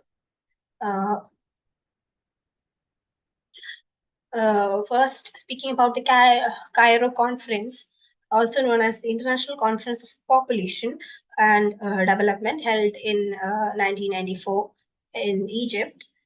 It was a significant event. Hello, am I audible? Yes, ma'am. Continue. Okay. No need to worry. Okay. I'll start again with the introduction. The Cairo Conference, also known as the International Conference on Population and Development, held in 1994 in Egypt, was a significant event that shifted global discussions on population and development towards a more comprehensive and right-based approach. The right-based approach being a gender equal or a gender equality-based approach. The conference emphasizes on human rights and reproductive health, promoting gender equality and women empowerment, recognizing reproductive rights as human rights, advocating for an integrated approach to population and development, to name a few of the facts the Cairo Conference focused upon. The Cairo Conference can be emphasized as the forerunner of the Millennium Development Goals and Sustainable Development Goals, which we follow now. The Cairo Conference was a torchbearer to the following developmental goals we see today. Then moving on to the Millennium Development Goals, it significantly focuses on women's health worldwide. Speaking about Millennium Development Goal 3, 4, 5, and 6, the Millennium Development Goal 3 promotes gender equality and empowerment of women. The Millennium Development Goal 4 focuses on reducing child mortality rate, which is also indirectly involved with women's health, maternal health services, and family planning services. The Millennium Development Goal 5 specifically aims to improve maternal health, resulting in increased access to skilled birth attendants, antenatal care, and family planning services, reducing maternal mortality rates. And the Millennial Development Goal 6 targets the reduction of HIV, AIDS, malaria, etc., which also resultantly benefits women's health. The Millennial Development Goals continued to the Sustainable Development Goals, prioritizing women's health, maternal mortality reduction, and universal health coverage at large. Now, looking on to the Indian context, we can see certain factors influencing the quality of life and health of women in India. The factors being maternal mortality ratio, undernutrition, nutritional disparities, healthcare services that are available, education of women, gender-based violence and discrimination in women, reproductive health and family planning services that are available in our country, and public health interventions, to name a few factors that today influence the health condition of women in our country. Then limited access to skilled maternal health care services, poor diet, cultural factors, etc. contribute to maternal mortality rates and undernutrition, which are high in our country. Then comprehensive reproductive health services are essential, and government initiatives aim to improve maternal and child health outcomes. And as we know, India, we have a large population, and just the government services are not sufficient to address the health needs of such a vast population, which also needs private intervention to ensure that quality services are available for all people in our country. A multi-sectoral approach is needed to address these factors and promote good health among women in India. Then the objective of my study would be to assess the various factors and influencers of health status of women across the various states in India, and to assess the health status of women and the nutritional status of women. Then moving on to the methodology, I have used secondary data sources like National Family Health Survey, data from National Sample Survey, National Nutrition Monitoring Bureau data, and data from various health reports, studies, and publications to analyze and to reach to a conclusion or to infer data about the health situation of women in India. Just let us take a quick look at the data from National Family Health Survey 5. I have mentioned the data in urban, rural India as a whole. Then taken two states, Kerala and Bihar, as Kerala excels as one of the states with good health condition for women, and Bihar is ranked lowest in our country as one of the states which lacks proper health condition in women. Going through various data, we can see women who are literate, which shows a detailed or a distinctive disparity according to urban, rural regions across India, and also taking a look at the statistics of details in states like Kerala and Bihar, we can see a very distinctive difference in factors like women who are literate, women who have had schooling, use of various family planning methods, or basically three mortality rates like neonatal mortality rate, infant mortality rate, and under 5 mortality rate, which are also indicators which can be used to measure the health status of people in India.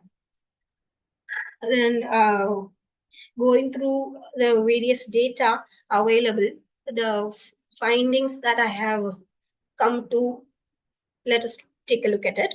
The nutritional status of women in India.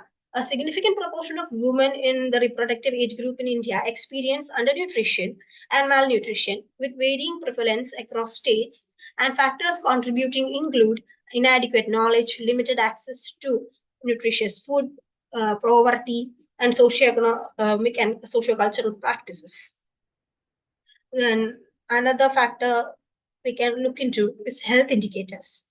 Health indicators such as maternal mortality ratio, infant mortality rate, and the prevalence of anemia and other health conditions vary across the states, and states with higher socioeconomic development like Kerala, followed by Tamil Nadu, Telangana, generally exhibit better health outcomes among women, and Uttar Pradesh and Bihar are states that are ranked at the bottom in these health indicators, which also showcases the distinct health disparities and the distinct health service difference and the state of health of women in our country. Then reproductive health. Access to reproductive health services in India varies due to various socioeconomic disparities, geographic challenges like availability, accessibility, and difference in healthcare infrastructure. Urban areas with better infrastructure generally exhibit higher rates of good health coverage compared to rural areas, especially in the southern states, compared to the northern states, where access to antenatal care services is limited in case of reproductive health, especially in northern states facing healthcare delivery challenges and rural areas. As we look in through the data, we can see that a distinctive difference can be seen between the urban and rural regions within a state, and also a distinct difference between the southern part of India and also the northern part of India. Urban areas tend to have higher rates of skilled birth attendance, but disparities exist between states based on healthcare infrastructure and socioeconomic factors influencing contraceptive use and access to reproductive healthcare services. Looking on to the social determinants of health, social determinants such as education, income level, access to clean water and sanitation, empowerment status significantly impact women's health outcomes. Women in states with higher literacy rates like Kerala being the highest and Bihar being the lowest, and economic development rates where Maharashtra shows the highest rate and Bihar remains the lowest, tend to have better overall health status. These social determinants clearly indicates that women who are educated or who have the right knowledge tend to show better health outcomes, and also the economic factor which also points finger to accessibility, availability, and affordability are also key determinants in ensuring health of women.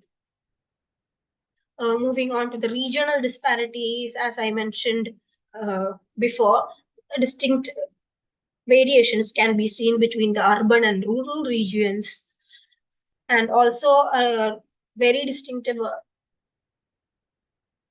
difference can also be noted between the northern states of India and also the southern states of India. Going through the various data, the study may reveal significant disparities, regional disparities in health status and access to healthcare services across different states in India.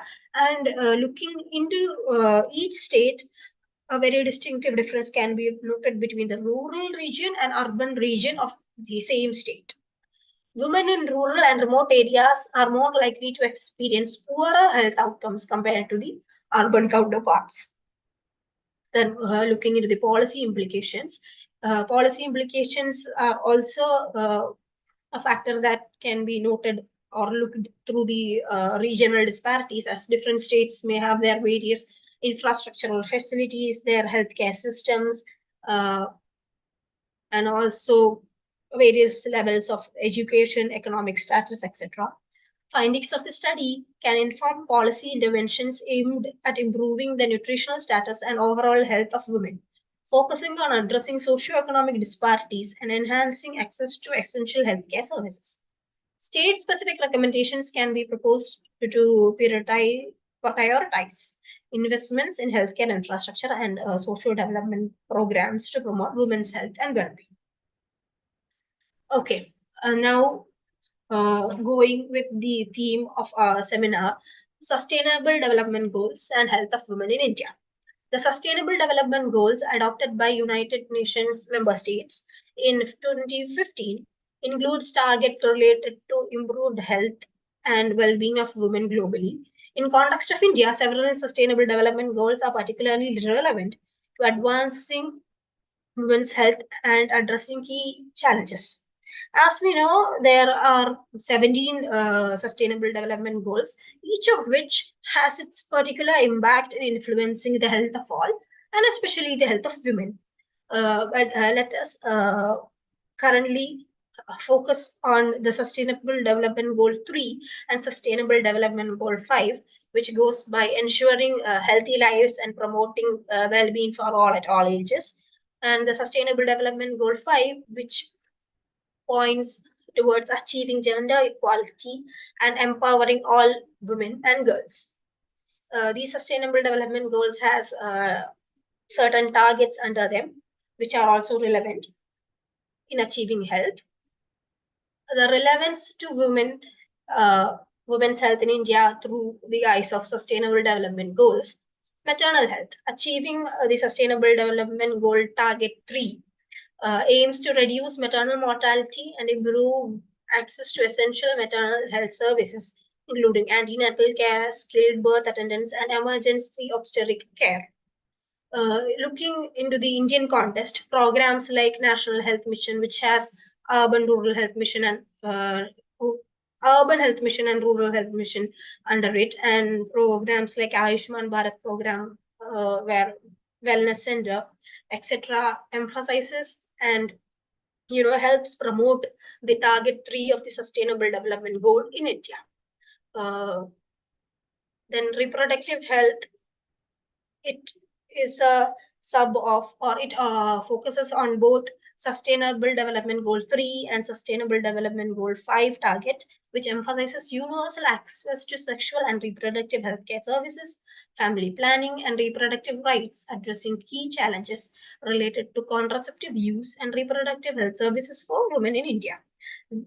Certain programs like National Rural Health Mission or the Poshan Abhiyan, the Rashtriya Kishore Swasti Karyakram, or be it the ICDS program, which focuses on pregnant women, lactating women, etc., highly looks into achieving the Sustainable Development Goal 3 and 5.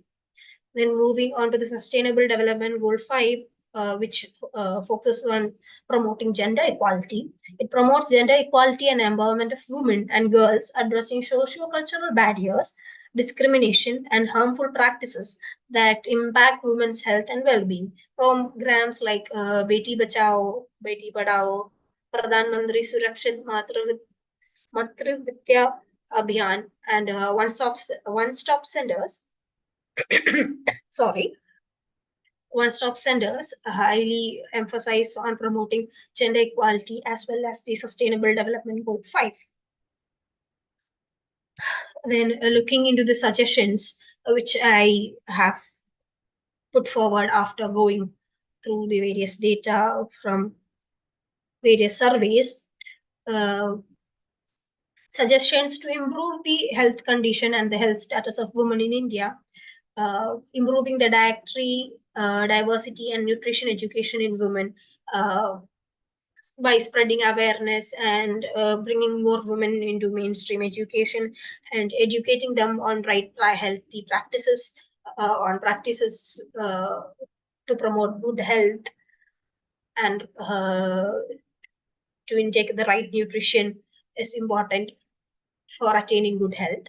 Then enhancing access to nutritious food, not just in right knowledge, but also having access and being able to afford nutritious food is also very crucial in attaining a healthy status. So enhancing access to nutritious food is also very relevant and important. Then expanding healthcare services. Healthcare services has to be accessible, affordable, and should be economic for everybody to reach out and to move to a good health condition. Community engagement and empowerment practices are also good in promoting good health. Policy reforms and implementations at a larger scale is also beneficial for promoting good health among women. Bringing in more private participation, like NGOs in the field of health for capacity building and spreading awareness, is also beneficial in moving in the right direction to ensure good health of women. As I mentioned before, not just the government services, schemes, programs, or facilities to bring awareness to women or to give access them or empower them to afford the right medical practices, or to reach out to good health facilities, or to reach out to the right nutrition and right knowledge about all these, is not just in the hands of government facilities or public health sector or the public sector. It also needs private participation. As I mentioned, the population of India is so huge, humongous, and the working of just the public sector may not be enough to ensure good health for all. That's all. Thank you.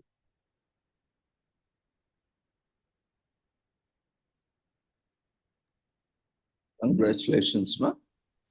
So we were talking about, malnutrition, undernutrition. So I want to make an observation here. I don't know whether you also have gone through this.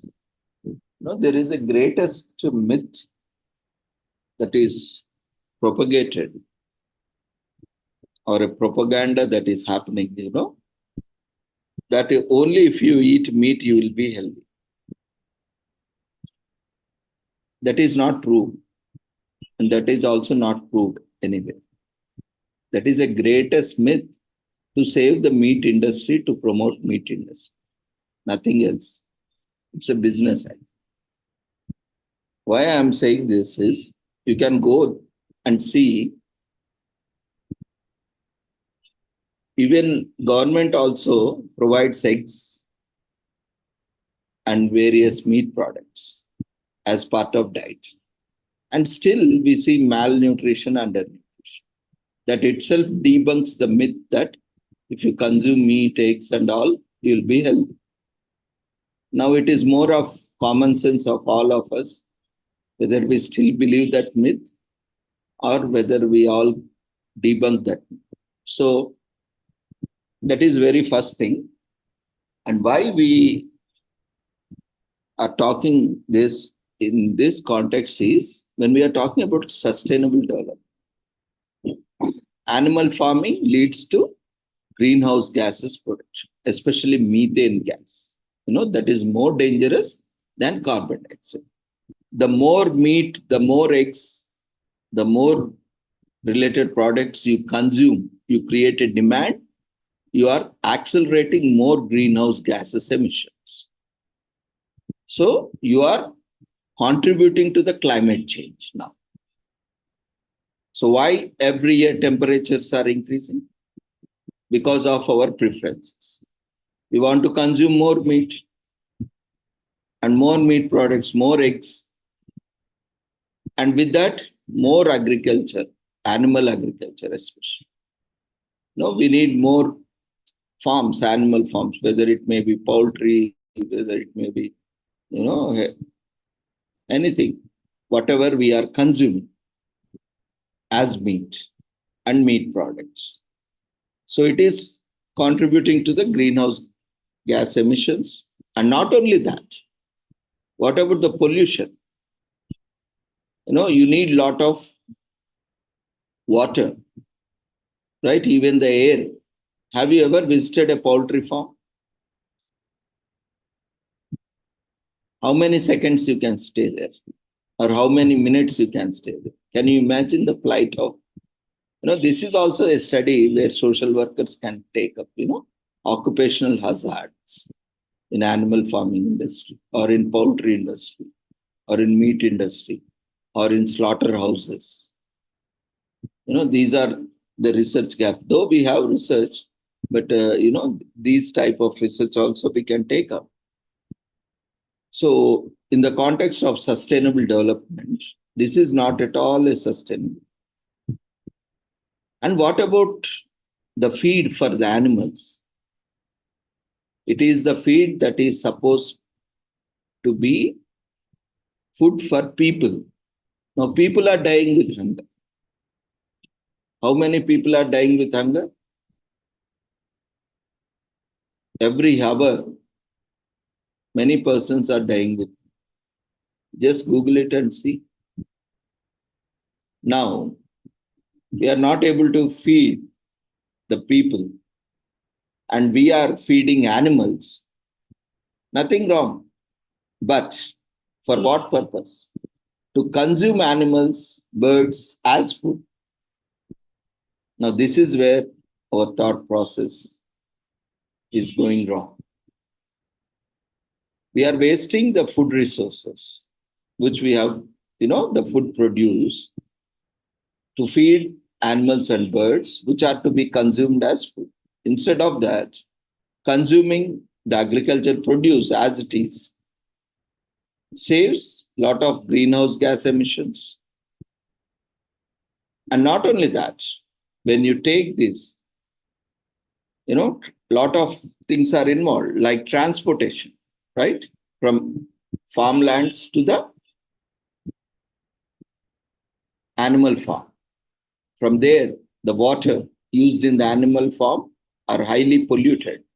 Now, what you will do with that water used in the animal farms? That is again left out in the open fields. That is again left out to the water sources. That leads to contamination and the foul smell and various things associated with that. It causes a lot of respiratory diseases, skin infections. Now forget about that. And next, any food that you consume should be healthy, right? If you buy tomato, if you buy onion, if you buy anything for that matter, any vegetable, leafy vegetable, when we go to a grocery store, when we go to local market, we check whether it is in a perfect shape, color, whether it is in a perfect state also, whether it is in a perfect ripened state or, or in a state where it can be consumed, whether it is healthy or not. Even if it is slightly, not in a shape or any damage, any cut, we don't buy it, right? How do you confirm when you are buying meat? Can you confirm it seeing how it was processed?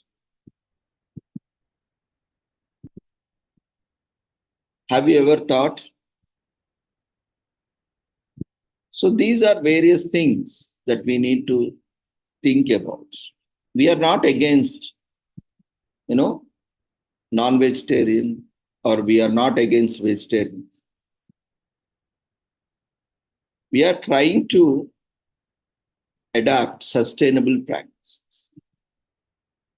We are not against anything. We are against unsustainable practices. We are against unsustainable lifestyles which are contributing to the climate change.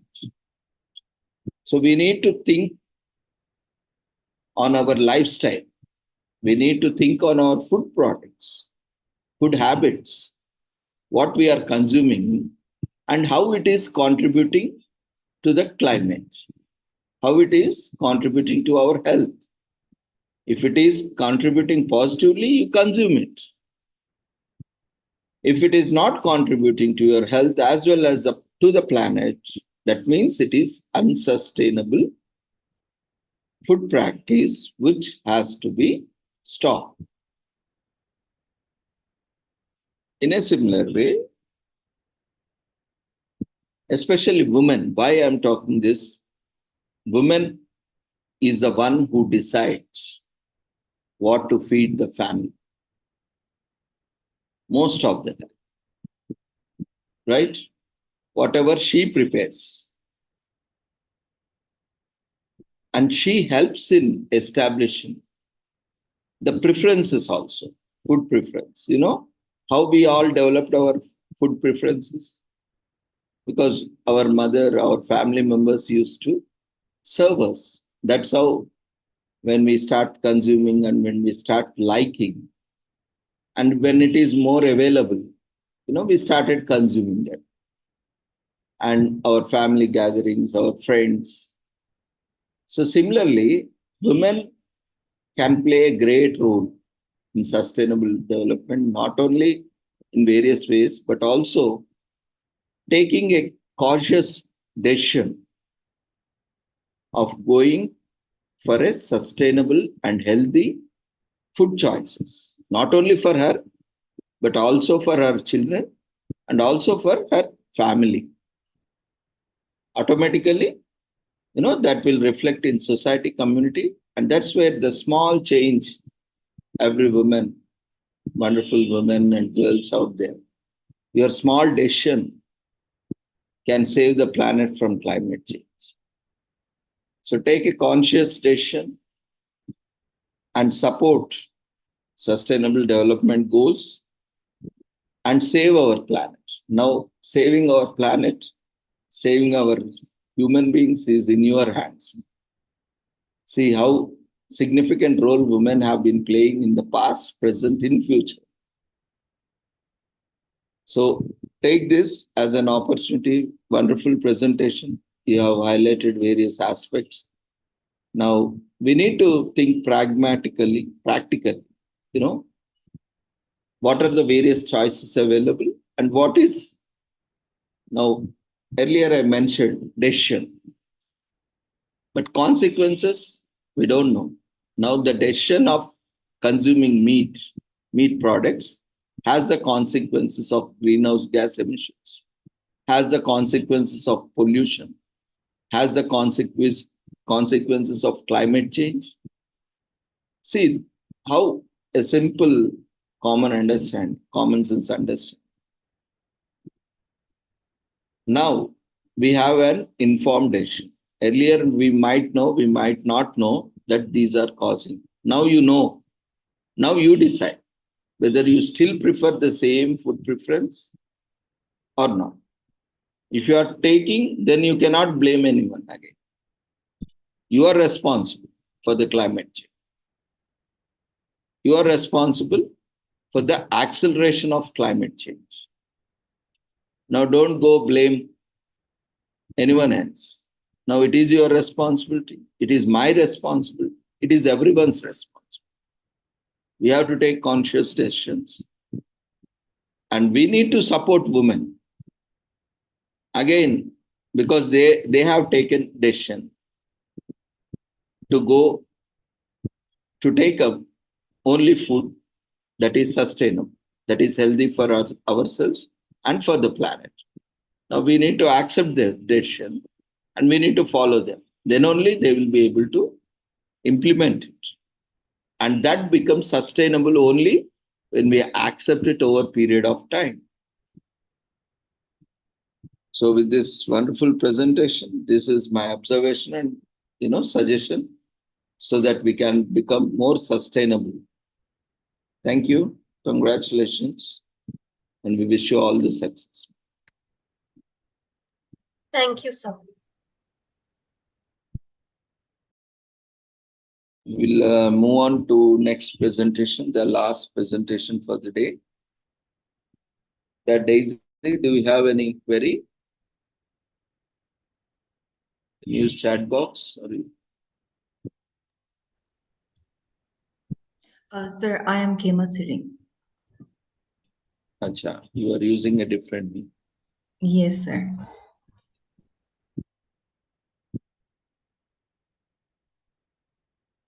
Okay, you can just a second.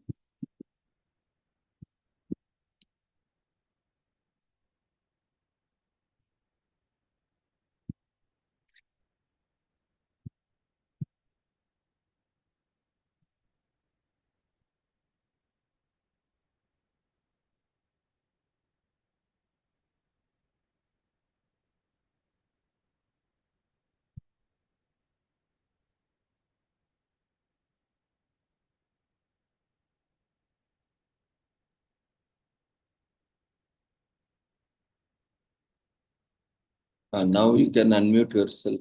Start your video and presentation.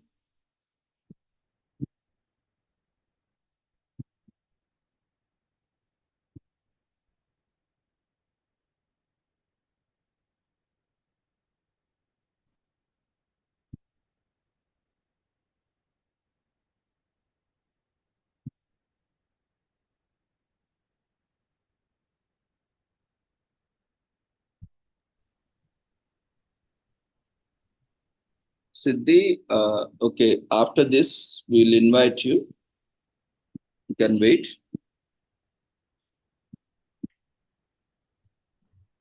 Yeah, you can continue, ma. Okay, ma. Yes, sir. You start sharing your PPT. Yes. Your video is on. Mhm.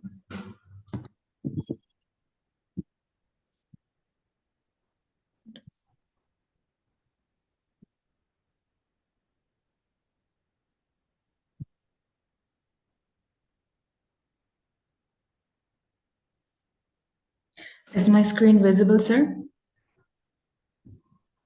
Not yet, ma. Not. Can't see your screen. Have you started sharing? Is it visible, sir? Now it's fine. Okay. You introduce yourself and start. Yes. A very warm greetings, everyone. And my name is Kema Tsire, and I'm delighted to be here today to present on this Psychology Week as a student from Amity University. And I've had the privilege of delving into this fascinating realms of psychology, exploring topics that deeply resonates with the human experience. So today, I'm thrilled to present on the research that I conducted on emotional intelligence and perceived stress among healthcare workers and educators, a topic that holds a significant relevance in understanding the complexities of human behavior and well-being. So, with the guidance of His Holiness the 14th Dalai Lama, wisdom on compassion, empathy, and inner peace, let me embark on this journey to unravel the intricacies of this mind and emotions of the human being in these critical professions of healthcare workers, and same goes to educators as well. So my overview will be on the abstract, introduction and review of literature, methodology, result, discussion, and conclusion, and with the thank you note.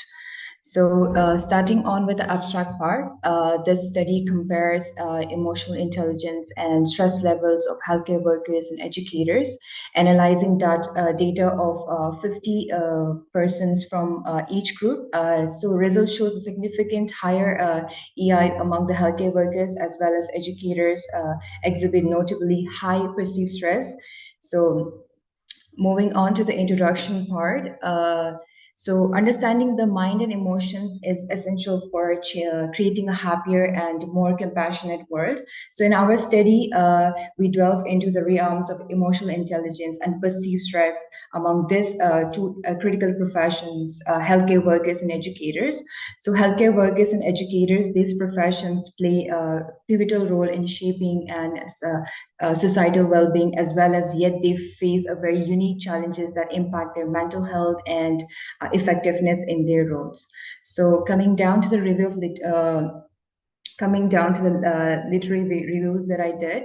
So the overview of the review literature will be focusing on the compassion and empathy that are not mere luxuries. They are essential qualities of human survival, which was stated by His Holiness the 14th Dalai Lama as well. So this previous research has highlighted the significance of EI in managing stress and promoting well-being among healthcare workers and educators. So studies have shown a positive correlations between EI and various aspects of professional life, including healthcare workers and educators, underscoring the importance of cultivating these skills in both sectors.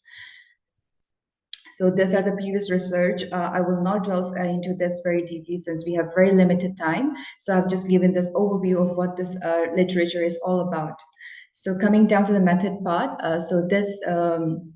the aim of my study was to find this discrepancies and the differences between the emotional intelligence and perceived stress of healthcare workers and educators. So our results as so the objective was as same as it to investigate the differences between the emotional intelligence and perceived stress level of healthcare workers and educators. So hypothesis, there was a significant difference in the emotional intelligence and perceived stress among healthcare workers and educators. So coming down to variables part, for my dependent variable part, it was perceived stress, and independent variable part, it was emotional intelligence, and control variables were age, gender, and profession, which was healthcare workers and educators, and survey sample was taken of healthcare workers, which was mostly from Max Hospital in India, and 50 educators, mostly from my university, and as well as other educators as well. And the age group was between young adults. It was those who have recently started working. It was between those young adults that I've conducted a study on to analyze the results. So the research design was between and within group design to see the differences between the group, and research analysis was done through descriptive mean, standard deviation, and t-test and ANOVA. So the results stated that as we go into the result part, the compassion is not just an emotional response, but a firm commitment founded on a reason. So our finding revealed that a significant differences in EI and perceived stress between healthcare workers and educators. So healthcare professionals demonstrated higher EI levels, emotional intelligence levels, likely due to the demands of their emotional intense work environments, like working in ICU, working in an emergency unit, working with those very fast going operations and all. So those are like emotionally intense work environments. So basically likely due to their demands of their intense work. So conversely, educators faced higher perceived stress, possibly stemming from the workloads, demands, and the student related challenges, since the educators are facing a lot of students, a lot of like learners each day. So while managing these a lot of amount of people, so the work demands gets very high as well. So probably with those reasons as well. So but educators have faced a higher perceived stress comparatively to the healthcare workers. So coming down to the discussion part, so by understanding our own mind and emotions, we can cultivate inner peace and promote harmony in an external environment, right? So our study underscores the importance of a tailored interventions and support system to address the distinct needs of each professions, each healthcare workers and educators, or any other professions that is available all around the world. So promoting supportive work, environment, a very friendly environment, and advocating for systematic changes are crucial steps towards fostering this well-being in both sectors, as well as any other sectors that we come through, right? So yes, and coming down to the conclusion part that I have ultimately the purpose of our life is what it is: to be happy, it is to be content, it is to be self-actualized as possible, as the Maslow hierarchy of needs. The self-actualization is the one of the highest needs of the human being. So yes, so in conclusion, our study sheds lights on the critical and the demanding importance of EI and stress management in healthcare sector and education, or in any sector. Since my study focused on healthcare and education, so I'll be delving much more on that. So prioritizing the mental health and the resilience of professionals in these fields, we can create a healthier and a more compassionate society for all. So yes, and based on these findings of study comparing emotional intelligence and perceived stress levels between healthcare workers and educators, several recommendations can be made. And those recommendations, firstly, will be implementing emotional intelligence training programs, and this will include educational institutions and healthcare organizations should introduce training programs focused on enhancing emotional intelligence skills for both educators and healthcare workers. These programs can include modules on self-awareness, self-regulation, empathy, social skills tailored to specific demands of each profession. So stress management intervention is the second recommendation that I have put on. So develop and implement stress management interventions targeted at educators to help them cope with the unique stressors they face in their roles. These interventions could include mindfulness training, counseling services, peer support group. These all were the first session that we had. We were talking on these things: mindfulness, emotional intelligence, all about that, and peer support groups to provide educators with effective coping mechanism and resilience building strategies. So third point would be supportive work environments, and create a supportive work environment that prioritize employee well-being, or getting a mental health day, fostering a culture of open communication, mutual support that we very need, and educational institutions and healthcare facilities should offer more resources such as employee assistance program, flexible work arrangement, which we lack still date, and opportunities for professional development to promote a healthy work-life balance, to have a quality life in our life as well. So fourth will be systematic changes. So advocating for systematic changes in education and healthcare policies to address underlying stressors and promote workplace wellness. This may involve reducing administrative burdens or increasing resources and staffing levels, implementing policies that prioritize employee mental health and well-being. So next point will be longitudinal research. So conducting longitudinal studies to track changes in emotional intelligence and perceived stress levels over time, allowing for a deeper understanding of these factors influencing workplace well-being and the effectiveness of interventions. And another point will be qualitative investigations that we lack. So undertaking this qualitative inquiries to explore the lived experience of those educators, and gaining insights into the specific challenges that they face, or identifying areas for targeted intervention and support. These recommendations are all applicable for other sectors as well. So since we're focusing on healthcare worker and educators straightly here, right? So last second point will be collaborative efforts. So first, fostering this collaboration among educational institutions like healthcare organization and policymakers and relevant stakeholders to develop comprehensive strategies for addressing these workplace stress and promoting like employee resilience, which is really important, to bounce back from any adversities in our life.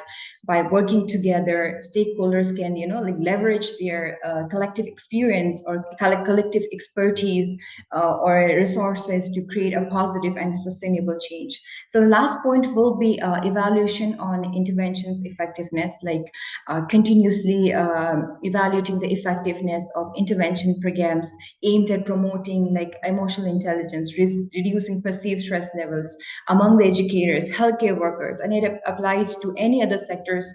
This will ensure the interventions are evidence-based, tailored to evolving the needs of professionals in these sectors. Since we are globalizing, since we are urbanizing day by day, we are modernizing day by day, right? So by these, this recommendation, by implementing these recommendations, I believe that organizations, policymakers can take a proactive steps to support this well-being of the educators and the healthcare workers, ultimately leading to a more resilient and effective workforce and better outcomes of individuals and communities, I believe. So as we draw our presentation close to, close, I'm reminded of the profound words of His Holiness the 14th Dalai Lama, who said, happiness is not something ready-made. It comes from your own actions. So through our research, through my research, we explored this nuance interplay between the emotional intelligence, perceived stress, and among this healthcare workers and educators, shedding light on the challenges they face and intervention that can foster their well-being. So as we reflect on the implications of these findings, let us remember the importance of the compassion, empathy, and resilience in nurturing a healthier and more supportive work environment, I believe. And by implementing these recommendations we have outlined, guided by the principles of mindfulness and kindness, that we still have a very firm belief on our humanity, we can take meaningful steps towards enhancing the lives of professionals in these vital sectors. And I believe there are still a lot of professors watching this conference as well. So I really thank you all for your attention, and I really thank Dr. Ravindra, sir, for giving this opportunity at the last minute also. And I believe there is very limited time, and I got really good engagement today. And let us continue to build resilience. Let us continue to cultivate empathy, understanding, collaboration in our pursuit of promoting mental health well-being for our all. And I think this conference have taken this stance of promoting all these things that I've stated today. And I really thank you. Thank you so much, sir. Congratulations, Kima. Very well presented. You also covered a lot of aspects.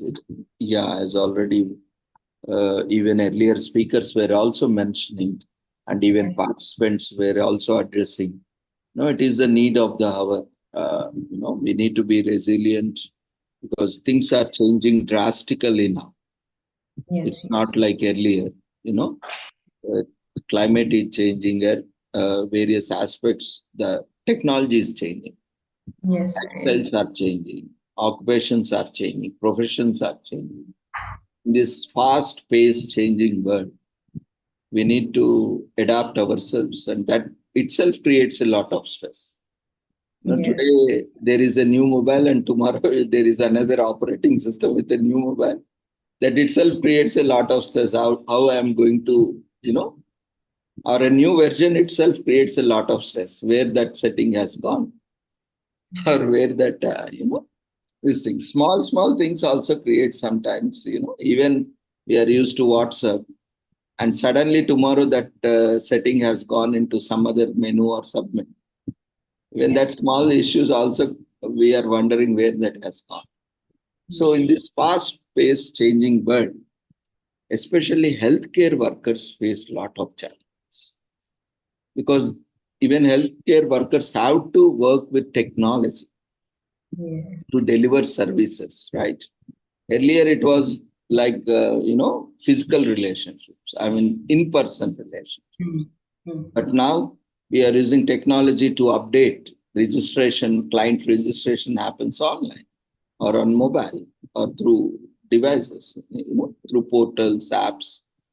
We need to communicate to the patient. We need to follow up with the patient on mobile, online, and also in person. So we need to leverage the benefits of the technology, as well as, these all create stress.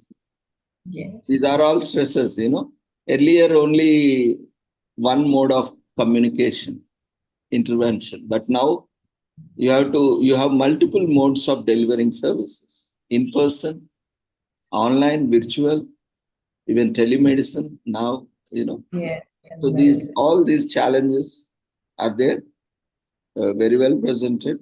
And thank you so much, sir. Thank you. Thank you. Congratulations, and wishing you all the success. Thank you. Thank you. So we'll move on to last presentation. Satyendra Prasad. Do you have any query? Because presentations we can't allow now. If you have query, we can unmute you.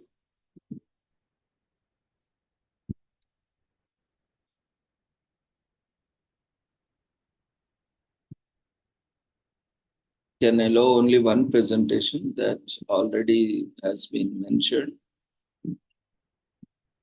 Yeah.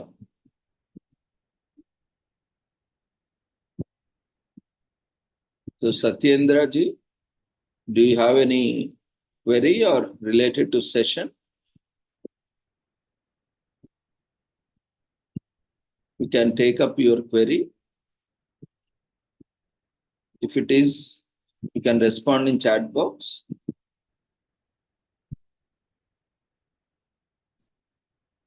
Okay.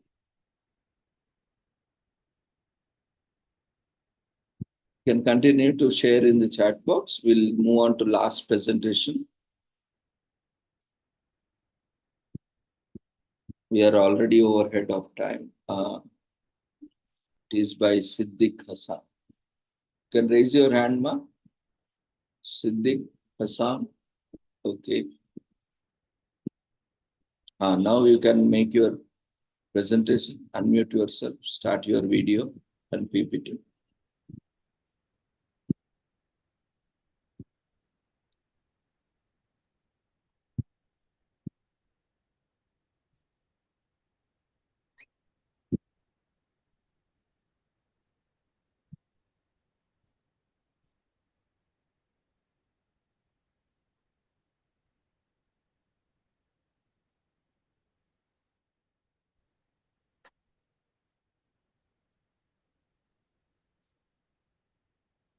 Hello.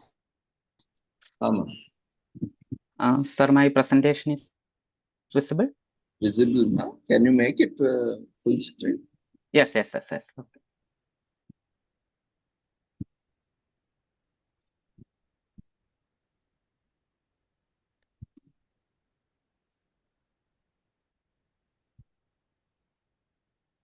You can continue now.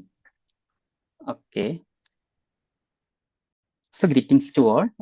Myself Siddiq Hassan. I am currently pursuing social work postgraduate in social work in Sri Shankaracharya University of Sanskrit, Kaladi, Ernakulam. First of all, I am expressing my sincere gratitude to the organizers of this conference, especially to Dr. Ravindra for giving me this valuable opportunity. And I'm moving to my presentation. And my presentation is about the marginalization of Muslim Barber community in northern Kerala. The Barber community in central Malabar coast, they are called as Ossan community. So I will be using Ossan community in the presentation. Moving to the introduction part, the marginalization of Ossan community in Kerala reflects a complex interplay of historical, cultural, and socio-economic factors deeply ingrained within the fabric of Indian society. Originating as former lower caste Hindus and Dalits who are converted to Islam, the Ossan have inherited a legacy of discrimination and social marginalization based on their ancestral occupation and caste. Despite the egalitarian principles espoused by Islam, the social religious hierarchy within the Mappila Muslim community of Kerala has perpetuated caste-like distinction, relegating the Ossan to the lowest ranks of the social ladder. The traditional roles of Ossan men and barbers and circumcised, and the Ossan women are providers of pre and post care for pregnant women, that is 41 days of work. Have historically has been essential to the functioning of Muslim community on the central Malabar coast. However, thus occupations considered menial and low rank within the social hierarchy or within the Muslim community itself have subjected to the Ossan to the systematic discrimination and exclusion. Discriminatory practices and attitudes prevalent in community gathering and social interaction underscore the systematic nature of caste-based prejudice, denying the Ossan equal rights of participation and representation. Moving to the literature review. Historically, Kerala society have been characterized by a complex system of caste-based hierarchies, deeply ingrained in both the Hindu and Muslim communities.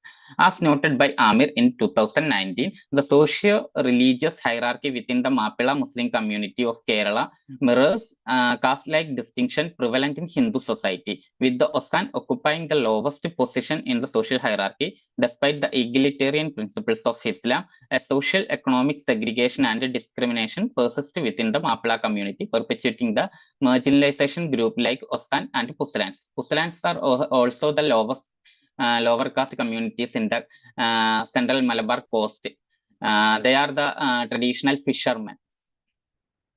The concept of occupational caste has been explored in the context of marginalized communities in India. This highlights the interplay between occupation, caste, and social status. According to Dix 2001, occupational castes are groups and that have historically been associated with the specific occupations deemed unclean or low status within the caste hierarchy. barbers or this circumcised, their occupation is considered as low rank or menial, and they are facing discrimination in the community itself. The Osan community, with its tradition occupation as barbers and providers of birth care, exemplifies of dynamics of occupational caste facing social stigma and discrimination based on their ancestral occupation. Moving to the methodology part, I have reviewed a number of Indian and international papers. The study based on this topic is not much available because Osan is an Osan community is a local based caste. It seems only in central Malabar coast of Kerala. Only in this community is only seen in 2 or 3 states of Kerala. Then the discussion part, the marginalization of Osan Muslim community is deeply rooted in socio-cultural dynamics of Kerala society, shaped by historical legacy of caste-based discrimination and social hierarchy. Despite their conversion to Islam, Osan continue to face discrimination and exclusion due to their ancestral occupation and caste, perpetuating systematic inequalities and social stigma within the Muslim community, not in the broader community. The Muslim community, within the Muslim community, they are facing their stigmas and this discrimination. The marginalization of Osan community extends beyond socio-economic spheres to encompasses a political representation and participation. Despite their integral contribution to the cultural and religious life of community, Osan are often denied equal rights of participation and representation within political institution and decision-making process, especially in mahal committees or mosque committees, further marginalizing their voices and interest within the broader society. Addressing systemic inequalities requires challenging outdated traditions, promoting social inclusion, and upholding principles of equality and justice. So moving to the conclusion, the marginalization of Assam Muslim community in Kerala reflects the enduring legacy of caste-based discrimination and social hierarchy within the Indian society. Despite their invaluable contribution to the community, Assam continue to face systemic inequalities and exclusion due to entrenched social cultural norms and economic structures. Addressing the root cause of marginalization requires concerted efforts to the challenge outdated traditions, promote social inclusion, and uphold the principles of equality and justice within the religious communities. Moving forward, interventions aimed at addressing caste-based marginalization must prioritize the voices and experiences of marginalized groups like Ossans, Pusalans, fostering dialogues and actions toward dismantling entrenched system of inequality and discrimination. Thank you. That's all my presentation. Thank you for this opportunity.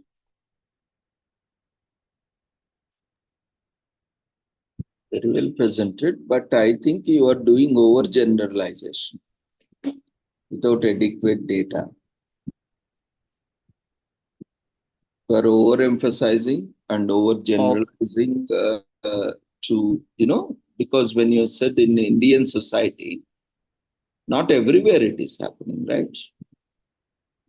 You can mention particular community, particular state. Kerala. We have to be very careful, especially when we are doing generalization.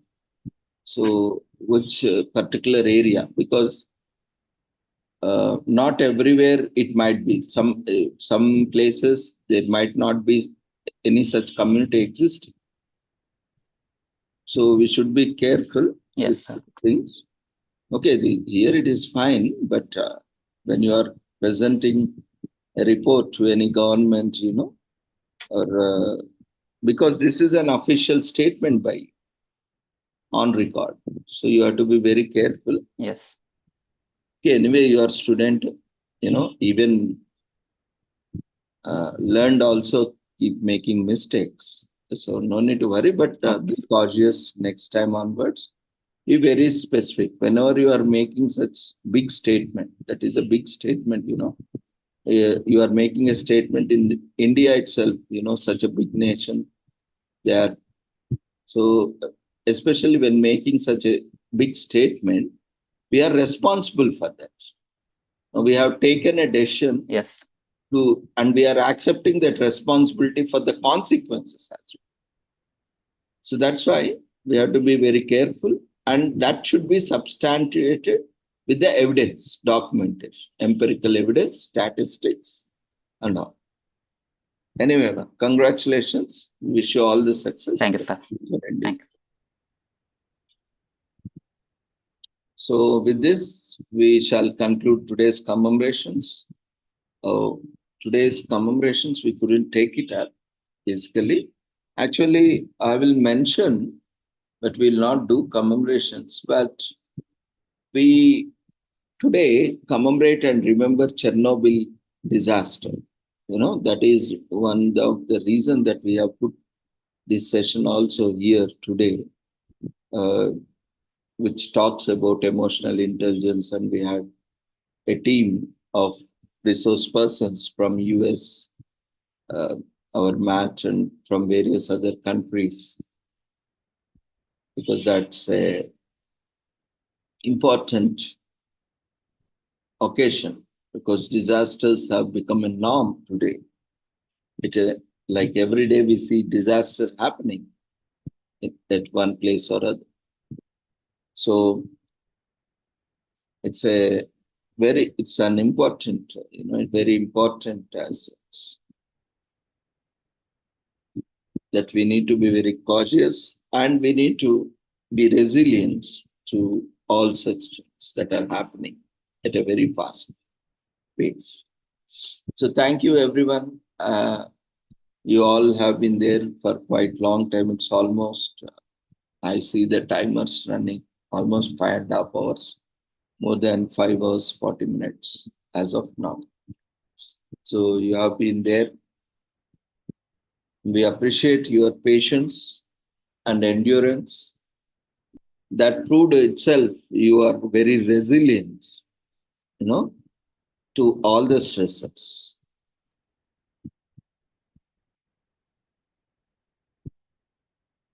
And all the presenters, kindly complete your formalities. See, you have requested us and we have permitted. So everything is like you have taken a decision to register, and we also have taken a decision to allow you to participate or present. And again, the next, it is your decision whether to complete the formalities or not and meet the eligible criteria. If you complete that, then from our side, we will process the certificate. Now, everything, that's why, we don't understand these concepts. If we don't complete the things properly, if you don't understand, we don't take proper decisions, then consequences will also be different. So with this, we shall end this presentations today. And we have launched the feedback form. Those who are available, you can quickly fill up the feedback form before you leave the platform. And thank you once again. We express our gratitude to all the presenters today who have presented, and also especially to all the participants. You have been there since, presenters keep coming and leaving after the presentation. But you are the ones who are listening to each and everyone, and you are gaining so much of knowledge and experience also. So, and you are appreciating. See, though you are silent, but you are encouraging. That's why I tell you again and again, always express your gratitude. Because you are a presenter, you are getting an opportunity. And those They even don't know you, but they are here to encourage you. They are here to appreciate you, and they are listening to you. That's why it is our responsibility. When they are with their presence, they are giving their valuable time and resource to us. That's why we always suggest to start and end with gratitude for the participants. At least if you don't even express your gratitude to the organizers or the chairperson or the coordinator, moderator, leave it. But at least you express your gratitude to the participants, to the listeners who have been patiently listening to you. That's why, it is very important. You might think, what's great in that? But that shows your generousness, that shows your kindness, empathy, compassion towards the one. Without them, will you be able to present? Can you present in a platform where no one is there? No, it is not possible. When today it is a continuous platform that is serving as part of Azadi Ka Amrit Mahotsav. Do you think without any participant can we run so many days continuously? On and off, suddenly something comes up, and sometimes, I trust God because I have seen many situations where it was impossible to perform or conduct, where it was it could only be possible with the grace of God. And that's why it is important, whether you believe in God or not, whether you believe in a particular religion or not, but it is very important that we have some belief system. This belief system provides us a lot of hope and confidence that someone is there to protect us, someone is there to help us. And that boosts us confidence, that gives us moral support.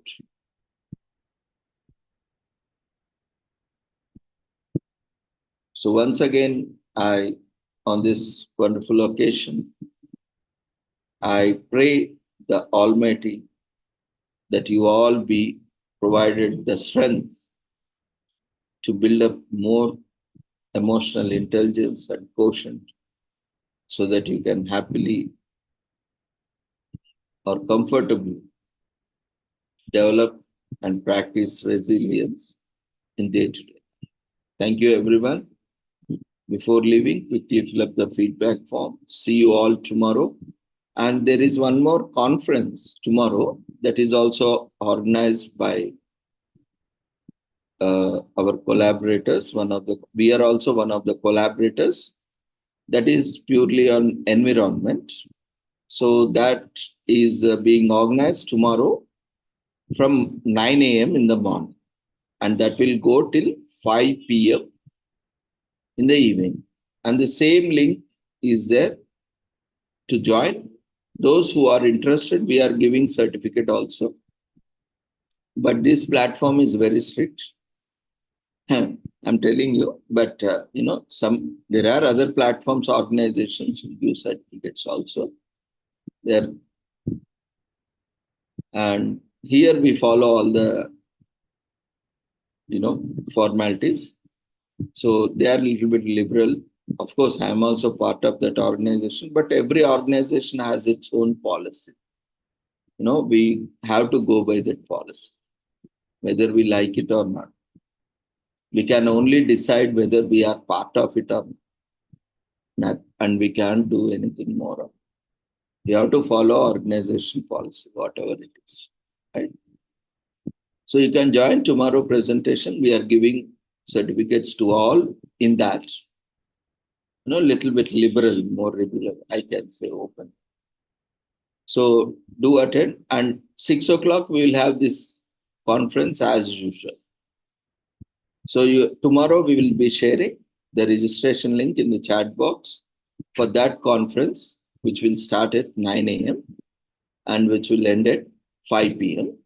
And we'll take a break, we'll disconnect the conference and we'll start our conference at 6 p.m., that regular psychology conference. So you will get an additional certificate. Presentations are not allowed because already the schedule has been finalized.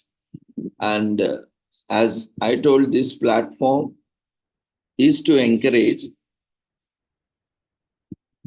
but that program is different, not part of this series. So though many other programs are also hosted in this platform, but not all programs are, under this series, actually, Azadi Ka Amrit Mahotsav series. So those events have a different, rules and regulations. So you can join tomorrow. We will take the same procedures, will be same registration form and all. Tomorrow I will be sharing the Google registration form that will be different, only for participation. No presentations are allowed by the new members. Already existing participants are there, and we have very strict schedule tomorrow, tight schedule in fact. You all can join and get an additional certificate. Anyway, we will only be issuing, we are providing all the technical support for them. So, because I am also part of that. So no need to worry.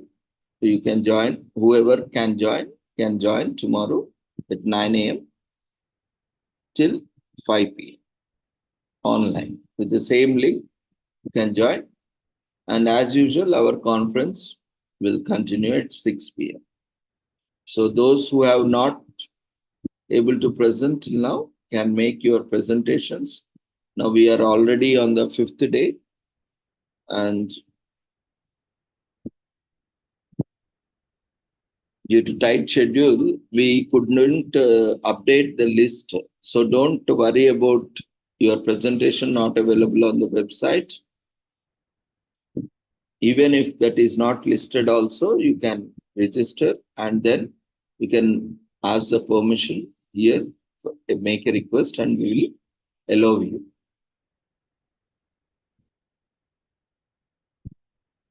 And you can check the last updated date so that you don't worry about those things.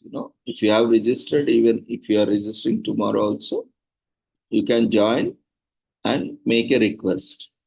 If it is not scheduled anywhere also, you can join and make a request. Hope that query is answered. So thank you once again.